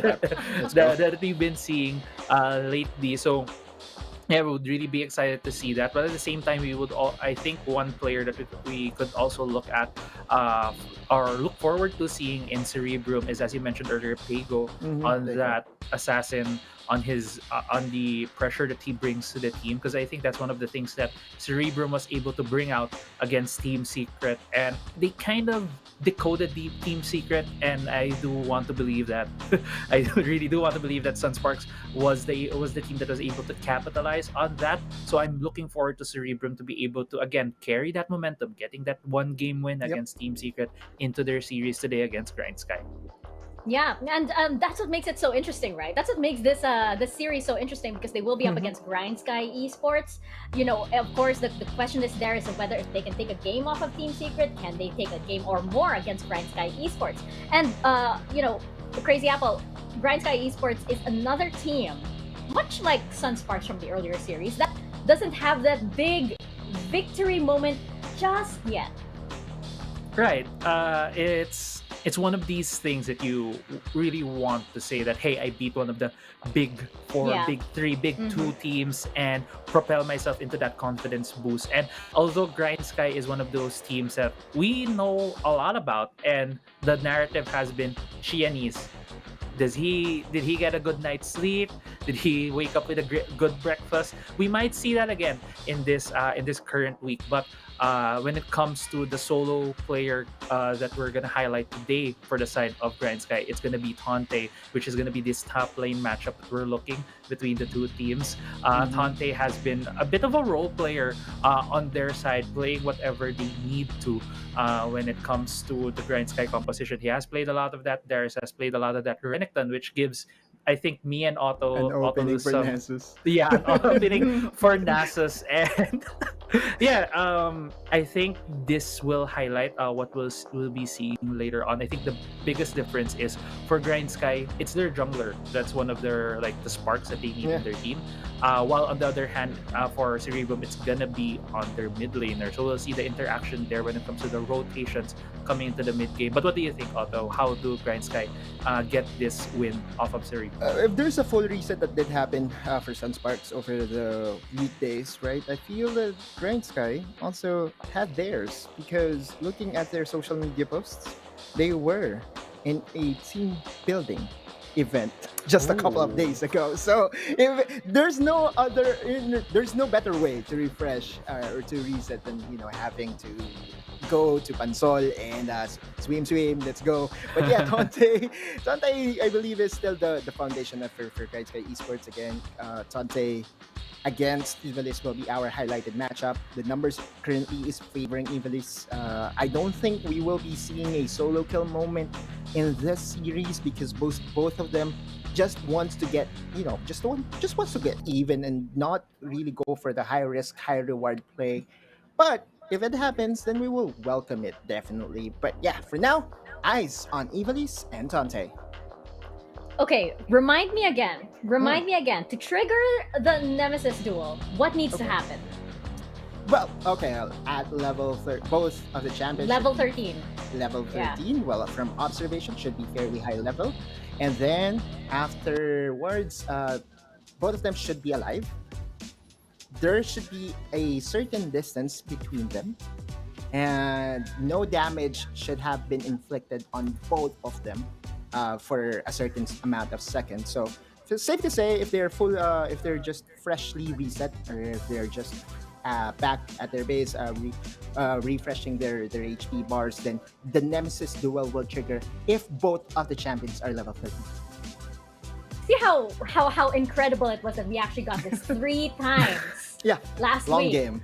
Yeah, exactly. And just how, you know, we just couldn't believe our eyes that this is actually happening. And of course, in the WCS of all places, you know, it wasn't like, you know, it wasn't a solo queue, or it wasn't some, you know, just random rank game. This was a pro game, and we happened to have it. We have to check actually if we are like the only ones to have triggered it like somewhere around. I don't know. I'll check that. I'm curious now. I'm really curious now if we're the only ones. But We yeah. are the only one to trigger it 4 times already. We had 3 times of Nasus versus Renekton, and we also have a Nemesis duel between Reggar and Kazakh. So when it comes to That's rivalry and the narrative right. between this 4 champions, I believe PH #1. Wow. Wow. I'm keeping track. I Yeah. tell you. That's not, like I don't know like how, of course it's like, in terms of like the logics of the game, it's pretty impressive because there's so many conditions that have to be met. Exactly. Of course the panel needs to meet our condition that was set for us, which Well, will guess be time. by the post show. Whoever comes in last for predictions needs to draw, or the other panelists get to draw or write on the face. So we'll need to prepare something to write on our faces. Maybe if you're daring a marker, it could be it could be maybe a washable pen, it could be eyeliner for those who do have, or maybe like a crayon of some sorts. I don't know, but let's have our predictions to see who gets further ahead. Like currently, the Rico gang is trailing behind a little bit in terms of a points.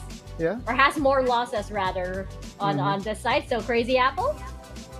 Oh, you're starting with me, Yeah. Riku Gang. Yes. Okay. You. Let's do it. Okay. Rico Gang. For predictions, I thought about this. I wanted it to be spicy this series, but I think it's gonna be less spicy just because of what we've seen on the second series. So I'm going Cerebrum this series. I believe it's gonna be a 2-1. Cerebrum versus Grindsky, and that's me going off the hype train with Sunsparks. Like seeing Cerebrum win last week with one game against Team Secret, I feel like they can carry that over. They had that reset. They could have gone to VOD reviews, and I feel like they could take it away from Grindsky, who has been very coin flippy from week 1.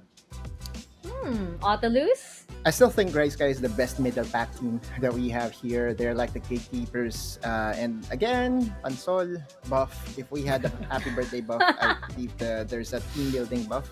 There's a lot of magic miracles that can really happen after you go for a morale boosting event. And I think it is going to be beach buff. Grindsky over Cerebrum Esports.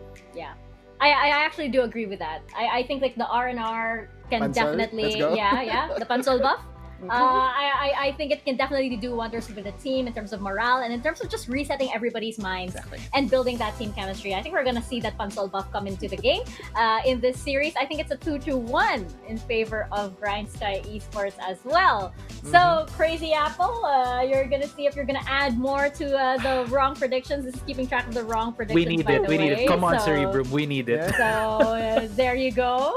And of course, by the post show, ladies and gentlemen, we will be preparing our, maybe like, something that we can write on our faces with. We get to decide. If you have any requests, by the way, let us know. Just use the I have a hashtag, request. WCS. Because I'm in the lead. Yes. Oh my god. El Filibusterismo. Oh my god. Wow. That's a lot of ink. I know. That's a lot of. A lot of letters. That's a lot of ink. But yes, let us know via Twitter. I think we have some tweets to feature on over here on our desk, so let's bring them up. We have, hey, what are you doing over there? You should be getting ready to cast. Sunsparks, what an upset, getting that 2-0 against Secret. Wow. That's that is definitely what, like, I don't know. I was here crying a little when that series was happening for sure. Do we have another tweet? I think we do. And again, guys, just use the hashtags hashtag WCS, hashtag WCSPH, and hashtag Wildrift Champions SEA. I think we have just one tweet. So if you guys want to let us know, of course, your thoughts, or if you guys want to suggest more consequences to the panel, please be kind. Let us know via those hashtags over on Twitter. We are now gonna get ready to get into our third series of the day between Cerebrum Wildrift and Grindsky Esports. Casters, over to you guys.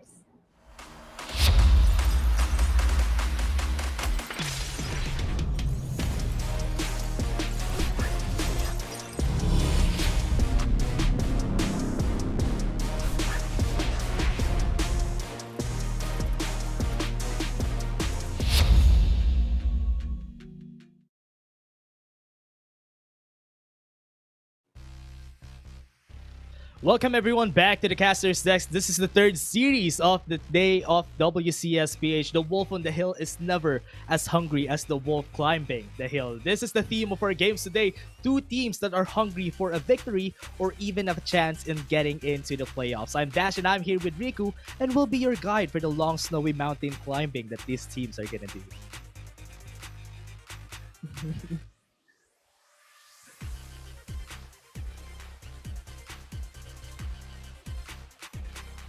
Yeah. Honestly, that is actually like what the Rico was saying a while ago. I mean, they had a hard time during the first week, and maybe they could have a chance during this next week. I mean, they're fighting against each other. So what do you think, Riku? Yeah, it's a very important match because even though we're early into the round robin, we're only at the first. We're just halfway there to finish. Yeah. I feel like because you're at a very you're at near the threshold of the bottom two, it's just very important to rack up points, rack up wins as much as you can before, you know, transitioning over to the second round robin, because you will have more leeway. So this is a more even matchup, if you will, on paper for both Cerebrum and Grindsky. Well, Grindsky has one more point. Again, still a very important match. Yeah, and again, Grindsky was able to get that win against Sunsparks last week. So that is quite a statement. I mean, Sunsparks was able to get a win against Team Secret. So if you're just looking at math, maybe Grindsky could take down Team Secret. I don't know, but it's just because of what the stats are saying. But again, Cerebrum Wildrift also had a very great play last week. They made Team Secret shake on their legs, getting a 2-1 against them. So the momentum is both on this team. So it's a good thing that Cerebrum Wildrift, I mean, even if they lost, they still had a very good week last week. Yeah, I have to agree with you there. So there's momentum and Grindsky as well with that one win over the last weekend. But something I want to touch upon today is that Cerebrum, they love the Rakan Lux. They played it 3 straight games against Team Secret. But we know the overarching theme for today is 80 hyper-scaling carries, 5v5 front to back versus pick compositions. So now we're looking at Cerebrum banning the first Lulu. It's veering away from, okay, we're not going to give this very scary enchanter to a Vayne, to a Kaisa later on. Yeah, I mean, if they are going to be opening in the Vayne, the Kaisa, it's going to be okay because at least there's no Lulu to at least help out the Vayne that is actually going to come out. It's a good thing that Grindsky banned the Yuumi. I mean, Yuumi could also be a potential champion that could also help out the Vayne. So getting that was great. Set is open. Yeah, going to be taken. Yeah, this is already you have this tanky frontliner, heavy engager intact. So now I'm curious to see if it's still going to be the same formula. Are they going for the AP carry, AP bot lane with a heavy engage support? And for Grindsky, this is the opportunity, right? We've talked about Tactical and Bold before being, you know, a solid duo laner because the synergy is basically already intact. They've been on the bot lane for a while now, so we'll have to see what the timing or what the priority for red side is going to be because Thresh is open. Thresh is open, which means we could still possibly see Thresh Varus or Thresh Lux. There's still a lot of options for the bottom lane still. Yeah, Morgana is also open if ever they want to get that for especially tactical. That could help them out, especially with the wave clear. And also, the Black Shield would help them out. But they went in for the Corki. We haven't seen a lot of Corki in WCSPH. I'm not sure why, but Corki is a very great champion. We just saw him a while ago during the game 1. But again, as Riku said, Rakan is always played by Cerebrum Wildrift. That's why they're taking him. Yeah, I love the Corki pick here because there's a lot of wave clear already. That means if Bo wants to roam, there's a bit of safety for the Corki. But there we go. Just as we mentioned, it's going to be the Rakan and Lux. So just matching wave clear with wave clear and a lot of CC to begin with. So right now for Cerebrum, where's the additional damage going to be coming from? Yeah, I was expecting if ever they have a good mid laner later on, that could be good. But based on this team composition, they're set for life. Just because if ever Set goes in with a showstopper and Rakan goes in with a combo, that could be a good setup together with the Lux. So they have a wombo combo on their hands, which is really hard to pull off. But if they would be able to pull that off, that's so great. But now, with the Riven getting picked, that's a good addition just in case they need a lot more CC and also a bruiser on their lineup. Yeah, we've seen this pair before. If a team wants to be over-aggressive, want to set up dives, a Thresh and a Riven is fit. I love that laugh. We won't see the dog. We won't see the dog out this time around. So, Evilist, sorry to you. We'll have to see if that's going to be a set top. Or Yeah. perhaps that's going to be Zaupi picking up that set instead. Or still could be Pego, but we always know Pego is on either or most of the time on assassin pick. So Yeah. we'll see if we're going to be seeing the Fizz again. Yeah, there's still a lot of options where they decide they banned the Renekton because that could also be a good potential pick for the members of Cerebrum if ever they want to with that. And also, on the other hand, for the side of Cerebrum Wildrift, they can still go with the Zed Kha'Zix if ever Grindsky won't be able to catch that against them. So that could be a scary potential pick. Assassins, especially against a Corki. Yeah, how will they be able to try and set up for this? Because now that another jungler has been banned, it is going to be a possibility of Qiani still on towards this Riven. There's still a lot of mystery on the board. I mean, we could possibly see a big switch up. Like, what if this is a Corki mid for Bambi? And then suddenly they switch it up for tactical and more and falls more on the utility because you mentioned the Morgana. It is still pretty much open. Yeah, and also Lee Sin could still be possible for them to go for the jungle if ever they want the Riven on the top side. So, yeah, the Lee Sin comes in. So, yeah, that could potentially happen on their side. So, that's going to be good. At least if ever they're preempting the Kha'Zix pick, which usually is the counter. Lee Sin is usually the counter against the Kha'Zix because he's the only champion that could actually have the vision whenever Kha'Zix uses his ultimate. Yeah, that's true. So we're going to be seeing a lot of scary skirmishes. A Lee Sin Riven, very strong level 3. So I wonder if, you know, the plan in mind for Cerebrum, what the jungle is going to be. And as you mentioned, it's going to be Kha'Zix. So double assassin. We're seeing this again versus not exactly like the usual hyper carry scaling like the Vayne or the, what do you call this, or the Kai'Sa. But the idea is there. We'll see if it's going to be a lock-in on an extra tanky champion because they might want to get more tankiness, and there you go. That's going to be the Garen. That's good. Yeah, that's actually good. They needed the front line for their hands in order. I mean, having the full AD composition on the side of Grindsky together with a Corki just gives Corki a lot of leeway to have a lot more damage. Because, I mean, if they're going to be building a lot of armor, Corki would just deal a lot of damage, which is good. And also, on the other hand, Cerebrum also has that. So that is going to be so good for both of our bot laners here.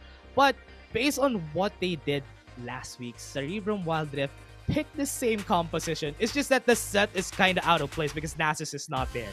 It completely changed the dynamic, basically. Yeah. The idea is different now because usually when we look at Cerebrum, like, okay, we're most likely lacking scaling. We can't exactly put it in the mid lane because Pego's going to be an assassin. Can't exactly put it in the jungle as well because most likely another assassin again. But the dynamic has changed, so not exactly, it's not the same as there's a reliable scaling at any of the within the composition, and now it's a set more of that utility. So Evilist now is going to take the backseat and see how he can set up for his team along with Floor. Yeah, that's what I like about this. I mean, the setup that set does for the team is just it's just so good. That's why set is always a must ban if ever you can have the chance to do that. I mean, the side of Grindsky is not a slack also, but the Garen pick on the top side just means that he's good in the solo lane, but not really as good for clashes just because he doesn't really give much utility as Seth would do. And that could potentially pose a problem for Grindsky, but I want to see what they want to do with this. The trend though today, Dash, pick comps versus the standard 5v5s. Yeah. It is the 5v5s that reign supreme the entire for the entire day today so far. So maybe this could be the streak breaker. Yeah, I wish that Cerebrum Wildrift would be able to break the streak because they used this last week and they were successful with it. But right now in the mid lane though, Ignite has been popped already for Bambi, but Pego popped his flash, so that's a big win for Bambi in the mid lane. Yeah, that's unfortunate, especially for the matchup. You're not really going to do anything towards this Garen. If you add in Xiaomi in the equation, oh my, How and Floor are so low. Yeah, that's so much damage. Even though the death sentence wasn't there already, that was so much damage that they could deal and could potentially be pushing the lane that could potentially help out a tactical and getting the advantage on this lane, which would be really good for the side of Grindsky. Yeah, this is really good. This gives a lot of space for Qianis. And I believe earlier at the panel, I believe it was Auto Apple. Wow, I combined two different names. Okay, but the fight in the mid lane, look at this. Southpiece now low in HP. Look at the damage coming in from Qianis. He might be able to get the kill because of the red buff, but he was able to though. The first blood already came in and Grindsky takes a 1 in the bag. Yeah, we literally talked about space there. That's the space necessary to invade the jungle. And Exactly that, right? Tactical has a lot of wave clear, meaning Bo can roam with the jungler. Even during Yeah. League of Legends PC days, Thresh and Lee Sin it's been a deadly combo, even pre-level 5, even with the dragon kick. Level 5 is already available for both sides, so I really like this from Grindsky. Yeah, Grindsky being very aggressive. I think Xiaomi's really had that good night's sleep right now. He was able to roam around into the bottom side of the map, especially that you know that you have the advantage against the Kazakhs early in the game. Even if it's a 1v1, he could still potentially win. And Bambi, even with the 2v1, is just so confident just because this is a Garen. Now, this is a Garen. He's the great Yeah. neutralizer. He Yeah. doesn't do anything, but at the same time does a lot for being that foundation, right? Because no Yeah. one can exactly kill him yet. And at this point, you know, we've seen Garen even before, even last year, being picked up against slippery champions because you disrupt their combo with the silence. So this Yeah. is scary for Kha'Zix, this is scary for Zaupi and Pego as well. Yeah, and also with the Demotion Justice that could potentially take them down, even though they're slippery. And Demotion Justice is just a takedown. Top side, face breaker onto Showstopper. Sante super low in HP, was able to get the stun, and that's a turnaround. What a kill to Evilis. Nicely done by Tante. This is absolutely, again, scary because a Riven is just incredibly slippery. If your CC fails on the side of a set, there's nothing else going to hold Tante down. Yeah, they were able to get the kill there. And again, a 2-kill advantage onto their side is really pretty good. And that dive right there, they don't really have enough damage yet to Zaupi. That's why they weren't successful in taking down Tante. Right now, Grindsky is just taking over jungle for the side of Cerebrum Wildrift. They can't even get into their own side. Zaupi, this is really unfortunate for him.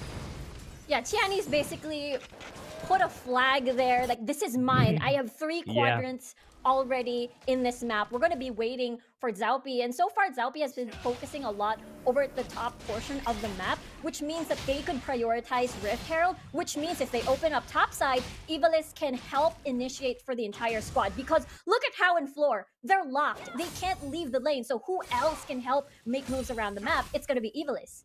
Yeah, especially that the Cloud Drake is going to be up in just a bit. I think that is a really great priority for the side of Grindsky if ever they want to take, I mean, the Rift Herald versus the Cloud Drake take. I think this is very important for the side of Grindsky. They need that extra movement in order for them to take over more parts of the map against the members of Cerebrum Water, because right now, they're the ones who will start the fight every time because they have this big advantage.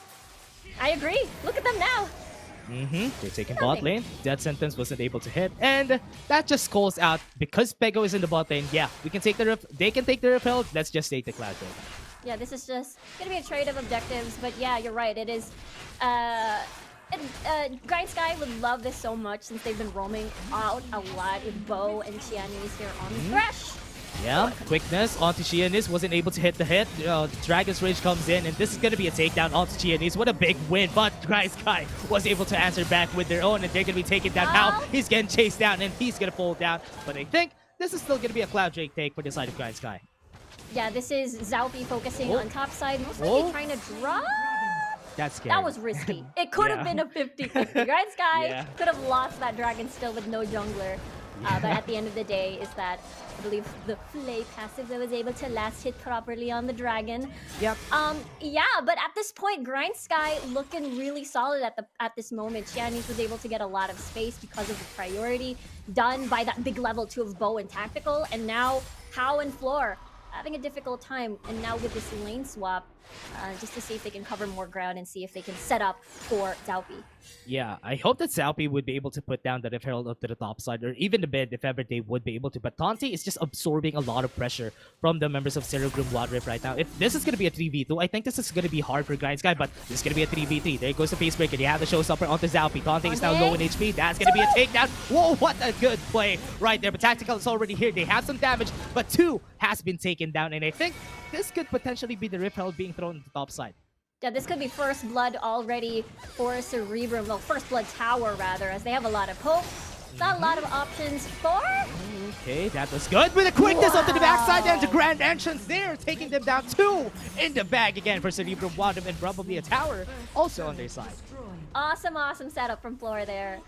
With great knock-up, and then with the binding, it's just a killer combo to lock down targets with no escape whatsoever. We talked about Grindsky's composition is that, yes, they do not have a solid disengage, but it's Yeah. they do have that lantern. But at certain situations like that, it's really difficult because you do not have that option to just, get away from danger.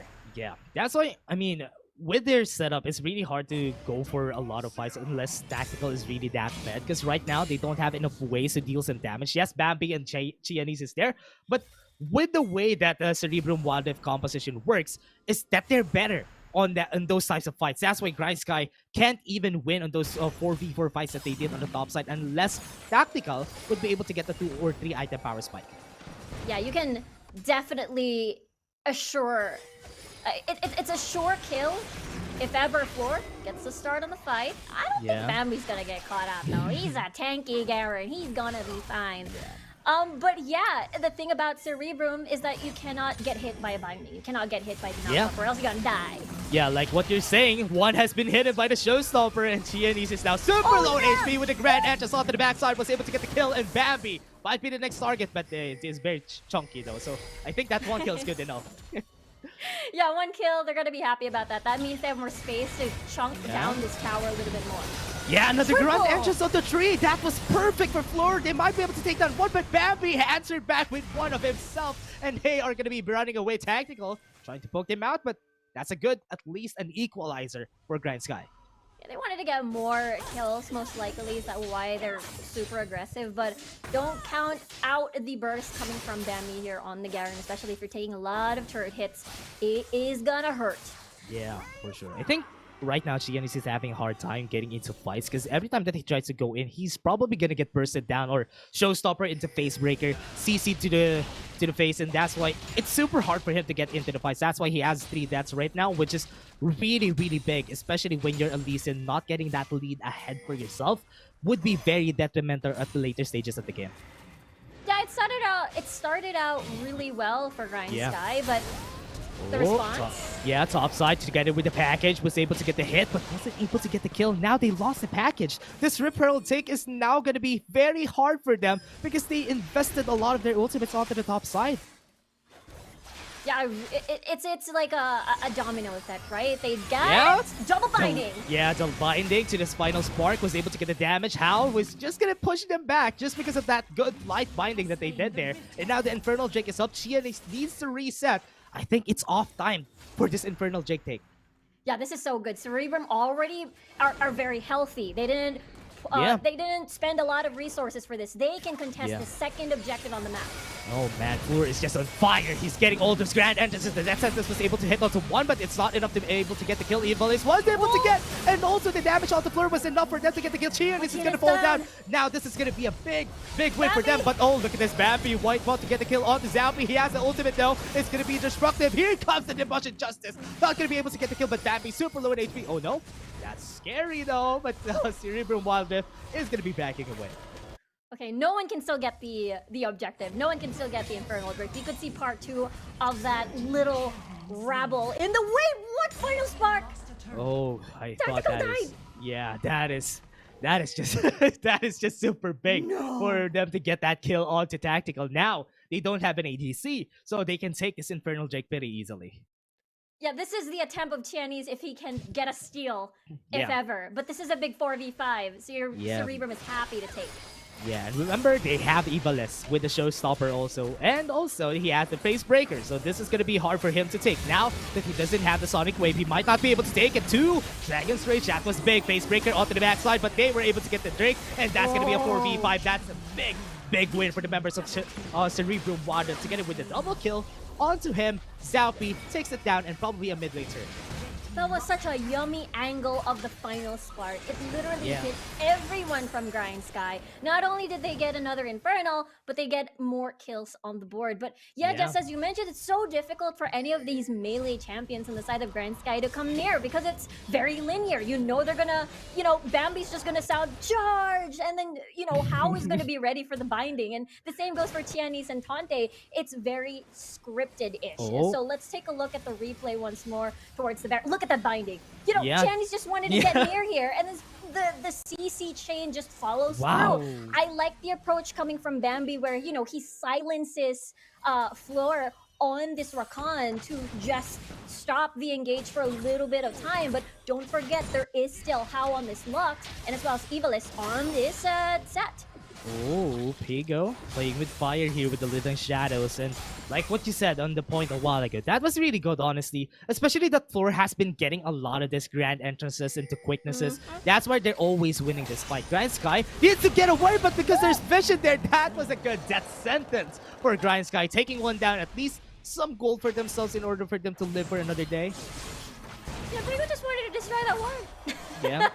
That's all he Yeah. wanted to do there. And yeah, that's a really nice pick, which opens up top side. This is the response. Oh, Answer onto the bot lane, was able to get the damage right here. Evilist is very tanky. They won't be able to get the kill here. Tante, oh no, showstopper right there to the Haymaker onto the sweet spot. Gets the kills in. Bambi is now going to be the next target. Ground entrance. They are very tanky though, but Bambi still is going to fall down. Evilist is going to back away, but now that is a good win already. So now they're just going to be claiming their banks. Yeah, really nice. Again, every single time they decide to get another tower on the board for Cerebrum, they always take more kills down. And I feel like Bo almost could have spotted out someone from Cerebrum porting back to base, but he tried on that brush near the river. Yeah, I think, Rico, it's been quite a while that Grindsky has won a fight here. It's because they don't have enough ways to go for a setup. Yes, they have the Riven if ever Riven tries to go in, but right now, I think Tante is not in a good place for him to get into the fight before the Garen comes in. They don't have a lot of CC to work with unless Bo gets the death sentence. That's why Cerebrum Wildrift, every time that they see someone, or at least two people, they pull the trigger. Exactly. It's Cerebrum having the better hand when it comes to re-engaging, when it comes to counter-engaging Grindsky. Whenever Death Sentence fails, most of the time CE says, okay, that is our signal to go. And Cerebrum has been spotting out those opportunities and has been working in their favor time and time again.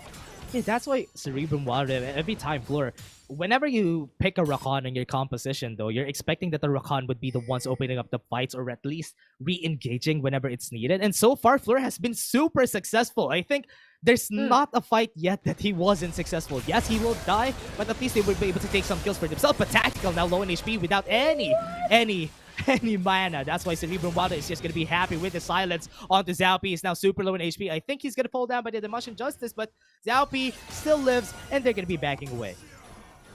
Final Spark is still up, but I suppose Xiaomi is already back home in base, so might as well save that for the next objective, which is going to come up in 15 seconds, which is, you know, they need more shields. Grindsky will definitely welcome this Mountain Drake. They will need this as well, because of just so many pokes coming from How. But at the other side of the spectrum, the same thing can be said for CE because of this the Tactical, with a lot of the rockets just shooting through, pew-pew-pewing out of Tactical. Yeah, I mean, having this Mountain Drake would just be very good for Cerebrum Wildrift, because at least now we're seeing the cracks in Grindsky because they don't have a lot of damage. That's why they can't finish any kills whenever they try to. Facebreaker wasn't able to hit though. They still have the showstopper onto Bambi. Bambi gonna be the target. The binding was able to hit, and that's gonna be the death sentence onto 1. But the final spark was able to hit onto 4, and that's gonna be a great showstopper onto their side. That was now gonna be the takedown. Lots of low HP members on Grindsky, but at least that's a 1-for-1 for Grindsky. Yeah, everyone from Grindsky is pretty much low. Yes, they have resources. Yes, they have the box from Bo, but it's not going to be enough to penetrate through the defenses rather, of Cerebrum Esports. That's 20 seconds on the clock without the Baron, or rather without the Baron later of Grindsky. This could potentially sort of give more space to set up for Baron later on. Yeah. Remember, they don't have any flashes on the side of Cerebrum Wildrift. If they try to go for a fight here, Xiaomi might be able to get an N-sack if ever he wants to. But they're backing away. They're respecting the fact that Xiaomi has flash. So Grindsky is going to just be happy. But the final spark, oh no, I thought that was going to be a mid lane push. But yeah, How is just going to reject them. Yeah, there's just so much wave clear on the side of How, and at this point of the game, at what, 16 minutes, the final spark is on an extremely relatively low cooldown, so you can just use it anywhere and just to wave clear, not worry about the next fight. Yeah, I'm kind of afraid that this is just too fast, though. The final spark is basically like a basic skill right now. With It's up again. Yeah, it's up again for How. So right now, they can take this fight. But getting the Tante, is on the bottom lane side of the map without any teleports on his side. So this is going to be an easy take for them. But Bambi might be able to see onto Zalpi, but Zalpi is very much healthy right now. So Cerebrum Wildrift is just going to be happy with this. It's just trying to scare off Grindsky away from the Baron. It is because the game is still very even, right? Anyone can be poked. Yeah. How, as a Lux, been incredible for this Yeah. entire game, but incredibly squishy in the hands of Tante, Chianese, and Tactical. And Bo, again, there's a lot of pressure onto his side to start a fight, to start a pick from Grindsky.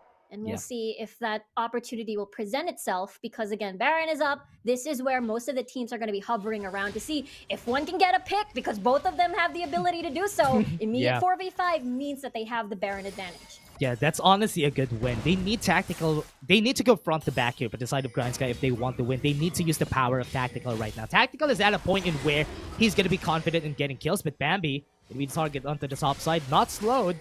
So Cerebrum Wildrift is just going to back away. Yeah, really hard to try and get Bambi for sure. Yeah. The most of the vulnerable targets you can get. I mean, the biggest bonus is Chianese, right? Because he's the Yep. jungler. Like, no jungler, no problem. We can get this objective down for ourselves. So now they're climbing deeper and deeper into the jungle of Grindsky. Yeah, I'm liking that.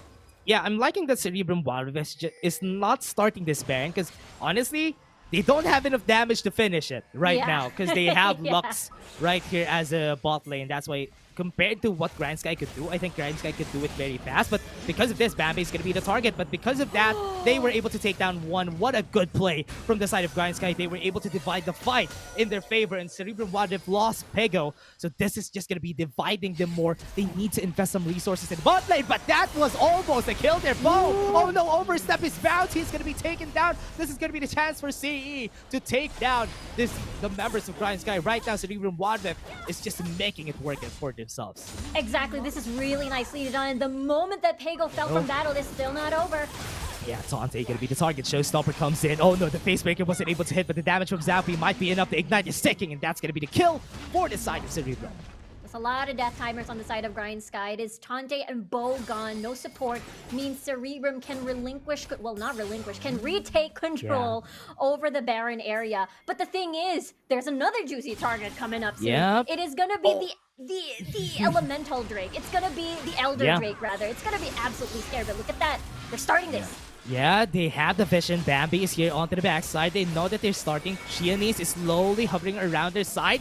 They have the vision though, 6k HP, half on it. So this is going to be quite scary though. If he would be able to take the skill here, they're taking down, and this is going to be a package. Was able to hit, and the members of Cerebrum wanted, but just taken down. But the final spark is just too big. Grindsky, every one of them are still alive, and that's going to be it on the backside. Zalpi was able to take down Chianese. It's going to be the next target. What a good play. Stasis right there. But Chianese might be able to take down Zalpi though. That's not going to hit, and Chianese is still going to fall down. Shutdown goes onto their side. Tante goes in for the TP, but still a 4-4-3 in favor of Cerebrum Wildrift.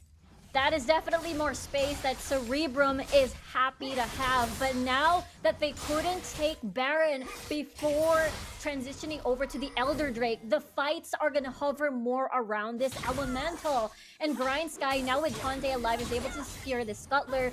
Better vision for them, better utility for them later on. And now for CE, this is an incredibly close game, Dash. Yeah. Yeah, it's really looking really close, honestly. I mean, the gold lead, there's no gold lead. They have equal gold right now, so yeah. So we're seeing it getting close and close. Grindsky are just taking a lot of resources, which is great on their side. That's why they are able to take some pressure. 4 towers are down on the members of Cerebrum. That's why they can't even push onto the bottom side map. But they need to stop this Elder Ocean Drake, because if ever it's taken by the members of Grindsky, this is going to be good. Getting that extra sustain for the side of Grindsky is good for their composition. Yeah, exactly. This is where CE, Pego lost the 1v1 earlier. That means the split push is not going to be an option, or else Tante can do it again. Now he's going to be joining the fray with this Elder Drake. Oh, They don't have any vision though on this part of the map, so that's why Xiaomi is just taking it pretty easily, yeah. And they were able to get it. Pego would be the target. It's a good thing he has the edge of night though, but the backside was able to get taken by Tante, and the stun was able to get him right there. And this is gonna be good for the side of Grindsky. They're taking him over, and there's just a lot of skills going around for their side. CE are now being taken down. One member has fallen down already, and it's going good to their side. Pego is the last one alive, and this might be it. The turnaround from Grindsky. He wasn't able to take the seal, and that was a win for Grindsky.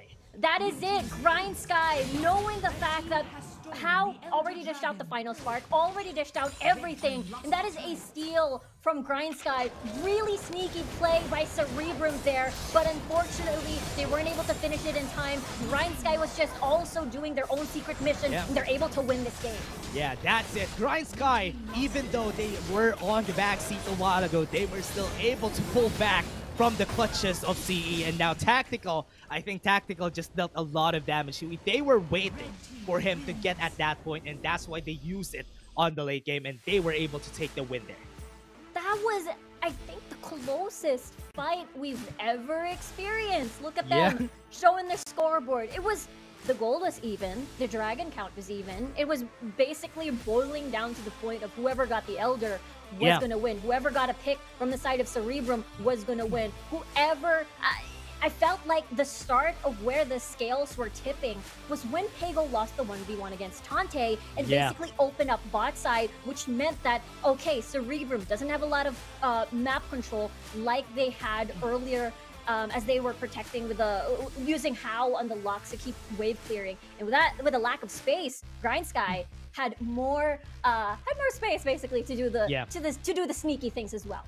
Yep, honestly, with their composition right there for the side of Cerebrum Wildrift, they don't really have a lot of siege potential. Yes, they have a lot of wave clear, but when it comes to sieging, I think the advantage falls onto the side of Grindsky. That's why they were able to take down the tower in the bot lane, as you said, and that just paid way to them getting the wins there. In Tactical, when it comes to the late game, you're gonna be betting on a Corki for sure, and that's why he dealt so much damage into the late game. I think compared to the Lux, I think Tactical just dealt so much more during that last fight.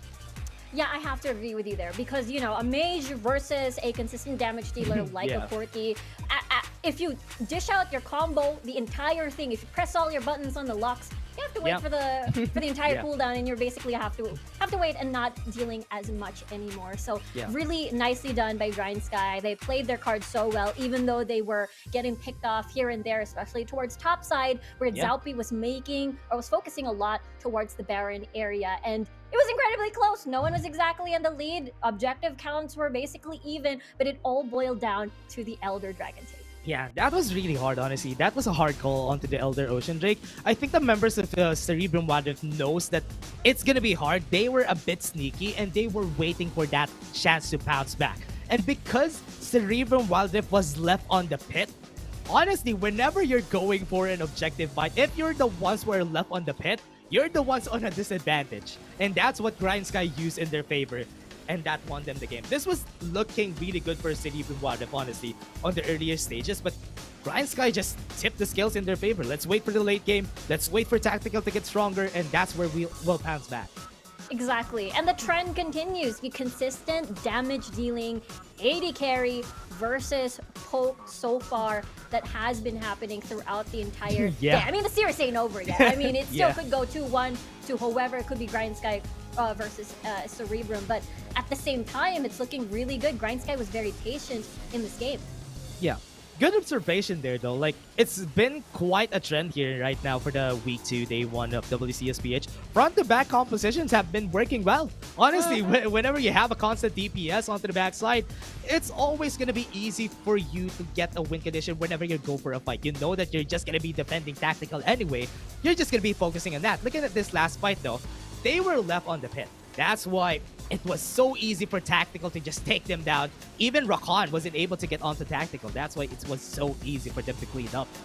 Yeah, it was already 20 minutes. People, most of the players already have stacked inventories. They already have their defensive items on board, so their survivability in these long drawn fights is gonna help Grindsky even more with their sustained damage. And you know what? Bow player of the game. Yes, the lanterns were always there for the save. The death sentences. Again, there was a lot of pressure on Bow on this game to set up the fights because again, the death sentence was the only reliable CC that they could rely on.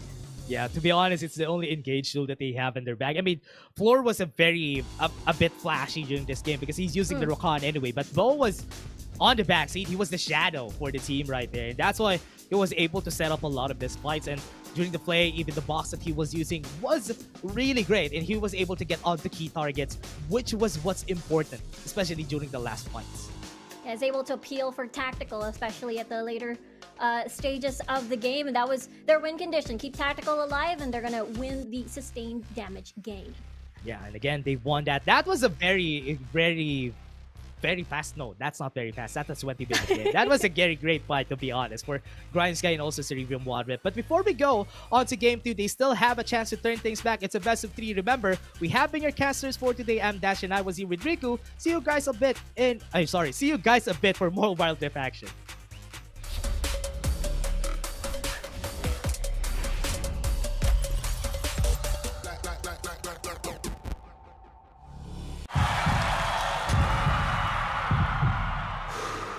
Stop and refocus. Get a clearer perspective. See things from different angles. Power up and set your eyes on the prize. It's time to step up and rise to the challenge with the Redmi Note 11.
And welcome back, everybody, to the caster's desk of WCSPH. It's again going to be Grindsky versus Cerebrum Wildrift. It was a good 1-0 in favor of Grindsky, but again, we're going to be your shoutcasters for today. I'm Dash, and I'm here with Riku. And Riku, tell me about that game one. That was one of the closest games we've had so far in the WCSPH. Even gold, even objective count for dragons, and as well as you know how close the game is if it's gonna boil down to whoever got the Elder Drake. So it was very neck and neck. Yeah, it was kind of very iffy for both of our sides. I mean, we actually went to a point in where they have equal gold, right? That was. It is in the late game also. That was kind of scary though. I mean, having that big advantage in the early game for Cerebrum Wildrift, I thought that was big advantage for them, but because Grindsky was able to chase down, just because they got the kills, they got the shutdown goals, they got the tower in the bot lane, that was enough for them to get the win. Yeah, Grindsky did a really good job, even though, let's just say, Cerebrum was getting a lot of these kills by How, getting a lot of picks being set up by Floor. Grindsky, on the other hand, was doing their best to even out the gold, which means the snowball potential that Cerebrum could have had wasn't exactly there. Yep, and honestly, I think the thing that the panel said a while ago, the Pansol buff actually works though. I mean, I've been actually doing that before when I was still there. I was studying for exam. Pansol buff, it actually works, everybody. It actually works. So that's why Grindsky is just having fun with that buff that they have right now, and they're making use of it in order for them to win this fight against City of Water. Yeah, good rest. Very important for everything. Yes. Yeah, so you know, Dash, it's like the trend is starting, is still continuing basically, because so far, for those of you who just joined us right now, is that the scoreboard for pick compositions versus scaling AD carries or consistent AD carries, it's always been the latter who has been winning. And so far, the double assassins, triple assassins, or pick compositions, even when you combine it with a Varus, or in this case, it was the Lux now who had the setup with a single target setup, it still hasn't exactly won yet today overall. So maybe the trend is going to change. Maybe a lot of these teams are going to go back to basics, where back to traditional rather, where it's just, put AD carry here at the bottom portion of the map, and we'll see how we fare at the 5v5 front to back fights. Yes, honestly, what's hard about that is you don't really have a lot of options for AD carry. I think you have only two, Corki and also the Vayne that's been using some. I mean, the Kaisa also has been used a while ago, but I think you don't really have a lot of choices. That's why most of the time, some teams ban those AD carries. That's why they're forcing them to use this composition where they're forced to use Morgana, they're forced to use Ziggs. But if ever they would be able to get the 5v5 composition, or rather the front-to-back composition together with the AD carry, so far, it's working. Just because this game gets dragged on for so long, the AD carries get super strong. Yeah, exactly, because on top of that too is that we haven't exactly seen a significant amount of leads. Let's just say it's like a 3k 2k gold lead is definitely not enough for these double assassins, triple assassins composition to actually finish the game before the Elder Drake spawns, before the third dragon spawns, before the Baron spawns most especially, and that's where the scales tip in whoever in a team's favor. So there is a ticking time bomb. There is that timer for these type of compositions, and whoever is the best at turtling it out with those consistent or scaling AD carries, then they have it in the bag. They have a better chance of winning in these Elder Drake fights. Yeah, the only way that they can win those most of the time when you have the double assassins other fighting a front-to-back composition though is have a 5k gold lead, get all the drakes, because you'll need those stats. Because the stats of AD carries are just gonna be blowing out of control, and that's why honestly when you're really drafting for the early game, you just need to get all those early game objectives. If you won't, you'll be losing for sure. That's why they need to be careful whenever they drop such champions. Yeah, it's really scary, because you mentioned the stats going to be increasing, the damage numbers are going to be increasing on the side of it. Well, let's just say a Vayne, a Corki, or a Kaisa. There's also the fact that you have to maneuver around, what do you call this? You have to maneuver around defensive items. Like, for example, you have to maneuver around the Edge of Knights. You have to maneuver around the Zonia's Hourglass. So these are anti-assassin, what do you call this? Anti-assassin items, which makes things a lot harder for players who pick that. Yeah, for sure. And I'm kind of expecting the same bans for both of our sides, for Cerebrum Wildrift and Grindsky, because honestly, the only things that you need to ban in order for you to stop the the ADC composition is for you to ban some enchanters in order for them to not help or enable these AD carries.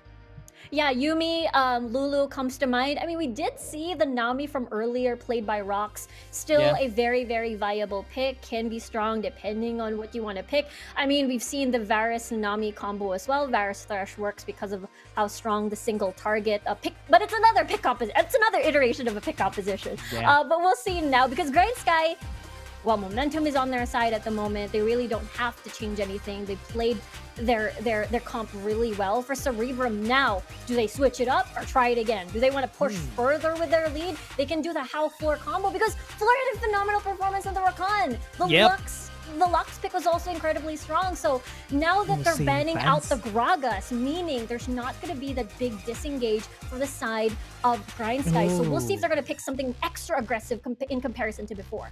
Okay, so they got Bo's Thresh, so this is gonna be good. At least Floor is also a good Thresh player, so this is gonna be quite scary, but they're leaving a lot of options for Grindsky, especially that they're gonna be taking 2 picks. Set could probably come in mind if ever Grindsky could use it on their composition. Yeah, that is definitely going to be open, but instead they decide to, okay, we're going to leave out the mystery. We're going to lock in a tanky champion. Potentially could be towards Tante or still towards Bambi, or they can play what Senna Garen lane as well is available if they do decide through that route. Yeah, if ever they would be going that route, that could also be good. I mean, with the ADC compositions, I could say that this is where Brom could actually come back. Because we haven't seen a lot of Brom for WCSPH, but because they picked the Morgana, this is for sure going to go for tactical. So this is just going to be a bit different from what they did a while ago. Yeah, I 100% agree with you there. It's a very strong for disengage and really good peel, and as well as the necessary CC. But at this point, you know, we got to see Cerebrum already locking in a lot of frontline, a lot of melee so far. So now, where is the consistent damage going to be coming from? Are they still going to opt for the Lux Thresh and switch it up a little bit? Just double down on the aggression and get that snowball? It's going to be difficult now with the Morgana in mind because of the black shield that will stop that hard CC. Yeah, what's hard about this is though, just because they picked the Riven and the Darius already, that just made the Morgana pick a bit better. Because at least Morgana would be happy with the black shields that she can do with this champion right now. But the Renekton has been picked, and so far Renekton has always been successful onto the top side and always banned against Cerebrum Wildrift because they know how to fight against it. I'm not sure if Grindsky is going to go with an angle that they're going to be banning the Nasus again, but I think that could potentially come to fruition here. Yeah, there is still a strong possibility. I mean, we've talked about how Pago loves his assassins, but I believe there was this one time he played either a Darius or a Garen in the mid lane, so there is still that possibility. They do not want to count it out. Zalpi could pick up this Riven, mid lane Darius, and leave open whatever Ivalice rather wants to pick up in the top portion of the map. Yeah, if they could be fighting against, Garen in the mid lane anyway, Darius could be a good matchup against him. At least they're just going to be sustaining themselves out in the mid lane. But now with the bans, they're banning a lot of options for the bot lane, taking off the Lux because they probably still could go for a Ziggs if ever Cerebrum Wildrift wouldn't ban that. Yeah, there is still that. I mean, earlier it worked so well with the layering of CC. Yeah. If they do not if they lock in the Ziggs, then it might be a little bit awkward for them as the jungle pool is now being narrowed down exponentially high. And now what are the options for the side? I mean, Set is still open. We've seen Renekton before. Fiora is unfortunately banned. So are we going towards the AP junglers? Morgana jungle? Yeah, or if ever it's a Morgana jungle, and Olaf could still be a possibility on their side. Though. I think just because they picked that could just say that this is possibly a Morgana jungle, Rika. I think you're right here. I think you're right. I mean, Morgana jungle is stable, but very vulnerable because we still don't know what jungle Cerebrum is gonna pick. So there's still a lot of mystery. There's still a lot of flexibility on the board for both of these teams. So right now, really nice wave clear already secured by Cerebrum. So if they want to turtle and they want to scale, that's gonna be available. So what is Ivalice gonna pick? Is it gonna settle for the Darius, for the Riven? I feel like there's still something for him to be picked here because the matches is still open. I mean, it's still open.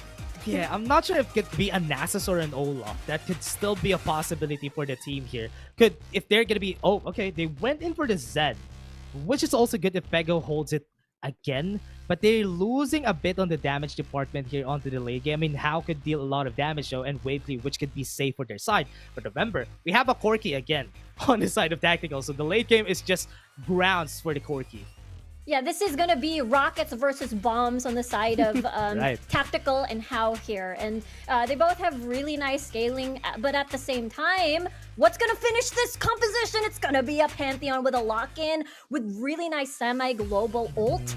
And this is perfect too because what are your options for Black Shield? You've got what, the Renekton and as well as the Pantheon to just go in. This is looking to be a very strong mid-game composition for the side of Grindsky. I'm still not sure, Rico. I'm still not sure on what they're going for here. I'm still surprised that Xiaomi is not swapping with the Pantheon. So this could, yeah, we're going for a Morgana for the jungle for the first time in WCSPH. So this is nice. All I can say is this is nice. I mean, it's most likely going to be a Riven jungle anyway. So yeah.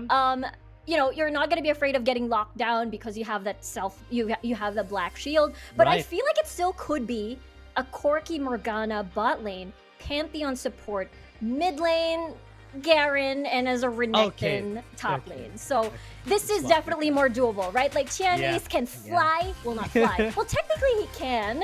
He can fly, fall from the sky rather, and do like the flashy steel, like dragon steel or baron steels. I think that could be one of the moves that Grindsky can do.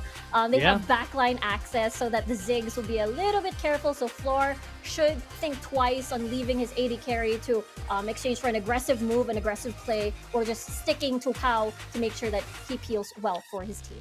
Yep, honestly, I like the addition of the Morgana in this lineup because it just makes so the Tactical is safe. A while ago, Tactical was not as safe as he's supposed to be, but because there's a presence of the Morgana, it's going to be easier for them to run around the map with this. But with the Ziggs in the bot lane also, this would just make it easier for How to do his job. Because How is just going to be taking down the Black Shade pretty easily and would just be happy taking the wave clear in the bot lane. But top side though, doing a lot of damage onto Tante. They have the play to work with, but they don't have enough damage to take him down. Oh, that's really good. This is classic level 1 where whoever gets to... Darius can take advantage of the level 1 because Renekton is incredibly strong during level 3.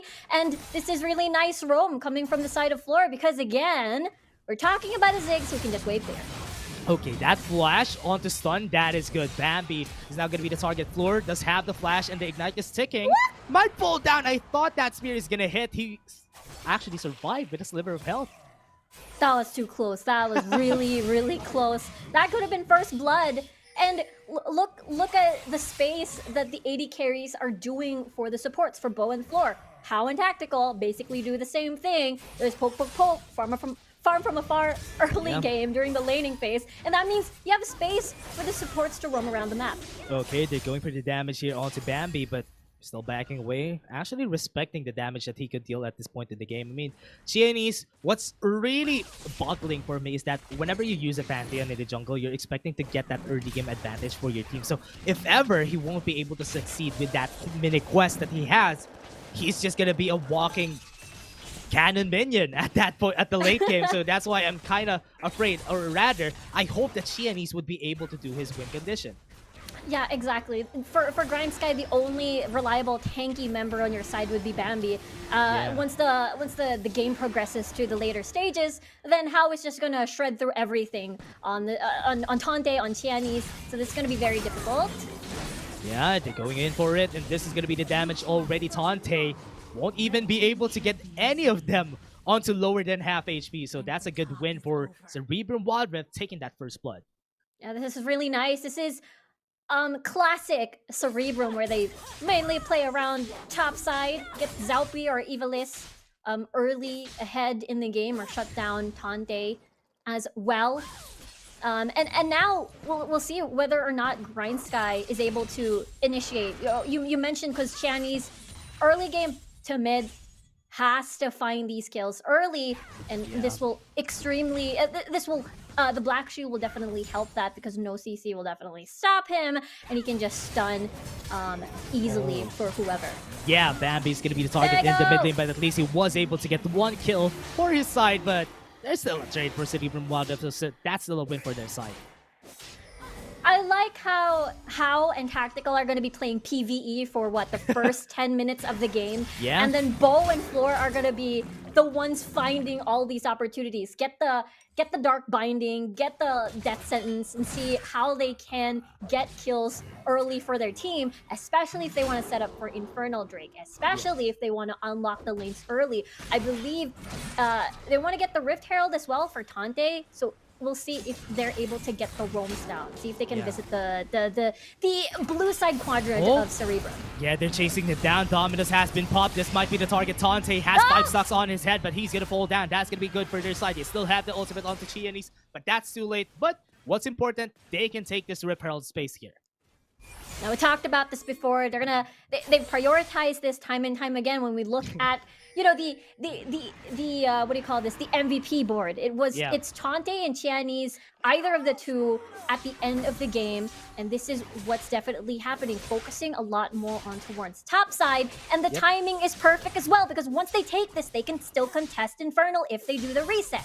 Yeah, remember, they don't have the dominance onto Tante, so this is going to be a hard take for them to get the referral. Also, Qeon doesn't have any up ultimates, though. He went into fast package right there, and this is going to be good. They were able to take that down. Cerebrum Wildrift gets the advantage. Flash missed, but Grindsky lost a lot there because they lost the referral. Well, now both teams are going to do the reset. That means we get to see take 2 of this fight. Or rather, no, Cerebrum. No. Floor's going home.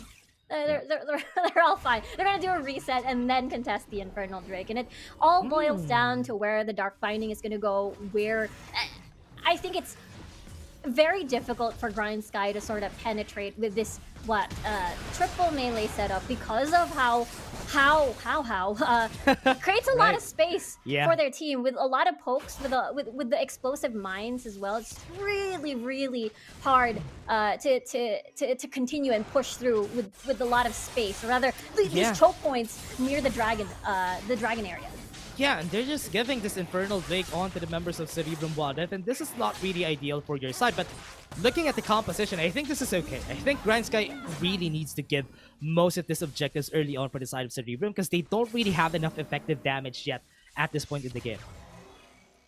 Yeah, the ideal situation for Grindsky is that they're able to get a pick first with the Grand Starfall and then into a Dark Binding. I mean, that would be the ideal situation, and then that's the time they can comfortably get these objectives. But on a 5v5 scenario, all of these bombs coming from How, the bouncing bombs are just absolutely painful to receive, basically. So at this point, this is, just as you mentioned, a good call from Grindsky.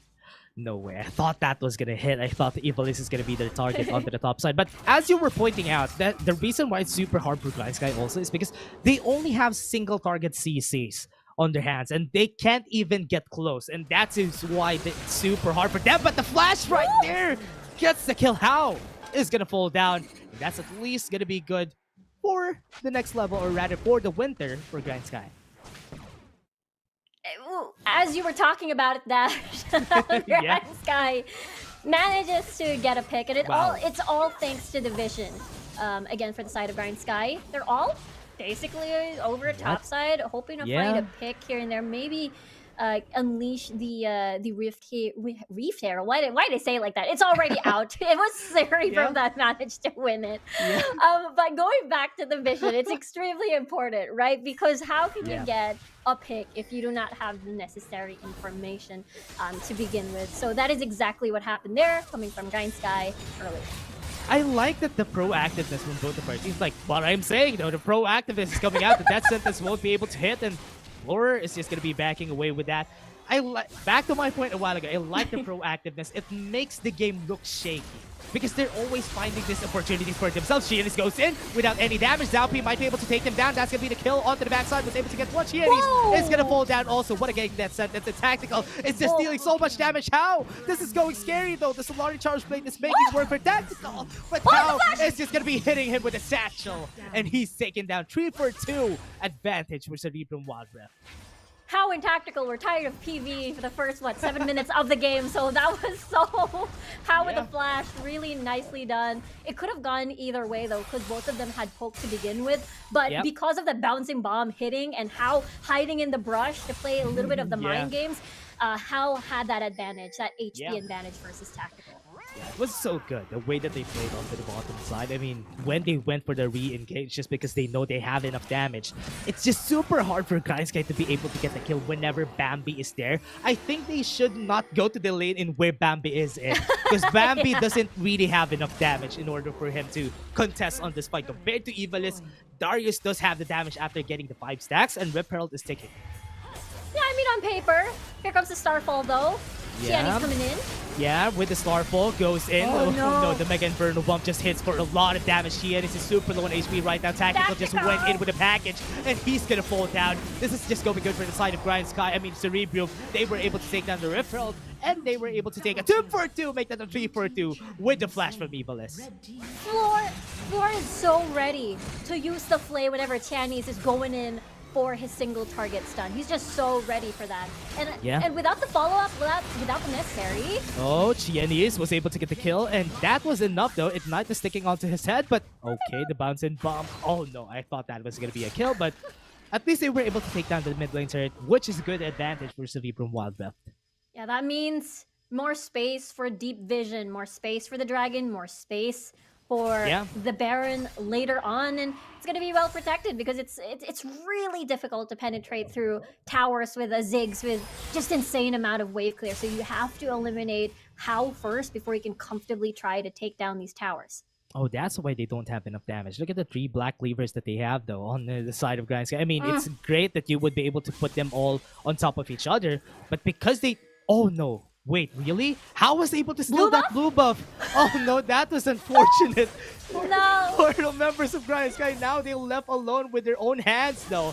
So if they are going to be going for this, Pego is not in a great position. If they would go and converge onto Pego before he comes in, that would be a good position to be in. But Tactical, being 1/2 HP, he's not going to be contesting this for sure. I think Grindsky is just going to be backing away from this fight, but they're going to go in. Grindsky comes in, and this is going to be good for their side. Look at the backside, though. Fleur is now super low on HP. They would be able to get the damage onto the Demotion Justice, and they are chasing them down. Bambi is just a monster. It's super tanky, but not enough damage. And they're going to be going for Xiaomi. Xiaomi going to be the next target. He's not going to get the smite in, and this is going to go good for the side of Grindsky. They don't have enough smite, though. Chinese is just going to be taking that, and that went well for the side of Grindsky. Could have had vision there. Maybe that's why How didn't completely pursue and rain down bombs to try and make a steal. But at the end of the day, Grindsky incredibly patient with their play, despite Tactical being incredibly low in that fight. You can tell that they still wanted to go because Tante activated his ult basically, and you get to see Chinese on the Grand Starfall. But I think the MVP for that fight would definitely be Bambi. He zoned out 3 members from Cerebrum, the important members as well, away from the dragon, and that was the necessary space that Grindsky needed to secure that dragon. Yeah, now that is making work for the side of Grindsky together with the Solari Charge Blade onto Tactical. That just makes it so that he deals more damage onto the game. And Grindsky would just be happy with that. And Evilis is just super aggressive onto the top side though, but might not be able to get the kill. It's just unfortunate that Grindsky can't take down towers. And bot lane might be their target. They're going for Xiaomi. They have the death mark onto Qion. He's going to be the next target. He might fall down here though. But he did not fall. The death sentence almost closing in. Going for the kill there. CE backing away from their mistakes. So Grindsky still happy and alive. As soon as they saw How, they wanted to just get out of there. I mean, the fact that How is just so close to Rabadons as well. So if his bombs are just already painful to begin with, what more with the Rabadons? Bambi? Okay, I hope that Bambi... Okay, I thought he's gonna... Yeah, he has the motion justice and doesn't have any flash, so Xiaomi could just run in. He's baiting him out. He's absorbing a lot of pressure against the members of CE. Yeah, absolutely tanky there with the Sterax and Tukidos. Yeah, top side though. Tante was able to get the Dominus. Doesn't have enough damage. Evilist might be chasing down onto Bo. He's gonna be the target. He doesn't have the Black Shield yet though. Soul Shackles would be able to push him back out of the way. We have the Black Shield onto Tante, so no CC would come his way. And here comes Tactical. He does have a lot of damage. How Gems almost falls down, but Chianis is already here for the kill. He's gonna go for the cleanup. Bambi's also here for the Demolition Justice, but they use a lot of their flashes in order for them to save their lives. But this might be the call for them to take the Baron if ever they don't have a lot of flashes on the side of CE. That was a really nice collapse coming from Grindsky. They came from different directions, basically. Yeah. And Cerebrum just didn't want any of it. They decided to just back away and retreat, but they will lose this mid lane tower. Oh no, not really good though. The Dark Binding, I thought that was actually a kill, but it just took a bit of time for them to just run away after that though. So Grindsky looking really good. They're trying to keep the place against CE, but Floor is gonna go in. He might be able to get the death sentence onto play, and they had the vision onto Tactical though. Look at their crosshair. They're all locked onto Tactical. That's why they were not able to get the kill though. Bam is just so tanky. Yeah, they wanted to ignore the Garen out of the picture, like Right. move out of the way. We're after Tactical here. Yeah. But then Flora realized that okay, Bo is there. If I death sentence, there's just gonna be a black shield that's gonna protect them. So this engage could be messy. So let's just back away. Yeah, Floor is gonna be the target though. Bambi might be dealing a lot of damage here onto them, so they're just gonna be backing away here. With this pressure that they have on the side of Grindsky, they might be able to take this space that they need, but Bambi super low in HP. They were able to get the kill onto one, and that's the kill onto Fleur already. They don't have enough damage, or rather CC, for them to continue this fight. They have the Soul Shackles, and Will is gonna be super low in HP. Chian is gonna be the next target. They have the stuns onto their side, backside. Tactical has been pulled back and was dumped on by Evilist, and this is gonna go good for the side of CE. This might be the turnaround, but they were able to take a 2-for-1 in favor of themselves. That was most likely Grindsky overstaying their welcome. Really nice Evilist there coming from the side and just taking advantage of how low HP Grindsky is. But it still doesn't change the fact that there's a new objective on the map, which is the Air Drake, and Grindsky right now still has control over this portion of the map. But at the same time, 10 seconds on the clock, there is going to be the package available for that movement speed, at least to rejoin the fight here. But it's going to take time. Grindsky has to buy time. Are they going to be taking this though? They have 1 second on the clock. Clouddrake is ticking already. I think that could have been the timing for Cerebrum to take that Drake, because they didn't have Dante, they didn't have Tactical during that fight, and now with this, package is on the hands of Tactical, so this is going to be a destructive fight if ever they want to go. Yeah, this could absolutely go scary here. Again, both teams have a lot of pokes, so they can play that battle. Yeah, the Mega Inferno Bomb down already, so How doesn't have a lot of damage to put out. They were able to get that, but Tante is the only accident right there. The damage came in, and there you go. Flora is going to be the target again. They have the Apprehend on the backside, but Tactical was able to get them with a great Valkyrie onto the backside. They were able to take him down, and they were able to take more. That was because of that package from Tactical, and now Pego is going to be the next on the chopping block. Chianis won't be able to get the kill. Ivalis is going to be the target. They have the Sun to work with Dark Binding, won't be able to hit, and that is going to be a 3-4-2 in favor of Grindsky. That was insane. I cannot count how many times Tactical in this game has aggressively used the package, moving forward and then is trying to move backwards, just trying to take advantage of the package, not using it defensively, but super duper aggressive. And I understand this mindset because there is that Dark Binding for you to narrow down the punish potential that you could receive from doing that move. But at the same time, it still created a lot of space for Grindsky to take this dragon, and the dragon count is building towards Grindsky. And again, we're looking at Baron most likely as the play here for both of these teams to hover around it. Okay, they got the win there. Grindsky able to take them out. Rather, the Clouddrake would just help them out whenever they try to go for this aggressive plays, considering that they don't have a lot of dashes on their side, which is really great for them. Getting that extra move speed just gives them more way to go about whenever they go for a fight. But looking at CE though, I like the positioning that they have here. Bambi might be the target, but not the very best one. Yeah, Bambi is unafraid. He's a Garen. He is tanky. You got Sterak. You got Guardian Angel that hasn't been popped yet. So he's definitely very confident. And Stoneplate as well is going to help him just soak a lot of damage for the team, especially later on when it's the poke game coming through. it's just so hard for Hao to find any damage onto the fights just because that Grindsky does have a lot of bruisers on their hands. It's so hard to find opportunities for himself to deal a lot of damage. Tactical and also Bo might be the targets, but considering on how Bo is building right now, Bo is basically a bruiser too. That's why you won't be able That's to kill true. Bo pretty easily. Yeah, we're seeing the dead man's on Bo at the moment, so Right. gonna survive a little bit more once he enters the fights, especially up against what Ivalice, Zalpi, and Pego. And Pego, because of how tanky everyone is, meaning Pego, his targets are narrowed down The one. exponentially. So it's just the one, which is tactical, Yeah. who has a Yeah. Zonia's hourglass to protect himself. But look at this. Yeah. This is a battle of the siege right now. Yeah, battle of attrition onto the top side. Bambi, look at him like a boss in front of everyone, just going in. Tactical was hit, but the death sentence would remember the black shield is just too much for their side. Tactical would now pop the stasis. They lost a lot of ultimates there on their fights, and the bot What? lane is just gonna be taken down by Grindsky. They want to end this for sure. What? Nexus? They can't end this. They don't have enough damage in order for them to end this because most of them are already recalling. So Ivalice is just gonna be defending this bot lane. Oh, this is really nice by Grindsky. They're prepping. Oh. They're marinating the Elder Drake. Yeah, they're chasing them down, and Tactical was able to take one down. 4. Now they don't have enough engage potential onto their side. Ivalice might be the next target, though. Grindsky, they are going to be backing away. They're for sure going to be taking this tower and take the Baron after.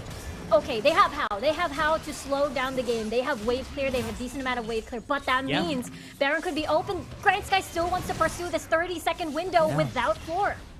Yeah, they want to get her push. They have a lot of time for them to take the Baron. And also, bot lane is pushing, so that's going to be good for them. They just need to leave one on the side of CE. If they don't leave one in the bot lane, that might potentially end the game. So it's a good thing that Grindsky is buying some time here, because right now they're waiting for the bot lane wave to push.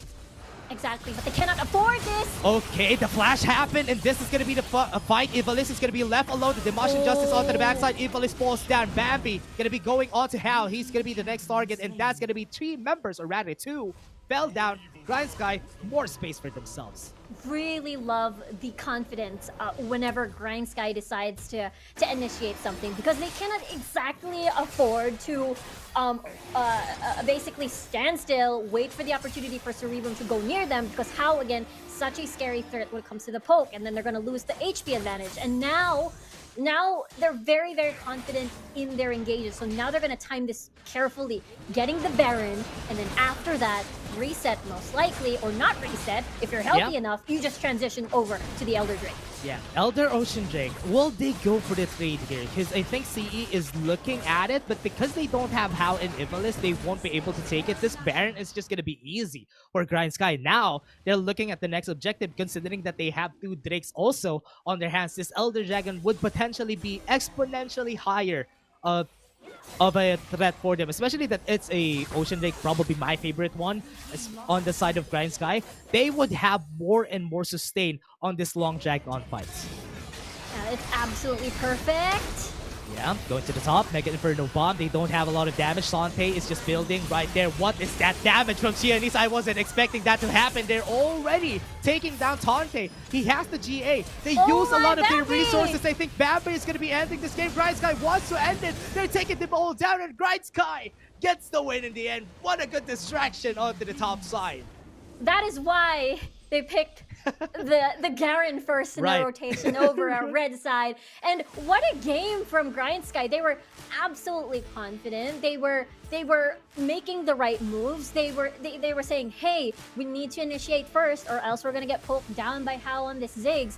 And every single time they initiate, it's always from either the Dark Binding, either from, the Pantheon easy stun. And all of these layering of single target CC is enough for them, because all they needed to do at that point of the game is kill Hao. Therefore, the Cerebrum win condition is gone, their damage is gone, and therefore they can comfortably take the objectives and even the towers, as we saw.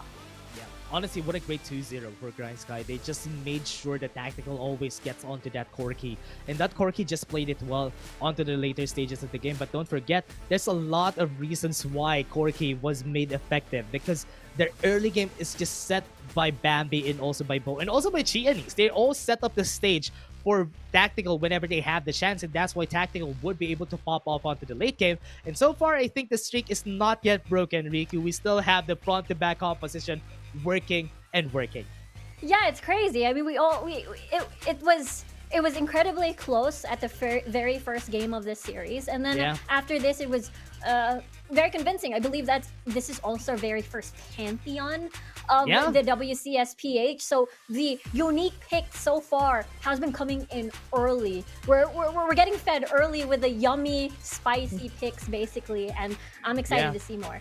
I'm really liking the formula that they've been doing here for WCS, especially for week 2. They've seen the power of the assassin composition, the early to mid game composition that the teams have pulled out during the first week. So that's why they found an answer. Yeah, late game could be the potential answer for those compositions that they've been pulling out so far, and it has been effective. And I hope that it won't break the streak onto that last game, onto the last series that we'll have for today. Yeah, anything can happen at this point. We've seen so many twists today, and the day isn't even over. I really like this. I really like this particular series because it's incredibly close. Like the biggest difference, the dragon count is completely even, and as well as the map space. But it's like this entire what do you call this? This entire series, it felt like it boiled down to what do you call this? To how much map space does the team have? It started with Tante versus Pego last time with the split push with the Riven versus Zed, and now sort of the same thing happened with Xiaomi and Tante pushing through at the bot lane, which gave them a lot of space to work with, and even hitting the Nexus earlier into this game, or rather later into this game. I really like the fact that also Darius and also the Garen on this game just was played super differently.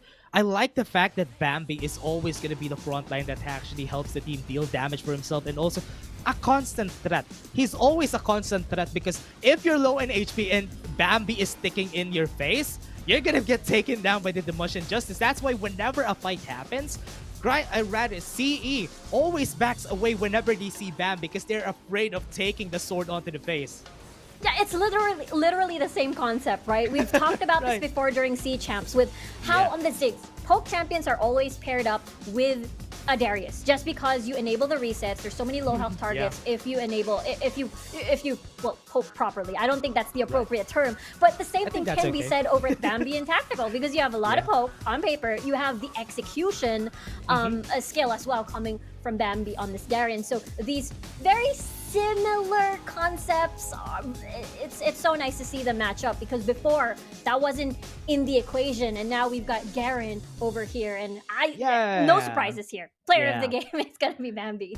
Yeah, honestly, Bambi, I haven't seen him much on this Bruiser playstyle in the mid lane, and he has been successful with the Garen. I'm really happy that they have been able to make this work for Bambi, and this Garen just played it so well, absorbing a lot of the pressure from the members of CE. That's why it's super hard for them to get anything, because if they leave Bambi alone, he's just going to be pushing the towers, and if you don't leave him alone, the other members are going to be taking other objectives, which is why they fell into this trap that Bambi just made work.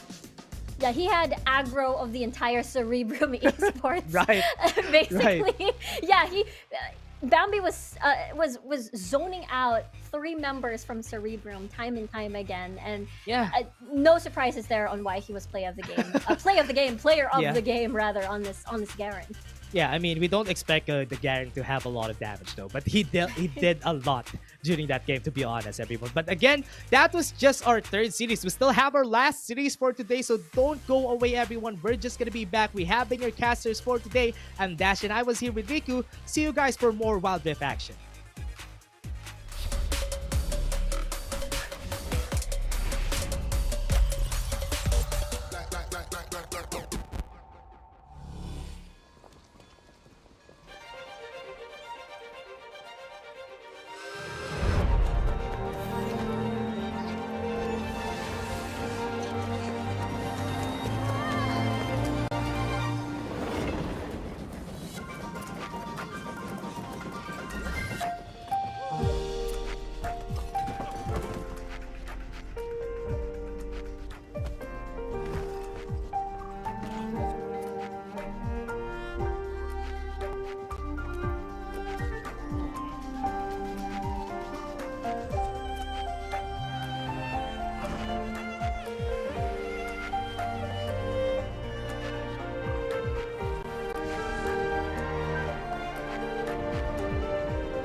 Running wild, out of my mind. Hold my breath, cause I'm ready to make a move. Got nothing to lose. Watch me shake up the ground. Have you seen a phoenix rise? Rising up above the deep blue open skies. Knowing that the way is right. Guided by the secrets of an undiscovered life. Have you heard the ocean cry?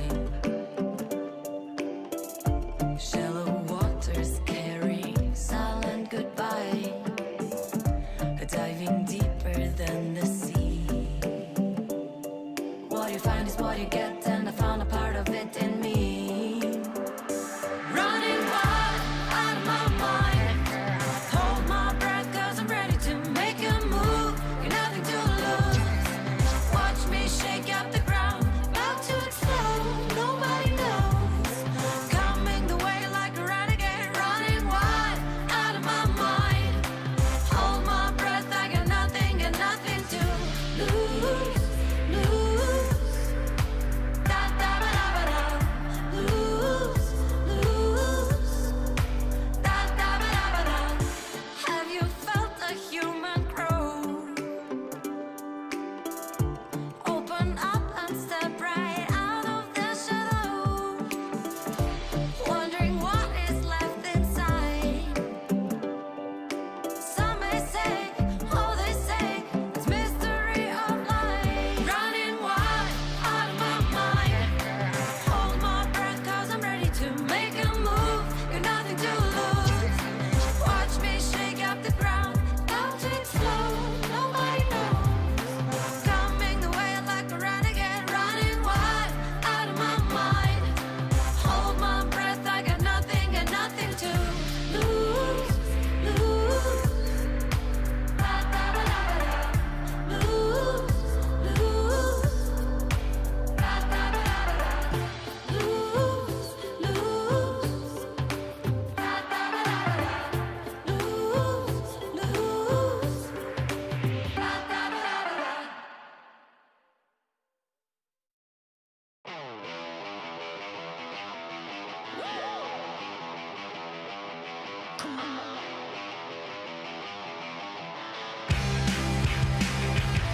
A bright light feels right. I can't lie. I'm sky high. It feels like lightning, burning it up in the sky. Bright as the sun in your eyes. Feeling alright. I can't.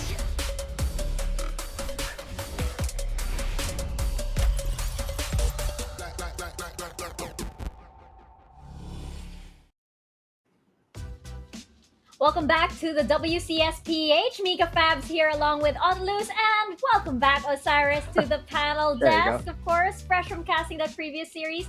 Now, guys, this is your reminder to take some time off and get that Oh, R&R definitely. because Grindsky Esports just did, and they came back with that 2-0 against Cerebrum Esports. Let's jump into our series highlights for that. And Osiris, you just came fresh from that series, and of course, there was quite a lot, but before we jump into all the victories that Grindsky had, of course, there was that little window for Cerebrum too that they lost. Yeah, I mean, we already discussed that both of the teams they're having issues in terms of closing game, but the openings from Cerebrum in terms of their early game is looking strong. But Grindsky, they know how to stop the bleeding. They know how to stall. They know how to read the map. And every after engage has been won by Cerebrum. There's something that puts them in a different spot. Kind of still, Grindsky is winning. So they are the ones who's trying to maximize their macro potential again and again with some split push coming in from Dante. And even at game 2, they were able to successfully take down an inhibitor turret by sneaking. Oh, yeah. I'm trying to get my grasp here on game number 1 because on game number 1 it was neck and neck. It was back and forth between these two teams. And Dante and Xiaomi won. I think at one point combined they were 0 and 10 or 0 and 11. I think that Bo and Tactical plus Bambi on game number 1 really put on their carry pants. Meanwhile, on game number 2, we saw again Tactical being protected by the tanky members of Grindsky. I love the draft, by the way. Grindsky just making sure to go strong on the early game. I was expecting an Olaf actually for the second game in terms of the draft, but they brought out the Pantheon and it was very effective, I would say. Against Pego, Pego was held down to 11k at 17 minutes, and I think that just goes to show that Garen is definitely a go-to pick right now for even for our viewers right now. If they are scared to face against Zed, just go for Garen Valenciano. Right, I mean, Mr. Pure Energy, he is directly mowing down the mid lane just to finish the game. That's how he's complete with energy. And we saw also the moment that after casting the death mark, you are being silenced. So Bambi really knows how to deny a Zed because he is also a mid laner assassin who's really efficient in terms of taking down the carries. So a really good answer from Grindsky. Yeah, and speaking of Mr. Garen Valenciano, for our international viewers, it's a local reference to somebody who is known as Pure Energy because Bambi definitely was Pure Energy in that series. So let's bring him on over to our panel desk right now so we can ask him a few questions. Hi, Bambi!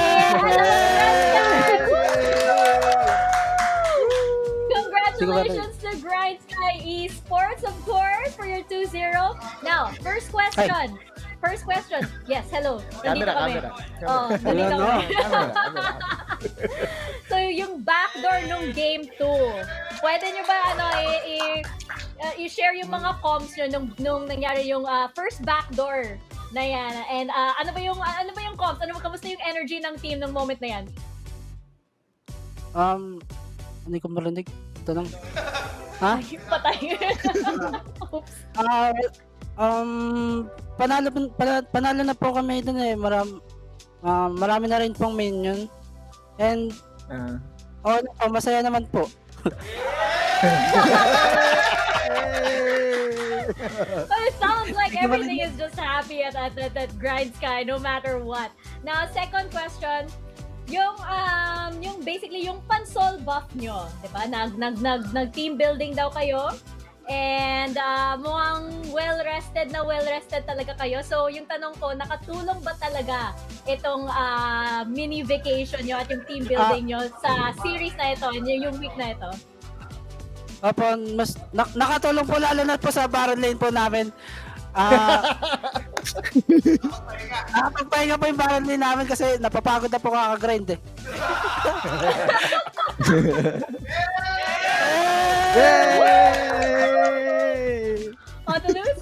Yeah, I have a very simple question to Grindsky. Walang invite?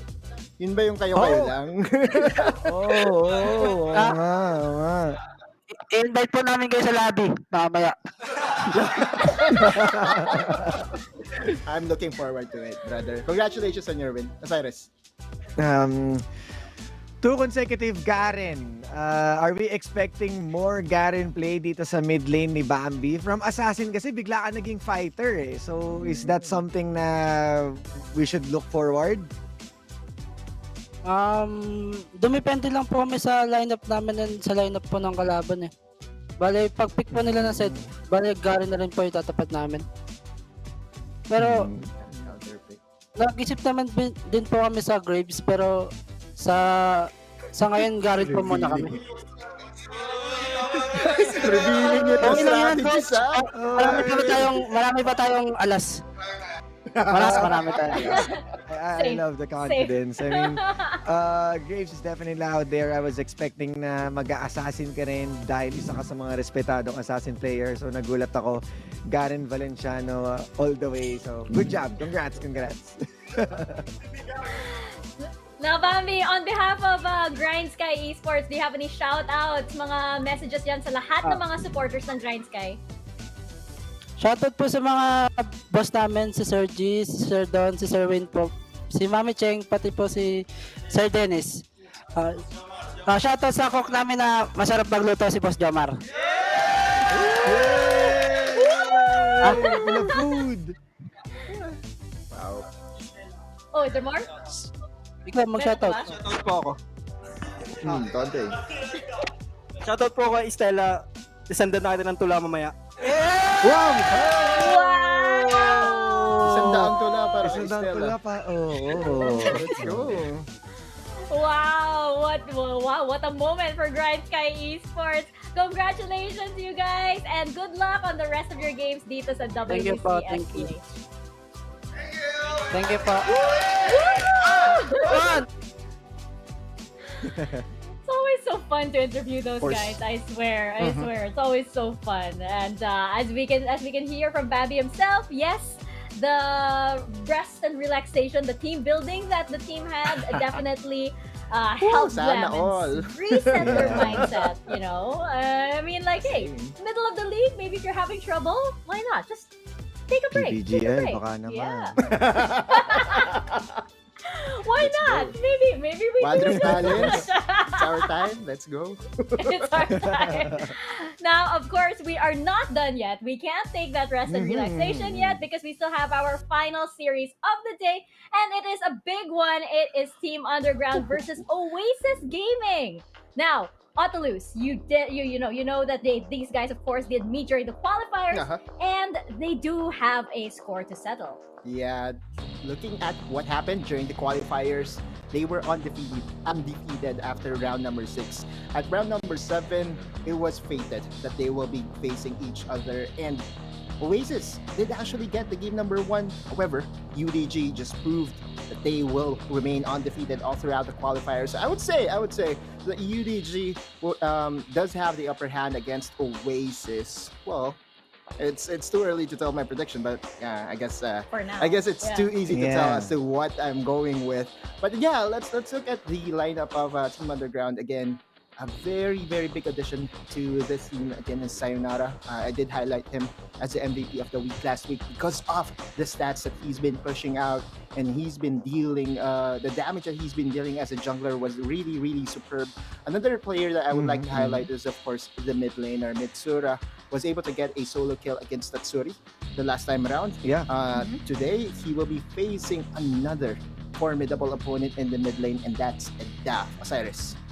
Yeah, and knowing that DAF also know how to fit into the different team comps, this will be a big challenge for Team Underground. Mitsura is playing mostly on a Renekton. Darius, the one who pioneered the mid lane fighters, and right now we never saw him on those kinds of champion, and he is currently sitting on his comfortable spot on those Akali, Fizz, and even a Jace when it's open, but mostly he is leaning more onto the assassin and doesn't need really to resort to those tanky frontliners because of how well-rounded their team comes, especially with Dawn coming into play. He is the one who's playing those meat shields that kind of protect everyone, and Mitsura has the freedom to reach to the backline easily.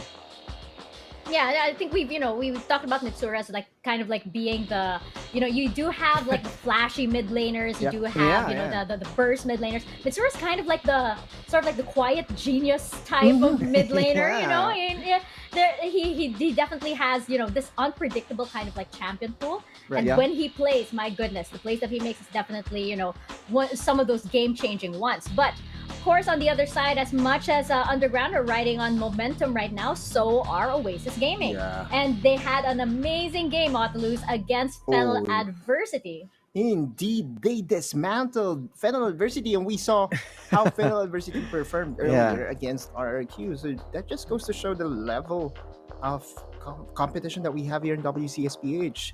One wrong mistake, I would say, would definitely be jeopardizing your chances when it comes to this round robin that we have. And again, this Oasis Gaming stack, Estella, Renzi, Adaptive, and Dragon, I would say this is the richest lineup that we have here, because not only do they have a very strong starting 5, they also have a very formidable substitute player in the jungle in Ataf. So that's also one thing to note when facing against this guy. For now, but for now we are going to solo highlight of course, Edaf in the mid lane. Very similar playstyle to Mitsura, Yeah. I would say. The expectations are the same for both of them. Whoever will be winning the 1v1s or the assassin matchup on the side lane or on the mid lane will definitely help their team win. Yeah, and I believe that Edaf also has a pocket pick of a Diana, so that might be another champion that we need to watch out because he is really good way back then at CI series. So overall, I think this is just a battle of the let's say same but different. Let's say same playstyle, Same but different. built Yeah. different. Just like that. Same playstyle, different. Let's go. Built different. Same playstyle, built different. Okay. Okay. Well, of course, we're gonna see it in action as we jump into the series. I also just want to point out, as much as we're watching the mid lane, putting a throwback to our support Sunday, Dragon and Orthros were both tied at the top of our supports for the day with 40 assists each. They were even. They were even. So it's going to be very interesting indeed to see how actually all of these members face off against each other, especially since they have this history ongoing and they're pretty much the top two teams in our league right now. So, again, going back and throwing back the focus into our mid lane, what sort of dynamics are we looking at, Odaluz, as we jump into this series? We're pegging them as like same but a little bit different. How same is the same and how different is the different? The champions that they have is very much the same. The amount of pressure that Mitsura and Edaf does give to the opposing team and the amount of headaches that they give are actually equal. Then again, if we have an assassin versus assassin matchup in the mid lane, mostly we have to be careful, or the observer will have to focus on the mid lane more because there is a potential of a solo kill. And again, a solo kill that happens in a mid lane matchup or a skills matchup is definitely huge in this game right now. At the very early stages of the game, pre-4 minutes, I would expect them to be in the mid lane, and then past 4 minutes or 6 minutes, they would be dueling still, but on the sidelines. And you can clearly see the reason that they have the same play style but built different for the reason that you can see the kill participation, 67 to 66. It means that they are rotating around the team or big team players for both sides, but built different on the aspect of their KDA. Edaf might be the flashy one, but Mitsura is the one who's getting those opportunities created by Orthros himself. So everyone on the side of Underground kind of sounds the low-key genius, while the Oasis is, of course, the active ones or the hyperactive carries of this game. I still remember the Dragons when looking at Edaf, right? Paying homage to his previous team. Meanwhile, Mitsura is like the before Garen was cool in the mid lane, he was already picking it. He was there. That's why I think Team Underground, punches for punches, round blow for blow. I think this is going to be very tough to predict. I can't wait. So far, when it comes to prediction, I think we are relatively safe here, Mika. Yeah, we're pretty safe. Osiris, by default, you are on Team Riku, and you're not doing too well right now. Actually, you might as well go and prepare a. Our consequence of the day is that we get to choose what you will be drawing on your face as we go through the post show. So you might as well actually get the marker or something. Again, El Filibusterismo, chapter 1. Okay. Oh my goodness. Yes, indeed. But no, there is no chance for a comeback for you, Osiris. I'm sorry. I'm going to save for this. It's the curse. It's the curse. But let's have your predictions anyway for this final series of the day, Underground and Oasis. Of course. You see already the foreshadowing. It's Yumi, but it's UDG. So it's Underground utilizing once again Yumi. But of course, the former Icon series, which is SIS, and their overly active play, which is Oasis, is something that you need to watch out. So we are pouring so many wordplays right now, but the ending is Team Underground definitely will take this one. Okay. I would say that this series will go the distance. This will go the full 3 games. I believe it will come down to, the Elder Dragon clashes that we've been seeing many times today, and it will be Underground that will come on top of the Oasis, and it will be paradise once again for them in this day number 4 of our group stage. I actually do agree. I think it's gonna be a 2-1. I think it's gonna be in favor of Team Underground right now, at least for this round. We do know that, of course, these teams will meet again. I think for this round, it is going to be Team Underground, and it looks like we're pretty much even over here. So I am going to throw once again. Actually, you know what, Osiris? It's pretty much a done deal. Yeah, it's pretty no, much a done deal. So you're getting it just anyway. enjoy the show. Let's go. You're getting understand. it. You're getting it anyway. You're getting it anyway. Might as well go get your Sharpie or whatever you have there ready. If you guys do have any suggestions, by the way, for our panel consequences, we are all ears. Just head on over to Twitter and use the hashtags #WCS. WCSPH and Wildrift Champions SEA. I think we do have some tweets to feature on over here at the moment, so let's bring them up to your screens. We have, what are you guys doing here? Let's go. Crazy Apple at the dugout. I think this was for Cerebrum Wildrift. Yeah. For the NASAs. I don't think we're gonna see it in this series. I mean, never say never. Mitsura, But- Nasus mid, why not? Let's go. This is underground. Wow. This Anything is can happen. And also Oasis was the one who drafted Yumi top. So when it Yes. comes to going for the unconventional picks and making it work, these are the two teams I bet my money on. That's actually true. That's actually true. And that actually begs the question. One thing that I wanted to ask earlier is that we haven't seen a Yumi at all. Is this the time that No, we will 100% see? ban. It's not No, gonna, no, it's not gonna see the rift after the bros. If you don't see any trash pick from Rocks, definitely you don't see a Yumi for UDG. Exactly. Well then, not today. I mean, she's also buffed, so she's gonna take her cat nap for Nope, now, nope. and maybe by the end of the week, who knows? But yeah, apparently it will still not be the case for a Team Underground. Even though, of course, that signature Yumi play by Orthros was one that that was definitely a treat. And one that we'd love to see again. But before we jump on over to our before we jump on over to our series, I'm gonna give you guys one chance to give one unconventional pick that you think these teams are going to go for. Whether it is going to be the Nasus mid indeed, whether it is going to be by chance the Yumi top lane, something like that. Osiris, really quickly, without any explanations, what do you think? Yasuo. Oh, go for the this is gonna Yasuo as be well. it. Master Yi, why not? Let's go, would you? Okay. Wuju style.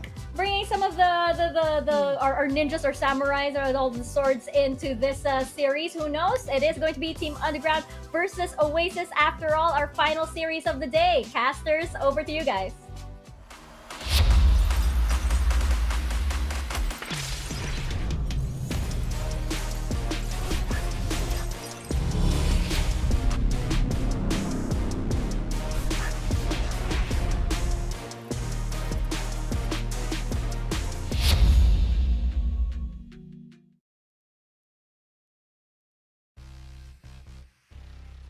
All right, we'll start the last series with a bang here with two Titans clash in Wild Rift. It is the undefeated Team Underground versus the top two in the current standings, Oasis Gaming. So my name is Dadat Grader, with me is Riku, and we will witness the clash of the Titans, Miss Riku. Are you excited for this?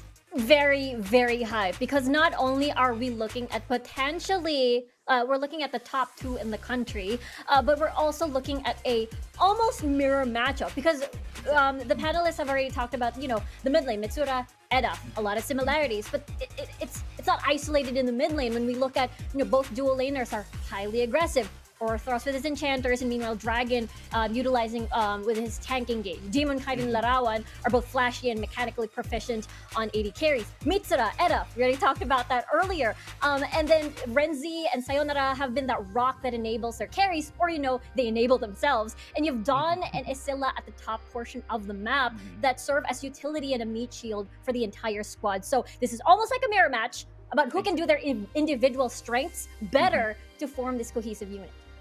As you now that you have mentioned it, Ms. Riku, with regards to the drafting capabilities as well of these two teams, very flexible as well. Shall we see the same trend on the first series and the third series there? A 5v5 comp versus a pick-up comp here. And I do believe pocket picks are about to show up in the series.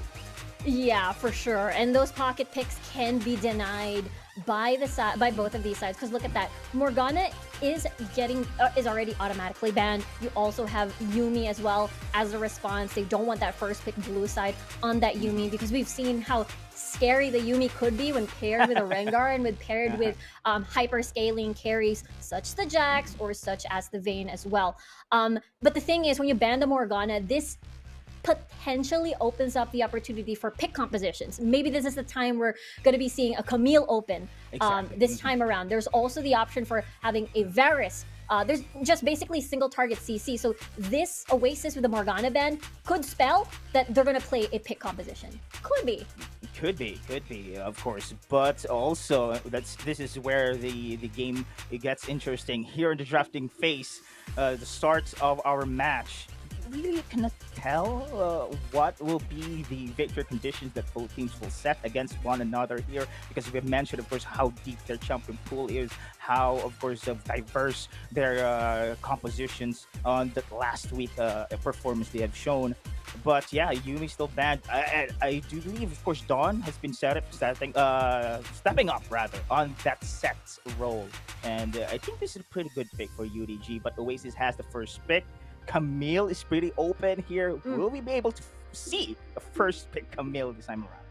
Yeah, there is that big potential as well. And banning the Galio, banning the Garen, and Morgana means that this spells an opening for a pick composition, a double assassin composition, because we saw how destructive a Garen could be at these types of comps, because you basically neutralize and cancel out the combo because you just basically silence them. But Camille is going to be banned. Fiora is open for the taking, but I'm not sure if that's going to be a big priority for the side of Oasis, because we talked about the pick composition. Thresh enables that, and a Thresh Varus could pop up, a Thresh Lux can pop up as well for the side of the dual lane of Oasis. And I just remembered the interview coming in from Dragon that he just switched role to the support, and he said that he's still trying to figure out on how to play on this role. But man, he's very, very good, and his transition there is showing up great performances on the Thresh. Again, very aggressive support opens up, and you know that Oasis Gaming will control the early stage of game. And there you go, Dawn's set is up for the taking for UDG. Sayonara, also one of the best junglers performances we've seen so far in the first week. Very excited. Again, this is going to be an assassin type, because you do have the pick-up potential as well, with Dawn opening up, of course, on his set here. Yeah, I really don't see the set being towards Sayonara or Mitsura. They've been performing really well on like, for example, Sayonara on the Lee Sin, Mitsura on the Assassin pick. So I can definitely see this Gragas being the support, Dawn being, again, that utility at the top portion of the map, setting up for the squad. I like this from UDG. Look at that. This is very balanced. They have heavy engage plus disengage to the explosive cast. Meanwhile, for Oasis, they have this Darius already, very safe top lane pick. So whatever UDG is going to pick up at the top side, they're still going to be safe. But look at that, they're revealing that their mid lane is going to be a Zed at this point. So we're really looking at a potential double assassin and pick composition, which we've stated looking at the bans from earlier. This is also a hard engagers champion picks here with the Thresh as well as Darius here. Front to back can be possible, but with the Zed joining in these first three picks for the side of Oasis, they do have also the flanking maneuver or the split push. We have seen this kind of picks in the early stages that really do a lot of, really showed rather in victory conditions in this game. But UDG, all right, probably, of course, they can go for the jungle Gragas. Flexible is there, same as Seth here, but UDG going to go for the Corki, and I think this late game is really ensured here for this. Yeah, at this point now, Oasis has to choose, do they want to battle with a magic poke, or do they want to battle poke with Ziggs? Do they want to go for the option of Varus Thresh, because it's very strong for that single target lock-in, again, the pick composition, or do they want the Lux that we commonly see as a good pair as well, because you just layer down the CC with the Death Sentence into the Light Biting and vice versa. So at this point, I can see a double assassin on the board, and I really like the stand coming from Oasis. Sayonara, again, has been absolutely scary, paired with Mitsura on the Lee Sin, so no setups will happen there. Yeah, and I do love the bans as well for UDG, because the AP is lacking also on the side of Oasis. They're going to take out the brand, take out the Ziggs as well. So probably can go for, as you have said, Miss Riku, a Lux. For that additional burst damage as well in the backlines. You do have the setup with the Fresh. You do have, of course, the frontliner for the Darius. AP is really missing. And for the side of Oasis Gaming, UDG though, I'm just about to say, of course, Kha'Zix can be one. And I think this is somehow a similar composition, to be honest, Miss Riku, Cool. with both teams. And again, the Yash from Demon Kite. No, actually, it was UDG using the Ash before.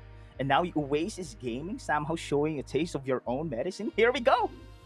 This is very, very exciting. We talked about, we really thought that they could put them into that AP jungle, or rather AP pick, rather. Mm-hmm.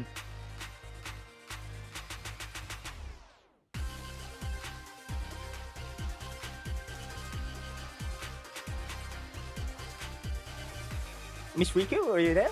Yes, I'm back. Oh, yeah. Hello. Yes. Well, this is like full AD party for the side of Oasis here. They're going full commit on their side, and this is a different iteration. So we talked about the double assassins. So there's a lot of pick potential in the form of the crystal arrow, the global ult that will enable picks from the side lane. So I can imagine a potential 1-3-1 setup, and then the arrow is just going to find its mark. You stun them from across the map, and then either Edaf or Renzi will finish off the kill. We've seen this before. And you have a lot of utility with the hawk shot, so you have vision for your assassins to be deep in the jungle or find their targets. This is not the same setup with a Galio plus an assassin like a Kha'Zix or Rengar, but the idea is there. You're able to make cross-map plays as long as you're able to hit the mark. So this is Oasis building a very strong pick composition with this double assassin on the board. But this is also a great pick for the Janna. You know that it is going to be Oasis Gaming going to go for the initiation, but with this Monsoon, now they do have the disengage. The explosive cast as well is a great help here. And I think this is whoever will initiate first could have the advantage for the pick off. But on the other side, UDG, I think they know how to counter this kind of team comp coming in from Oasis. Yeah, this is a double disengage composition from UDG. So they have a lot of options. Explosive Cask, Orthros with the Monsoon. And this is a tool. These are tools that can turtle the game, that can, that can stop the aggression coming from Oasis, and then they can sort of counterattack, respond with the pokes as well. So I really like this from UDG. The fact that they also have a tanky frontliner. So this enables the front to back that we keep talking about. This was the theme the entire day, right? The theme of the entire day was double assassins, pick compositions versus consistent damage, 80 carries at the bottom portion of the map. But with the addition of the Ashe, the same thing can be said now. It's a little mix of both. With the Ashe in the equation, they have consistent 80 damage. Well, they have a lot of 80 damage on for this one. But a consistent 80 range damage, rather, into a pick composition. So this is something refreshing on Oasis side. Oh, I think we are seeing some activity here in the middle lane. Well, Renzi on the Rengar. I think right now on the bot though. This is a heavy aggression between these two. Dragon should go back away. So many summoner spells has been expanded here for the side of Oasis Gaming. A big advantage for UDG. Yeah, big advantage. They still have their flash. That means the opportunity for Renzi to possibly take advantage of an over-aggression from UDG, knowing the fact that they don't have any summoner spells left for Oasis, is going to be denied. And look at Sayonara. He knows this one, that they do have the upper hand here on the bot side. Anytime soon, he'll just go in for the kill. And meanwhile, we talk about the front-to-back composition for the side of UDG here. Will we be able to see Oasis Gaming go for that split push strategy? But so far, we have seen brawls. 5v5 team fight. We haven't seen effective split push despite a 2 assassin comp. Will Oasis Gaming be able to go for this route? Yeah, it could be the potential. What we've seen constantly being the issue, especially during Elder Drake fights, especially during Baron fights, is that if you do not get a pick, like as Oasis's comp before a big objective spawns, you're gonna have a difficult time winning the 5v5s because UDG is better equipped for that scenario. So far, Isilla is here. Great matchup here. I'm looking forward for Dawn as well. Sets here. Did a great performance last week. I think he found his niche already on this champion here. Sayonara as well as Renzi. And hold a thought. Will this be another Nemesis duel we're about to see later on, Riku? Yeah, it's the rivalry Oh, with yeah. the Kazakhs, the Bug, and the Cat. There's -1 Cat already on the Rift without Yumi, but it is still a very unusual rivalry. Well, I guess it's not unusual in real life because I think cats actually hunt for cockroaches. Yeah, I think. I should know this. I have a cat. I have many Yeah. cats. I should know this. Yes. The answer is yes. Yes. 30 seconds on the clock, though, for Yeah. the next objective to spawn. So we talked about Oasis needing to have a pick first before having a Yes. comfortable scenario to contest these objectives. There's also the option of trading objectives, being able to get the Rift Herald first, opening up topside, which means you open opportunities for deep vision on the top quadrant of the jungle and possibly getting more picks here and there. And that is most likely the game plan as we see Dragon already rotating towards the Rift Herald. Yeah, this is going to be Oasis Gaming top priority right now. Rift Herald to open up lane pressure as well against UDG. That's going to be their advantage in going to go for the pick off. And yep, handshake it is. UDG go for the DR. And with this late game victory condition as well being set in Lara 1's core key, I think the decision from both teams is understood. Yeah, I really like this from Oasis, playing it safe. You do not have to force that 5v5 since you're not equipped. You have to get a pick first before anything else. So this is the right play. They're going to get First Blood Tower, means extra gold for themselves, but that also means they have the chance to see if they can basically get picks off of the jungler, which is Sayonara and Dawn as well at the top quadrant of the map. No, what Riku just realized, of course, both teams are very aggressive, but here in the 5-minute mark, no kills yet. And I really did expect a big bam boom by the start of this series, but both teams really know how to work across, of course, their team compositions here. But with regards to 5v5, CCs are there. I think Dawn will be the key here to initiate the team fight. However, Demon Kite is there for the Crystal Arrow, as we mentioned a while ago, can also possibly be the initiator as well on that Ashe. But here we go. Since they have picked off the turret, I think Oasis Gaming are trying to go for that opportunity across the Wildrift. Yeah, there's not exactly a gankable lane for both of these junglers. Topside are just too tanky. You've got Mitsura is also tanky as well. And then Zed is just extremely slippery. The only vulnerable lane that I can see is bot lane because Demon Kite is on a very low mobile champion such as the Ashe. But there's also that Lantern to save you, or Thrust also with a good disengage, Valkyrie for Larawan. So looking at it on a top view of the map, it's really difficult to gank a certain lane. So in these moments where there are no objectives is the window where both of these teams can find picks. But again, who is well equipped to find these picks? It is Oasis. It is Oasis indeed, but so far the run of the show here going in favor for UDG because they want to take it slow. They want to have that scaling capability for Lara 1 in the late third stages of the game. Without pickoffs here, without proper opportunities for Oasis Gaming, I think they are also closing that window as well to win this game. But you have to respect as well the damage of these two assassins. And we know how capable this team comp is when it comes to split push and burst damage.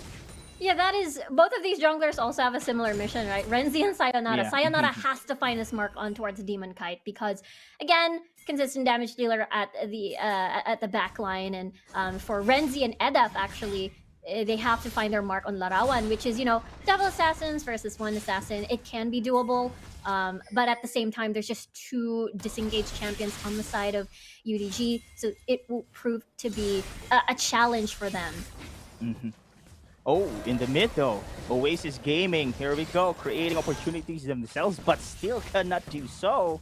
UDG is quick to their feet as well, defending this mid lane. Very crucial here for the positioning and the lane pressure as well. So as you mentioned, Ms. Rika, it's really difficult to find the window for those pickoffs. Yeah, there's not exactly a vulnerable lane. I mean, you do have Mitsura or Dawn that's most likely gonna push the side lanes and clear that wave, and that is a very brief window where the arrow can fly across the map and see if they can get a pick. Follow it up with a lot of burst damage from Edaf and Renzi, and that's how I can absolutely see how they can execute this pick composition, especially before objectives. We talked about this before. 30 seconds on the clock, they have to get a pick, make it a 4v5, and then get the objective. That thrust Arrow? is ready for That Oasis. There you go. Oh, And that sentence. Oh, Lara wants to manage to go back away with that Valkyrie.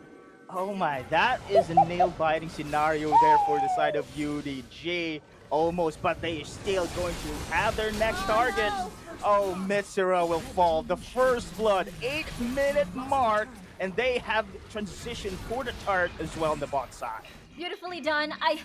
Props to Larawan though. Like, whoa, he Valkyrie just saved his support there, Orthros, but now this is the 45. That's been used. Dawn is here front line. Sayonara joining in, Oh, jumping as well, and that is going to be indeed a steal. And Orthros and backlines, great sustain being given here for UDG. Lara One's positioning is just insane as well. A double for this Corki, and all this rest, the rest rather of Oasis Gaming are low on life. Demon Kite managed to go back away as well. Oh my. I mean, Larawan still had a lot of space. Oasis was just basically getting poked inside the Dragon Pit. So even though it was a 4v5 situation, that's what they wanted, it's still a little bit risky knowing the fact that Larawan is still happy and healthy during that entire encounter. Props as well to Orthros. They're providing the sustainability on the team fight. Now the next target, it is going to be the Rift Herald here. Mitsura already in the mid, providing this lane pressure. No more tarts being opened already against Oasis Gaming. UDG has the great advantage at this moment in time. Yeah, the window again, get a pick. If they don't get a pick, then it's gonna be hard. Oh my. Exactly, and look at this one. UDG dictating the tempo with explosive cast and a follow-up by Dawn there.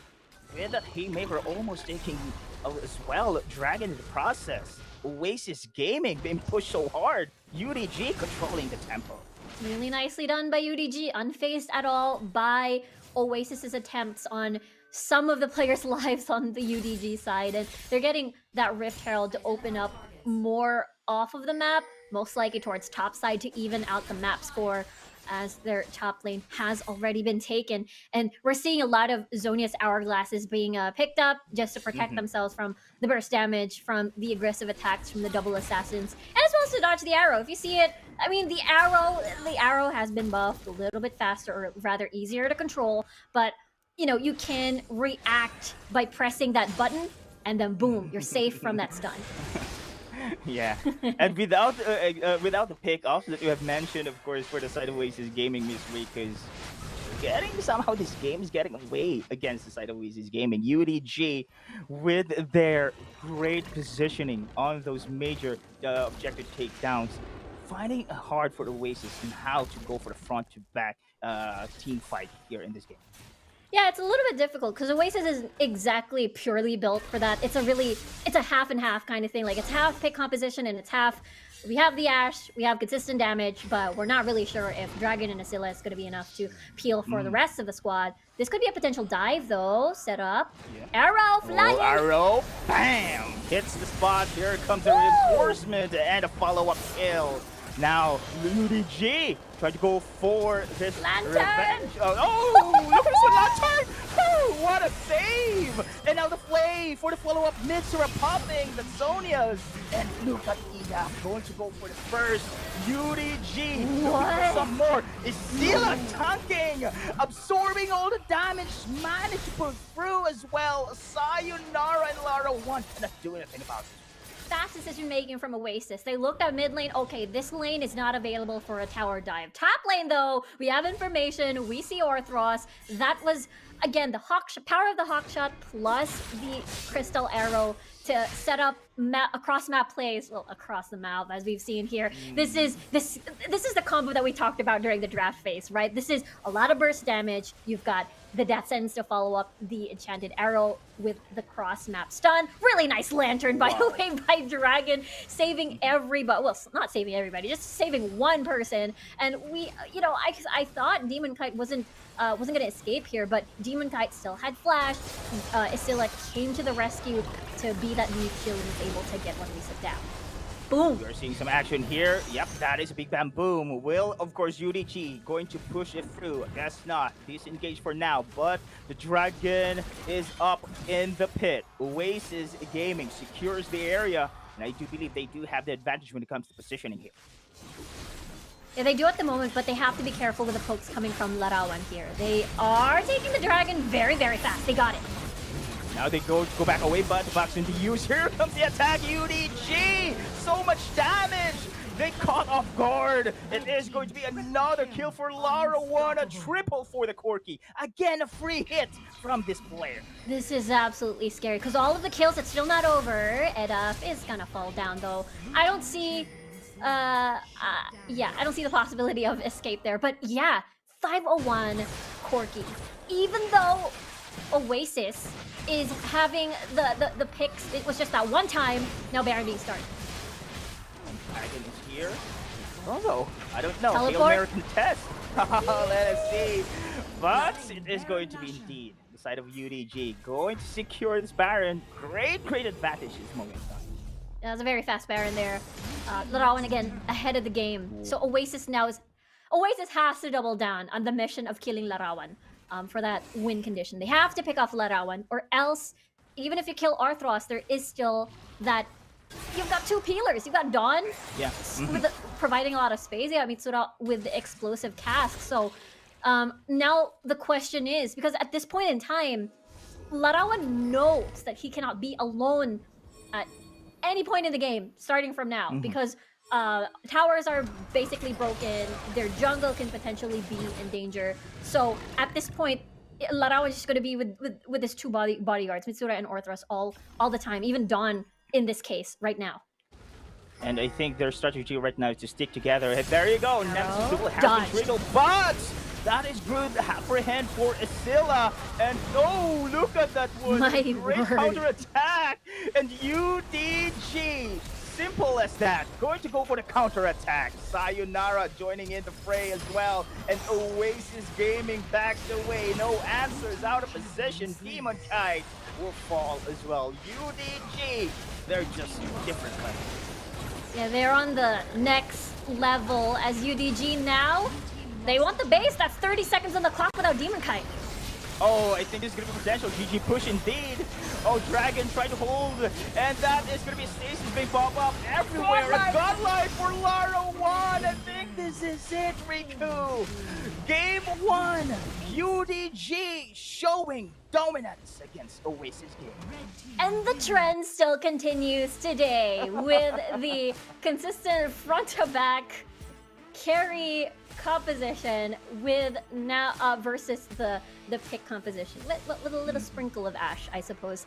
UDG played this really well, really patiently. They are unfazed by the picks, the attempted picks rather, that Oasis tried time and time again. They had the one beautiful pick from across the map with the arrow, but again, it wasn't exactly, it was one of those things where it's available, but the timing was still objective, has spawned, it's still a 5v5. Of course, Team Underground will be well equipped for that scenario, and really props to them, and really strong team overall. And I think if they manage to execute it in the early stages of the game, Riku, I do believe they can have more pickup plays, because in the mid, we have seen that one on the top side, but the burst is not yet enough. Still, it is going to be survivability with Orthros on the Janna, providing those heals, providing additional sustain. It's very difficult for those two assassins to pick off, even though with the great initiation of the Crystal Arrow. I think the side here of Oasis Gaming falls short, and we have seen very much of a science game in the early stages of the game. And with the two assassins comp, you do have the advantage for this pick of place, but no opportunity has been given for Oasis. Yeah, it was. I feel like it was necessary for Oasis to open up mid lane early for them to take control of the deeper ends of the Correct. jungle of UDG, but because that did not happen, it's really difficult when you're up against an insane wave clear champion like the Corki. At that point, you kind of just take what's open. Okay, Orthos is backing away. Let's just take that. This is the primary example of that. I love the Yeah, execution of this coming from Oasis. It looked really, really clean. You basically got Ed off a lot of kills already. He was on a killing spree. Good Lantern save coming from Dragon, but it still doesn't change the fact that you will have a hard time in 5v5 scenarios during objective contests, and I felt like that's where Oasis really struggled, even though the execution was really pretty for a few of the moments pre 10 minutes.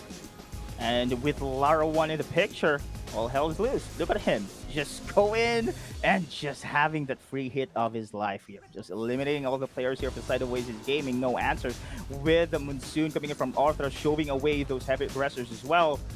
Oasis Gaming find it very, very difficult to have those pickoffs. And so far, the consequence is just way greater against Oasis Gaming here. And UDG, man, they're just very dominating in this match. Really consistent, again, unfazed Exactly. with again what Oasis was trying to do, and no surprises here. Larawan had early triple kills in the game, and he was legendary at the end of it. So, just a very consistent performance coming from Larawan. Now, the big question, of course, Riku will be able to see another pick of comp here, because so far it is going to be a 5v5 team composition. He has really the upper hand here, going to go for the slow pace and having this hyper carry go online. And we haven't seen, of course, the split pushes as well for the side of Oasis Gaming. Yes, they did secure this mid first in the early stage of the game to go for that roaming potential, but then again, it's not enough. So, man, 5v5 next game. Let's go. That has been the trend so far. I like how at the beginning of the match we were talking about, 3.0B, electrocute buffs. Yes, it will enable the A bot laners better. And now the trend has been AD carry bot lane, AD carry scaling bot lane. I love it. I love it very much. And here we go, guys. That is still the game one of our last series here between UDG and Oasis Gaming. Will we be able to see a new trend here in the game two? That is going to be the big question, but we are going to go for a few minutes break. Don't go away. Dada here together with Miss Riku. We will be right back.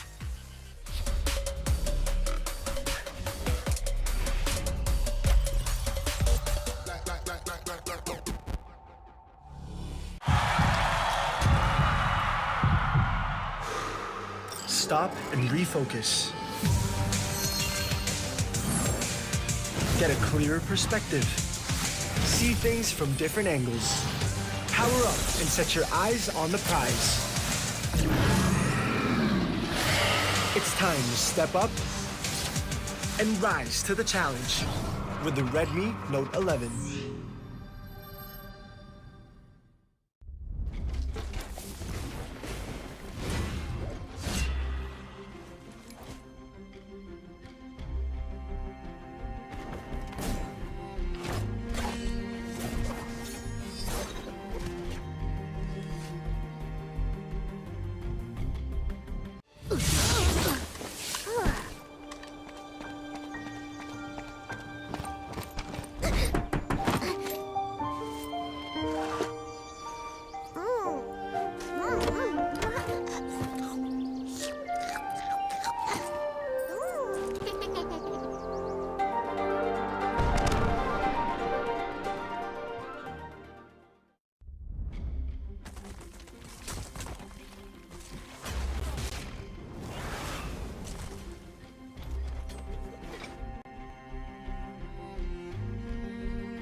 Welcome back, everyone, to the WCS second week and the last series here between UDG and Oasis Gaming. Now, UDG still undefeated. Will this be the first game we were to see that Oasis Gaming take that undefeated streak?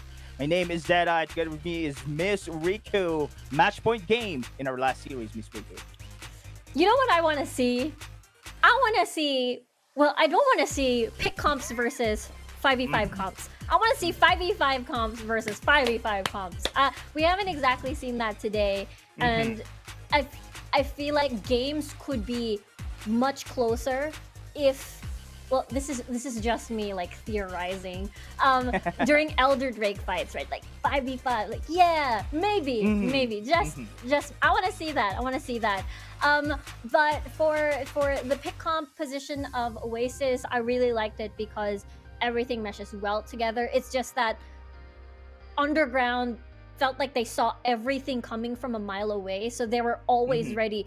And the fact that they would always get the support like Orthros. And do not forget about Larawan's heroic play of Valkyrieing forward so the kill does not continue onto Orthros. Like, you sacrifice your life, or almost sacrifice your life, as the AD carry, one of the sole consistent damage dealers on your team before an objective to save your support. I think that's really, really cool.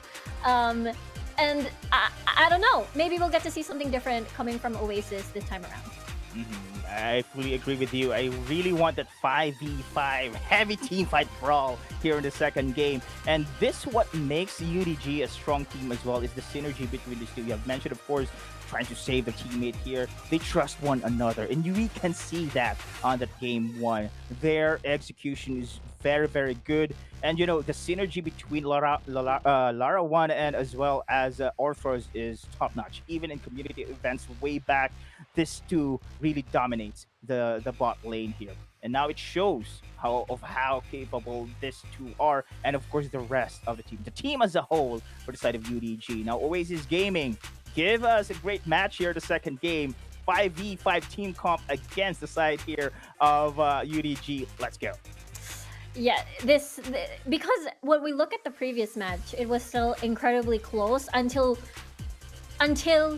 it wasn't, where you could see that Oasis couldn't really get their win conditions on the board. Again, getting a pick before objective so that they can stack up the dragon, so that they can deny or even get the Elder Dragon for themselves, getting the assassins ahead, and keep rinse and repeating. Because when we look at Team Underground's matches before, they were also doing the pick comp. They were doing the Yuumi Rengar. They were roaming around the map deep into the jungle and then finding whoever was isolated on the opposition. And the key was definitely that sort of strategy will really, really help, will be assisted if the mid lane tower is gone, because you have a lot of space to plant these deep vision. But that didn't exactly happen rather for the side of Oasis with their team pick composition. And you know what? We have seen a similar, of course, playstyle as well with that Ashe on the side of UDG. I think this is also that UDG having the experience already on how to counter this kind of team comp. And comparing their gameplay on the Ashe for the side of UDG, they just control the early game there. And we can really tell that the Ashe was the hyper carry. But so far for the side of Oasis Gaming, it somehow became a utility champion for their side. So you can really not see any scaling champion on their side. It is mostly the assassin doing the job. And let us see here is Riku in the game 2. Changes are about to witness, especially here for the side of Oasis Game. Yeah, Oasis now on the red side, UDG now on the blue side. So we'll see if the Yuumi is going to be unleashed, but I don't think Oasis wants to take that risk, considering how Yuumi was just absolutely scary in the hands of Orthros. So not going to be surprised if that's going to be banned again. Maybe they do open up the Morgana this time around to counter out certain picks like the Thresh if they're not going to ban it here. Man, there you go, 100%. Is this 100% Yuumi ban all throughout the day 1 over week 2? I do believe so. Yes. Yeah. With the additional buffs. Yeah, it's definitely because of the buffs. They do not want to take the chance. I mean, everything was pretty much buffed. The laning phase was already buffed. I mean, Yuumi was already a huge problem in the WCSPH last week, so they do not want to unleash that. So UDG taking out a lot of like flex and strong picks in the current meta at the moment.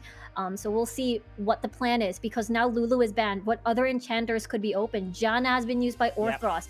Don't forget, Orthros plays a really mean Lux as well back in the summer season of the Icon series. And well, there's also the Nami that we've seen being played by Rox today. So there's a lot of options for Orthros. So, but I want to touch upon how Dragon really shines on tanky engaged support, like the Galio, like the Rakan. So hopefully we get to see that here. Or Alistar maybe. So man, the Olaf has been banned here. So far we are not seeing now the Fennel the funneling strategy between our teams across here in the day 1 of our week 2, because on last week that was the trend. Lulu Jax, Yumi Rengar or Kha'Zix here putting online on the jungle roles. But this time around, UDG, that is Orthros Galio, and we have seen him very aggressive as well. And Oasis Gaming instantly going to go for this Darius. Yeah, this is a very safe, tanky pick for Esila. Does not reveal, it doesn't exactly reveal too much. I also like this Morgana pick. It scares off the potential Varus that may come up on Larawan, because we've seen the Olaf ban. They might actually pick up the Varus if ever they see it's feasible, it's safe. The Galio can still be used by Mitsura. He was on utility earlier as that Graga. So right now, 2 tanky frontliners. Where is the setup? Who are you? Are we going to be seeing a Diana? Are we going to be seeing a Jarvan 4 in the jungle to set up for that easy Hero's entrance rather for the team fight? Wait, Camille is open. Camille is open. Miss Riku possibly can go for the champion, but instead UDG. I think this is a statement here. Let us do a better Ashe gameplay here. Yeah, that's a heavy statement and a heavy emphasis on globals. And look at that. This is what we've been waiting for. Not exactly like hyper scaling, like maybe a Kaisa Vayne matchup. Not exactly on paper, but finally we get to see a potential 5v5 team composition forming for both of these squads. Now what's lacking is the jungle for Sayonara. Lee Sin is still open for the taking for, again, being able to set up the pressure early game. Gragas is still open as well if they want to double down and have that AP damage dealer on their side, and just create a balanced team composition. You have disengage and you have engage. My only concern is that who's going to set up for this hero's entrance for possibly Orthros or Mitsura. Yeah, exactly. I think the Jarvan Forgers mentioned, of course, Riku or the Camille. Let us see the Camille here. The Venn diagram combo. Where is it? UDG. Yeah, they don't. Where is it? I think they're going to ban here UDG. They're going to ban the Camille here because you don't want, of course, Oasis Gaming having this one, or possibly UDG will grab the Camille instead. Camille Galio, one of the classic combo in, of course, the LoL universe. And Oasis Gaming, though, I am really curious if they want an enchanter here for the bot side, because they do have, of course, the hyper-scaling Vayne right now. Just create a safety net for the space, rather, in order for the Vayne to have the proper immunization during the later stages of the game. Could be a Nami or a Janna again. Possibly. It could be. Janna is good. No, of course. No way. Of course, we've seen the Nunu Vayne earlier. Of course. It still could possibly be a Morgana on Dragon's side or towards Edda. There's still that big possibility. But yes, they need another tanky frontliner, because definitely Esila on this Darius is not going to be enough. Even the protection of the Black Shield is not going to be enough coming from either Dragon or Edda, and this is going to be the finish. This is a half and half thing. Like they have AP, they've got consistent AD, they also have Assassin. So this composition has a little bit of everything. They have the safety net of the scaling coming from the Ziggs. They've got a huge amount of wave clear. But they also have the spooky ghost composition that we've seen back at the Horizon Cup, where you pair the Galio with a Kha'Zix and then just hunt for targets. Especially if once you reach level 5, you use Sayonara deep into the jungle, find your enemy jungler, and see if you can get the hero's entrance, activate a 2v1 scenario. That's a no-no. It's gonna be pretty tanky to kill. You know what, Riku? I think this translates for the pick of Stale for the side of UDG. I mean, yeah, you have seen the invisible heroic entrance, and you have the global ults from the Ash as well as the Ziggs. I think this is an instant pick off here, but Oasis Gaming, a 5v5 team heavy compositions there. You have this absolute zero follow up here with a Moonfall. It's devastating. You have Initiator as well on front line. That is going to be the Darius. Still, I think this is going to be the same trend we are seeing here, Miss Riku. But the most surprising is, why not Camille, man? The Camille first time not being banned. But oh well. It's because if they pick the Camille on the side of Oasis, then there's not a lot of setup for Demon Kite for that, front to back 5v5. But on the side of UDG, if they pick up the Camille, then it's going to be negated by the Black Shield. So I really like both of these teams are like, okay, we're going to do our own thing. We're going to do this and leave the Camille open, even though we haven't seen Camille open after a long while, maybe the entire day actually. But this is going to be very exciting because again, it's actually a poke composition versus an Oasis, or rather a 5v5 front to back, with UDG having the potential of getting picks here and there with the Crystal Arrow from across the map. So there's two global ults on the board on this in the form of the Ash Arrow and of course the Hero's Entrance, and this could enable Sayonara to burst a target down. Don't forget the spooky Ghost Comp from the Horizon Cup with a 2v1 scenario. And if the damage is lacking, which I highly doubt, then you put in the Mega Inferno Bomb as well for good measure. And here we go, the match point game we've been waiting for, Ms. Riku. UDG versus Oasis here in the game 2. And I think this is still a very powerful team comp for UDG. And this Ash, I think is not a better scaling compared to a Vayne here, but still great utility coming in from this champion as well. This is your DPS rather champion here, and I'm really excited for that spooky ghost combo you've mentioned, Ms. Riku. I haven't seen that one yet, but so far this could be, of course, very enabled here with Orthros on the Galleon, and we know how aggressive this player can be on the supporting role. Exactly, and with the help of the Hawkshot for additional utility, additional vision, topside's gonna be fine. It is a very tanky topside, I suppose. Asila burned a flash, so UDG can visit the second time and see if they can finish off Asila next time. The only thing I'm concerned for the side of UDG, especially during prolonged team fight, they don't have that maximum damage. But hold, I thought this is gonna be Sayonara. Try to go for a split push, rather pick of play, and nope, that's being negated as I have mentioned a while ago. Of course, I think the most I'm concerned about UDG here. They don't have that proper DPS, to be honest. Yes, they do have the burst, insane burst here, but when it comes to prolonged team fights, the Oasis Gaming here has the upper hand. Yeah, they do have a lot of poke on the side of Larawan and Mitsura, and at the end of, at the later stages of the game, it's the damage output of Mitsura's bombs versus the consistent damage that Demon Kite is gonna unleash on the Rift. So at this point, it's absolutely scary for at the later stages of the game, when the Demon Kite on paper is gonna have unlimited tumble and is able to dodge out key ults. Not only key ults, but as well as the bouncing bombs coming from Mitsura. But at this point, we'll have to see, because for UDG, I think they have a significant amount of damage on their side with a lot of poke. So Oasis, what is going to be their backline access? Because this is again a very front to back. How was EDF set up for this? How do they reach Larawan and Mitsura? Because if not, they're just going to get a lot of poke, and their composition doesn't have disengage, and they're going to be stuck there once they go all in. That's true, Ms. Riku. Unlike here on the side of UDG, Sayonara is there for the flanking maneuvers, but I think this will translate into Demon Kite's tumble to the backlines. And let us see if that's going to be effective, especially during the early stage of game. The itemization is pretty much a big factor for that execution. But under 20 seconds, objective will spawn in the Rift. I'm really curious which team will prioritize which.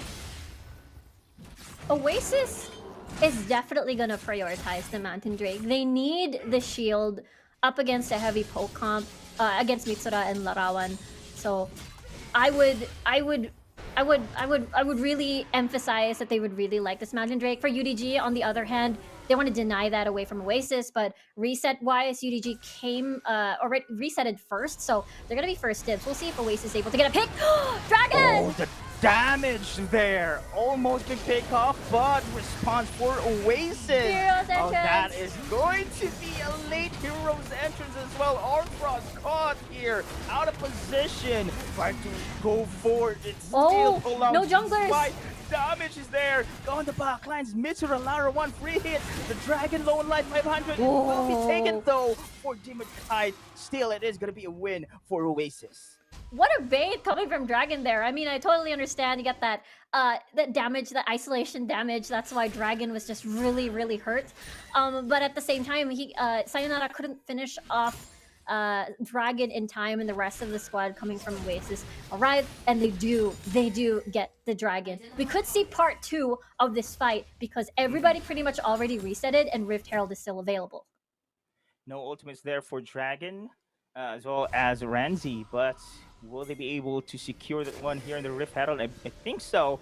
But now, UDG having this positioning advantage. Oh, such a charge! And look at Orfrost with a follow-up to the taunt here. Demon Cut will be forced to use his flash to go back away. Ranzi with a snowball. He's left alone though. He needs to be very careful. And the rest of UDG preparing to go for this contest. 3 versus 2 situation here in the Rift Herald. Well, the rest of the Oasis Gaming is here right now. Oh, the arrow missed its spot. But then again, Oasis Gaming suffering major damage. Oh, Demon Kite gone to the back lines. But still, it is going to be isolated for the side of EW. Demon Kite. A Mega Portal Bomb hits its spot. Another damage. UDG turning the team fight around. We talked about this before. If you can't reach Mitsura and Larawan, you're going to be in a very scary and tight spot. And this is the reward UDG has attained. They're going to get this Rift Herald for themselves, open up the map, possibly mid. We talked about this before during the draft. It enables deep vision to equate to the possible Spooky Ghost, where Sayonara is going to be scouting deep into the jungle of Oasis and then enable a 2v1. Larawan's going to follow with the Enchanted Arrow, and then possibly the bombs coming in as well from Mitsura. So many follow-ups there, Riku, for the side of UDG. And this is the challenge as well for the side of Oasis. We have seen that one on the Rift Herald skirmish there. It's very difficult for them to go back, target the backlines rather for the side of UDG. Demon Kite without the proper itemizations still in this early game. It's difficult to go for the pickoff on against the side of Mitsura and Lara 1. Now with this Rift Herald in favor for the side of UDG, they can now dictate the tempo in the early stages of the game. Yeah, the pressure is gonna fall. That's condemned. Well, oh, wow, great follow-up. Look at this one. Easy pickoff. Oasis Gaming managed to have that opportunity against Mitsura. And Don is here, though. 1v1 against EDAF. And back away. I think this is going to be a safe play here for EDAF. quite unfortunate for Mitsura, but good news, there's no key objectives off of the map. But that means a kill onto Edaf, a kill onto Demon Kite means you're basically these picks are going to propel further and further and faster towards the later stages of the game, where the Vayne is going to be absolutely scary, going to be kiting you like crazy, but still they have to worry about the scaling Mitsura.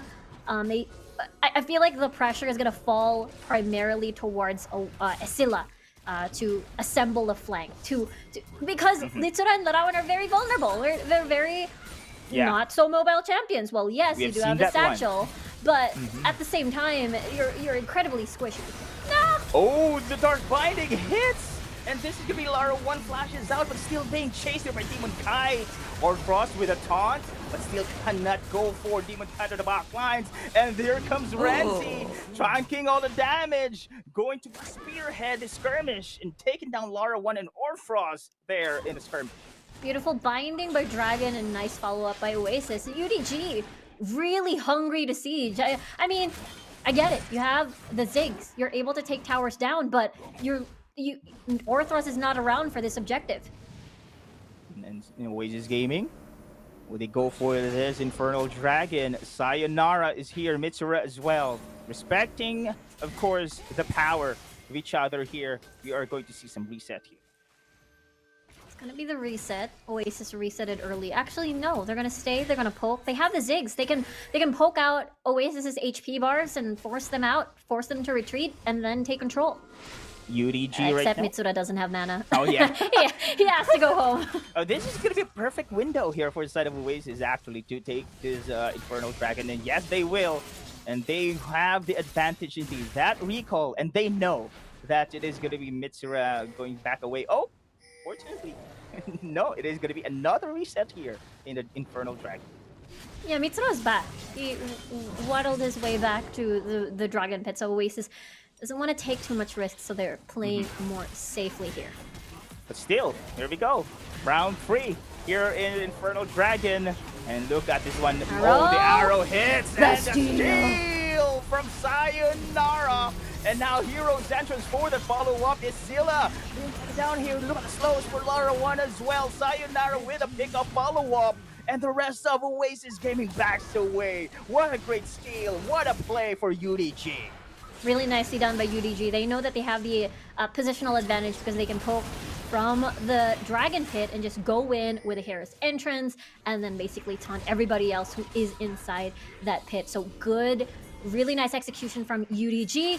There's still another objective for the Taken, and Oasis might be the first one there. Wow, the power of UDG's composition. They are just waiting the back lines there, back on the walls. And just like that, a single arrow. The leap coming in from Sayonara, single steal, and the follow-up for UDG is just insane here. Oasis Gaming, again, one of their strength is during the later stages of the game. The arrow, though, for the pickoff did not hit this moment in time around, but they are now convergence here in the referral. They weren't able to get a pick, so they weren't able to get that big 4v5 or burn summoner spell or two from Edda, so they're still going to be fine. Oasis, again, very strong 5v5, but the threat of the double poke from Larawan and Mitsura can be deadly, so they still have to be careful maneuvering around choke points because that's where the Ziggs shines. And here we go, UDG, Reef Herald for the taking. No contest whatsoever for Oasis. And this is going to be a big advantage, especially during the early game push. UDG backs out first, still here in the game, looking for the perfect opportunity to use the Reef Herald. Yeah, they had no vision at the Rift Herald area, so Oasis didn't want to risk it and just initiate with Renzi. Again, how... They're setting up a death rush here. Well, no, they're setting up for this tower take, hoping that somebody will respond to this. But we get to see Demon Kite alone, and the arrow missed. Oh my. I think this is somehow a miscommunication here for the side of Oasis Gaming. Just left here Demon Kite in the mid. Pushes through for the side of UDG. Look at the positioning here for the Oasis. They're just scattered everywhere here in the Wild Rift. And now, look at flank. Now, oh, flanking maneuver indeed with Snowball 2! Demon Kite here to follow up as well. Renzi is here in the front line. Or Frost trying to delay the pursuit. Ooh, the taunt! The taunt coming in from the Galio as well, but still sustained. And the damage for Demon Kite. Looking for a poke. He makes it for the Oh, bang! my He gets word. the spot. That is going to be the opponent down. It's still a goal for the counter attack. And here we go, Riku. The moment we're waiting for, the 5v5 brawl between these two. Oh my word, that was just too close. Mitsura even wanting to flash, just take another one down. Maybe it was Demon Kite, maybe it was Renzi who was incredibly low, but at that point, it is your frontliners basically down, Dawn down, Orthros down, so Larawan and Mitsura are gonna be incredibly vulnerable at, because Oasis's composition, they're so good at chasing targets down, but they will have a little bit of difficulty reaching the backline. So as long as you remove the two necessary targets like Dawn and Orthros, you will have space. I love Renzi's flank there. He's able to head straight towards the backline. So Mitsura and Larawan were definitely not prepared for that. Exactly, that was a surprise indeed. And what a snowball to initiate the team fight. Oh my goodness, UDG, they have to respect right now Oasis Gaming. If you cannot burst as well, especially Demon Kite here, for sure, they are going to hunt you down. And we have seen on the previous skirmish. And now under the 10 seconds here, another objective will spawn in the pit. UDG, I think they need to go for the pick off first before going for those objectives. They have to do so. Mitsura, though, could be the next target here. He's gonna be fine. He's deep into he's already by his tower, but Dragon. Oh, look at this one. Oh! Wow! What? 2 times in a row? Are you kidding me? Sayonara, ladies and gents. Oh my goodness. They used Mitsura's bait. They basically used Mitsura's bait in the mid lane, so Oasis will like tunnel vision and see if they can get a pick, maybe get it a 4v5 before the dragon spawn. But all this time, Sayonara was working on the dragon already, and because he's a Kha'Zix, he can just leap in and out of the pit, and there you go. We've seen this thing done before in our previous series, but at the same time, the Kha'Zix absolutely slippery. And now the optimization is coming in from Demon Kite Riku. Now very scary. You have Solari, you have the Wits End and the PRK as well. I think this is the time for Lara to step up in that offense optimization pickup as well. Because when it comes to the DPS department here, there surely is going to be Oasis having the advantage. And those burst damage cannot pick off instantly anymore Oasis Gaming. So this is so far a factor to be noted for. And Oasis Gaming is now very confident for a major team fight. Arrow again. Oh, there you Bomb? go. Follow up with a bomb. Indeed. Oh, the root there. Renzi again holding Sayonara on its feet. Great disengage for Oasis Gaming. UDG cannot go for the pickoff. Damage wasn't there. Follow up wasn't there either. Oh. Wow. Isilla flashes back. Wow, flashes in for Dawn. But look at the Dark Binding. Again, stopping the assault from the side of UDG. Here comes the reinforcement for the side of Oasis. And it is now UDG backs out. It's almost like a horror. It's almost like watching a horror movie there. Mitsura having the satchel to escape, but the looming ball. Oh, again Renzi with a flanking maneuver, but Force is there to save with a taunt. And look at the damage Lara 1 trying to go for the slow. Splash has been used here. And Mega Inferno Bomb, bam! Not enough damage though. No one's been picked off in that situation again. Sisu battle we're seeing here, Riku. Yeah, I really love the back and forth from these teams. They know that they cannot afford a pick from either of their side because Baron has spawned. It's a very critical moment. The fact that Oasis, their only form of wave clear is Dragon with the Tormented Soil, and it's not even that fast. It's like a dot thing on the floor that kills the minions. And the fact that UDG has a lot of wave clear plus sieging power, they cannot afford to give Baron to UDG at all. Man, this Crystal Arrow is just everywhere here. And look at the cooldowns coming from Lara 1. Anytime soon, another Crystal Arrow will pop up. But you know what? I do love the rotations coming in from side of Sayonara to go for the split push. But how the thought is going to be initiation once again from the side of Renzi. But it did not hit on that snowball. Pressure at the top though. It is going to be Scylla providing lane pressure. And no one's there to defend for the side of UDG. UDG needs to find Demon Kite, but he's slippery. He has the black shield. Oh, Isilla with the upper hand here. Follow up with the root choke as point. well. Dawn low on life. Still going to go for the device. And this is going to be offers for the follow-up as well. UDG making some plays. Turning once again the battle around. Oasis Gaming backs out. Oh, disaster for the side there, Oasis. And look at Sayonara is here. Flashes in. Trying to go for the poke. Lara 1 with the slows. What can you do? Run, baby, run. But you cannot run any longer. Lara 1 secures the kill. And a potential turret inhibitor in the mid. Falling down here against the wave. Do they want to finish the game? They have a Ziggs. They have a lot of sieging power. Oh my, yes. 20 seconds until the rest of Oasis Gaming will going to respond. One mistake. UDG still undefeated here to the start of the week 2. Strong 2-0 and basically broke the streak. I mean, it was a little bit of both, right? There's like a half I can do picks here and there, and half we're going to play front to back as long as Larawan and Mitsura are safe in the back line. Really love their composition with this Ash pick and the Ziggs and their execution and how, again, unfazed they are. Demon Kite, from the side of Oasis was starting to ramp up, but never reached that point of where the Vayne is going to be an absolute monster. That fight toward that last fight near the Baron is so good when you have a Ziggs. So many choke points, so many funnel. You can just basically funnel all your bombs into this one close space, and Oasis are just gonna gasp for air and then just get a lot of damage from the bombs, basically. You know, the spams as well for the global ultimates coming in from the side of UDG is there. We have seen Oasis Gaming, Miss Riku, that they are making plays as well. Flanking maneuvers coming from Renzi. We have to commend that, and almost taking the game against the side of UDG as well. Prior to that win on the side of UDG, it was Oasis Gaming initiated a team fight there. Unfortunately, they've been outplayed there in that situation, Miss Riku. Yeah, it was them wanting to bait out, wanting to find a pick with the Morgana pick. I mean, they have a lot of damage already from the Diana and as well as the Vayne, so totally understand the thought process of wanting to see if they can get a pick into a Baron. They badly needed Baron to take down towers as well.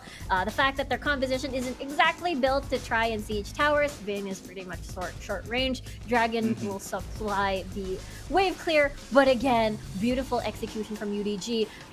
I want to see that replay, that part again, which we will see most likely on the highlights, where Mitsura was pretty much safe and sound. Basically, flanking Ziggs. I think that was the case. And we have to give credit for Don on that Garen as well. He was the one being picked off there, but still managed to survive, managed to have that execution as well as much injustice.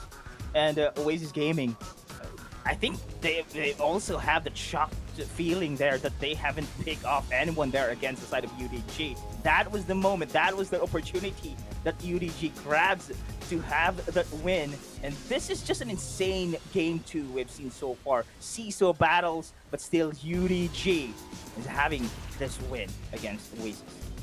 Yeah, we had a couple of highlights from Oasis as well with the flanking Nunu from Renzi to set up this team fight. But again, you do not eliminate Mitsura or Larawan.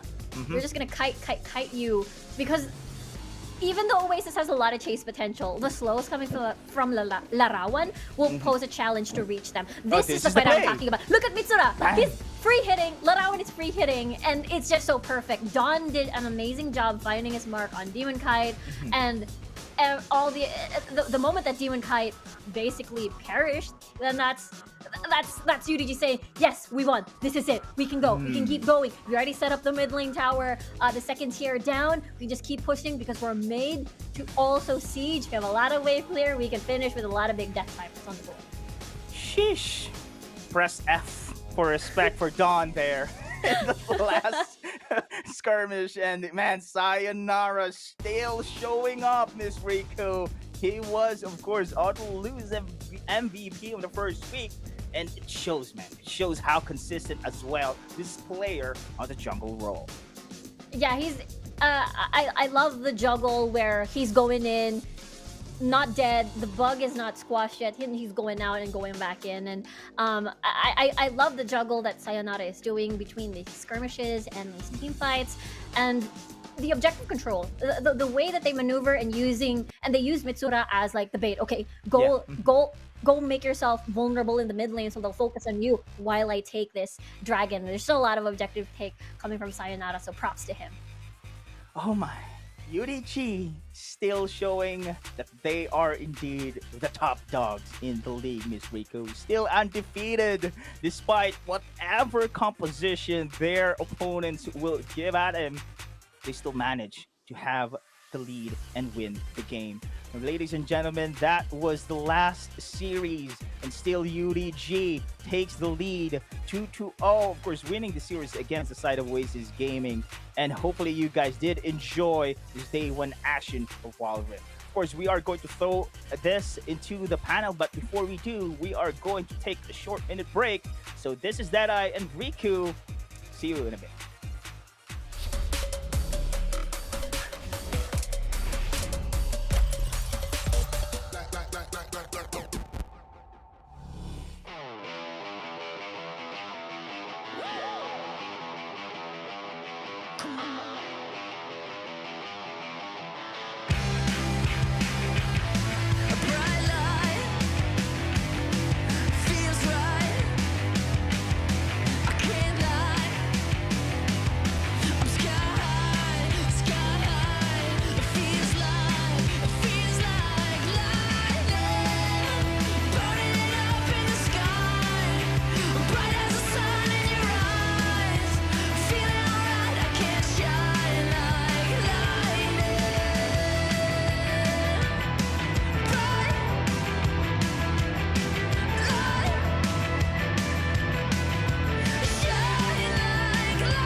Running wild, out of my mind.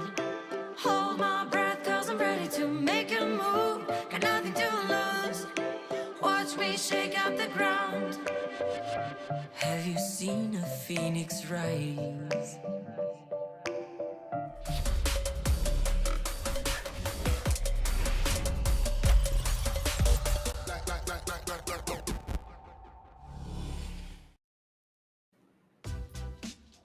Welcome back to the WCSPH, where Team Underground continues the win streak and defeats Oasis Gaming 2-0. Before we proceed with anything, by the way, I believe somebody has to suffer the panel consequences, and because it is a fun one, we're going to get started right into it. Before we jump into our series highlights, so Osiris, I think you have your marker or your pencil pen over there. I think Is that permanent? I'm not sure. I just got it somewhere. Don't worry. We got weekends, so I have time to scrub my face. I can show you how to remove it later, but yeah, I'm gonna start. I can use the Pogi, but they're not sponsored, so we don't. The Pogi. I'm just kidding. The Pogi. Okay, right as we get into our series recap, Osiris, can you draw the those little Z's on Ash Ketchum's face? Oh, Let's let me just do start. that. Just a slow start a little bit, but it was not a slow start indeed for Team Underground. As Autolus, they brought out, of course, their trademark, very lightning fast style, of course. And you know what, for Oasis Gaming, it's not often that we see them struggle, but we really did see them struggle against Underground. It's still very close though. Very close to call. Again, when we said about you cannot make mistakes in WCSPH, that was proven once again here in the battle between Oasis versus Underground. One overstep will be punished. On game number 1, we saw this. After one big initiation from Underground, they were able to successfully convert it into a GG push on game number 2 against the Garen. The pseudo assassin fighter mage, I don't know what to call it anymore, but it feels like the champion of the month now for WCSPH has been the Garen. Yeah, definitely. Yeah. I mean, I really love how well they're trying to shake things up with their compositions. We saw again the Ash and that long engage of Enchanted Crystal Arrow that really didn't work well in the hands of Oasis, but countless times it was maximized by Underground, and also for the reason that they have the safest burst, which is in the hands of Mega Inferno Bomb, and then Patience Sayonara is going to clean it up.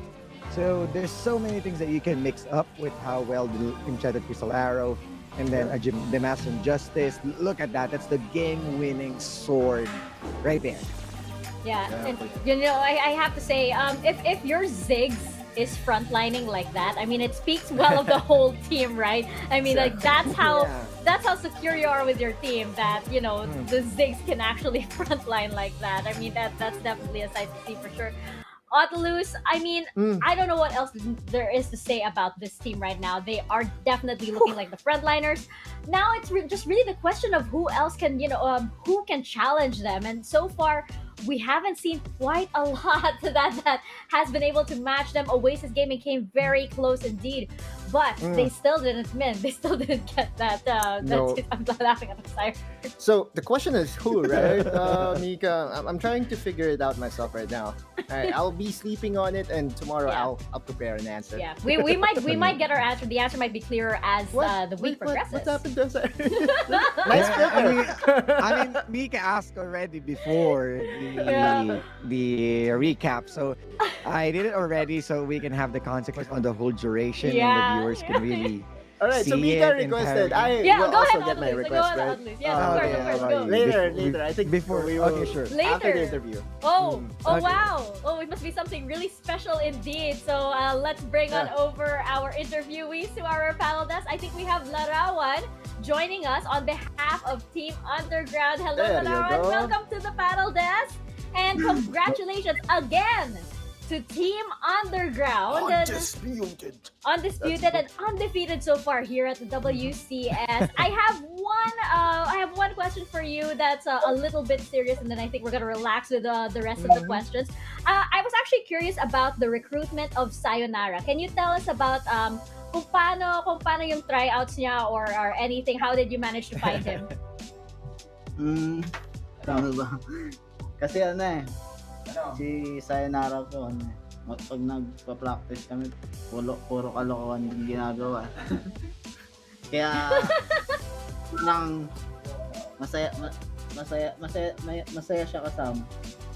Kaya, solid siya sa lineup namin. Nakikisabay siya sa So nag-enjoy kayo masaya and ako kasama. Baka next time, gusto niya na 6 man.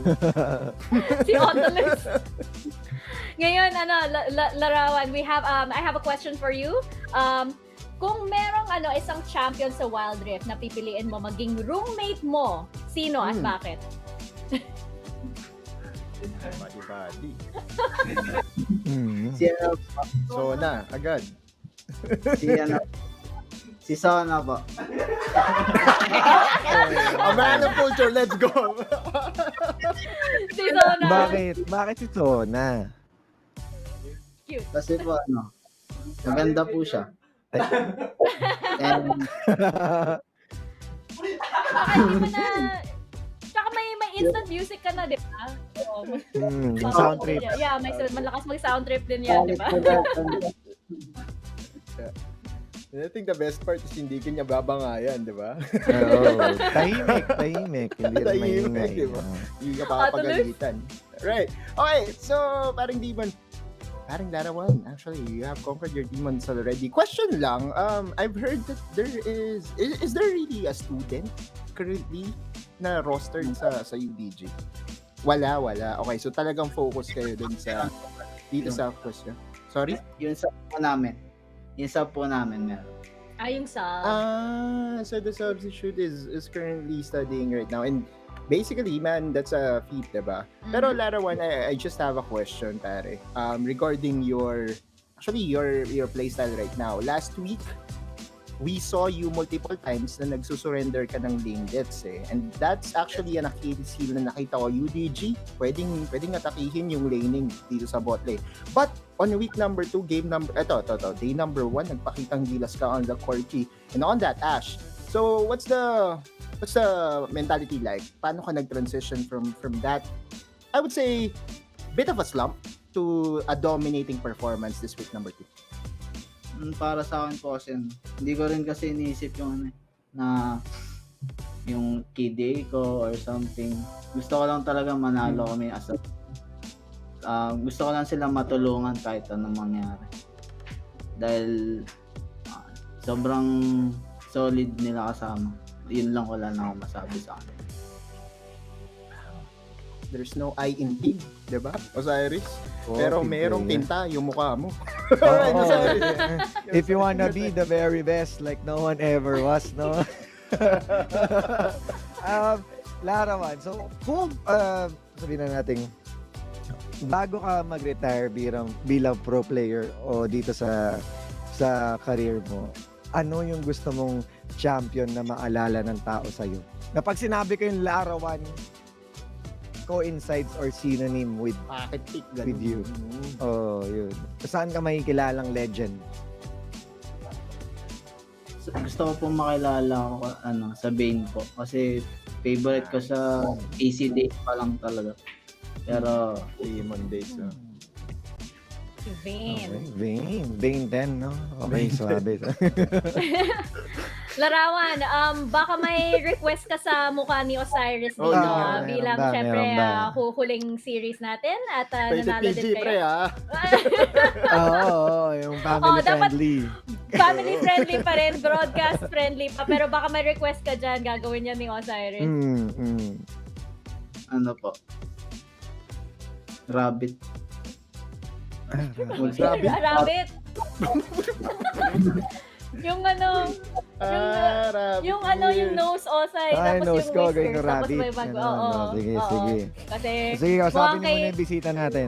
mukhang kailangan ng props yung yung rabbit ears. Pero Larawan, meron ka bang message or shoutout of course on behalf of Team Underground sa lahat ng mga supporters and maybe sa family na nanonood ngayon?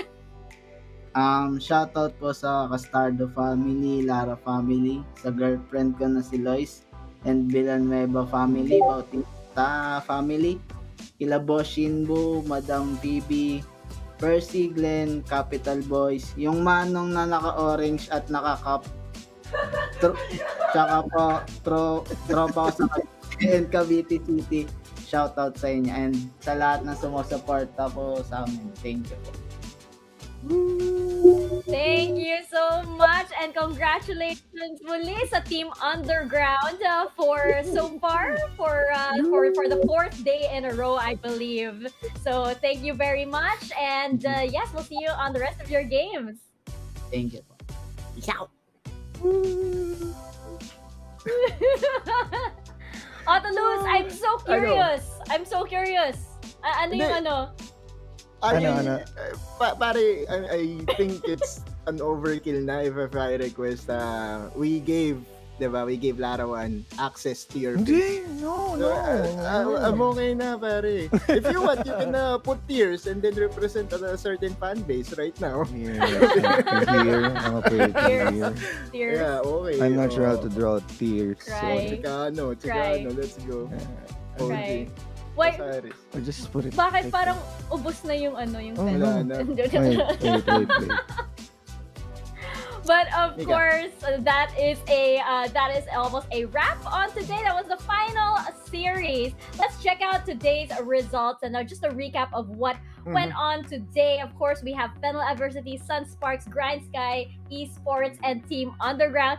It kind of, of course, Team Underground aside, because they very much are a powerhouse. It seems like this is a day of underdogs, so to say.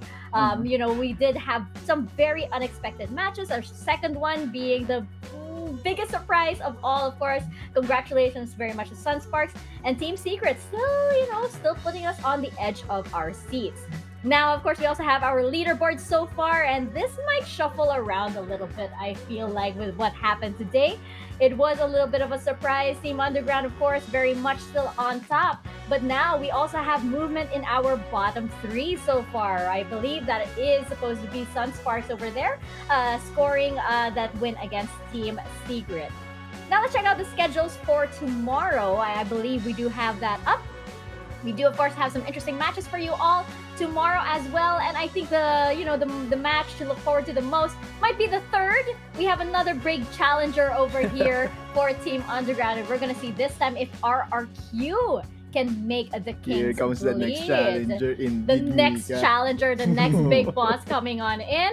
So far, though, Underground has been knocking it out of the park. So it is going to be very, very, very exciting for the next few days, especially as our standings are starting to shift around a little bit. Final thoughts for today, Otoluz? I did not expect a 2-0s all across the board. I would accept it, of course. Yeah. But on game number 2, it feels like there's a curse today because there's always that almost game 3, almost game 3, and then it will turn out it will just be a complete shutout at 2-0. But yeah, very happy with what happened today, and I'm looking forward for tomorrow. Yeah, we have some really because close games. the curse is here. The curse is here. I have the tier. It's not clear as it is because it's currently sitting on a 250 stacks. So I need to complete it later. So yeah, let's go. That's the tier Yeah, for it's authentic. It's like it's smudged, and you actually cried for sure. But yes, ladies and gentlemen, that is a wrap for day 1 of week 2 of WCS. And once again, this event would not be possible without PPGL, the largest multi-game esports league in the country, together with Riot Games. We would also like to acknowledge our official mobile partner in Xiaomi. The hashtag Redmi Note 11 is equipped with 90Hz AMOLED dot display, making it possible for you to experience powerful and responsive gaming. Less waiting time with a 33 watts Pro fast charging enabled by the all-new MMT technology and a 6nm Snapdragon 680 for high performance while improving battery life. More information about the Redmi Note 11 at the Xiaomi Philippines Facebook page. And of course, this tournament is under the supervision of the Games and Amusement Board. And don't forget to follow us, of course, on Facebook, YouTube, Twitch, and on TikTok. We will be back tomorrow, same time, same place, or wherever you're watching, for more Wildrift action as we enter day 2 of week 2 of the WCSPH. See you then, and until then, stay safe and stay healthy, and we'll see you in the Rift.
as the sun went down.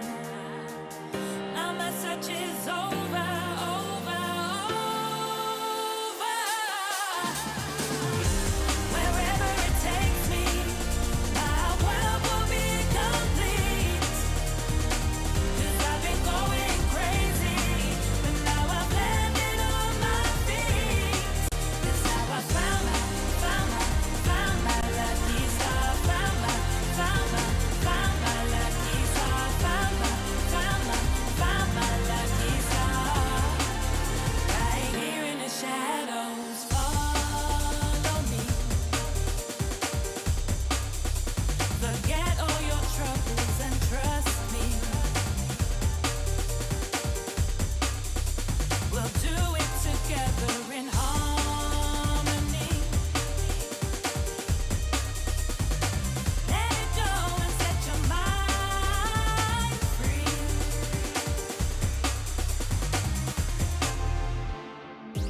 You lit me up as the sun went down. Now my search is over, over, over. Wherever it takes me, my world will be complete. 'Cause I've been going crazy, but now I've landed on my feet. 'Cause now I found my lucky star. Found my lucky star. Found my lucky star. Right here in the shadows.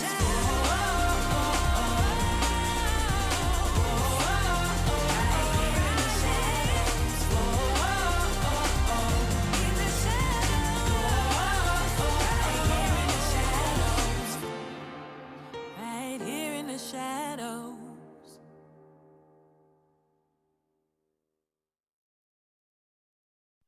Running wild out of my mind. Hold my breath, 'cause I'm ready to make a move.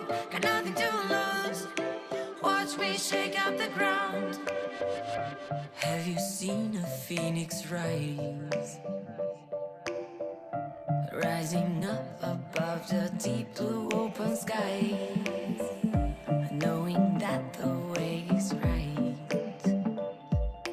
guided by the secrets of an undiscovered life. Have you heard the ocean cry? Shallow waters carrying silent goodbye, diving deeper than the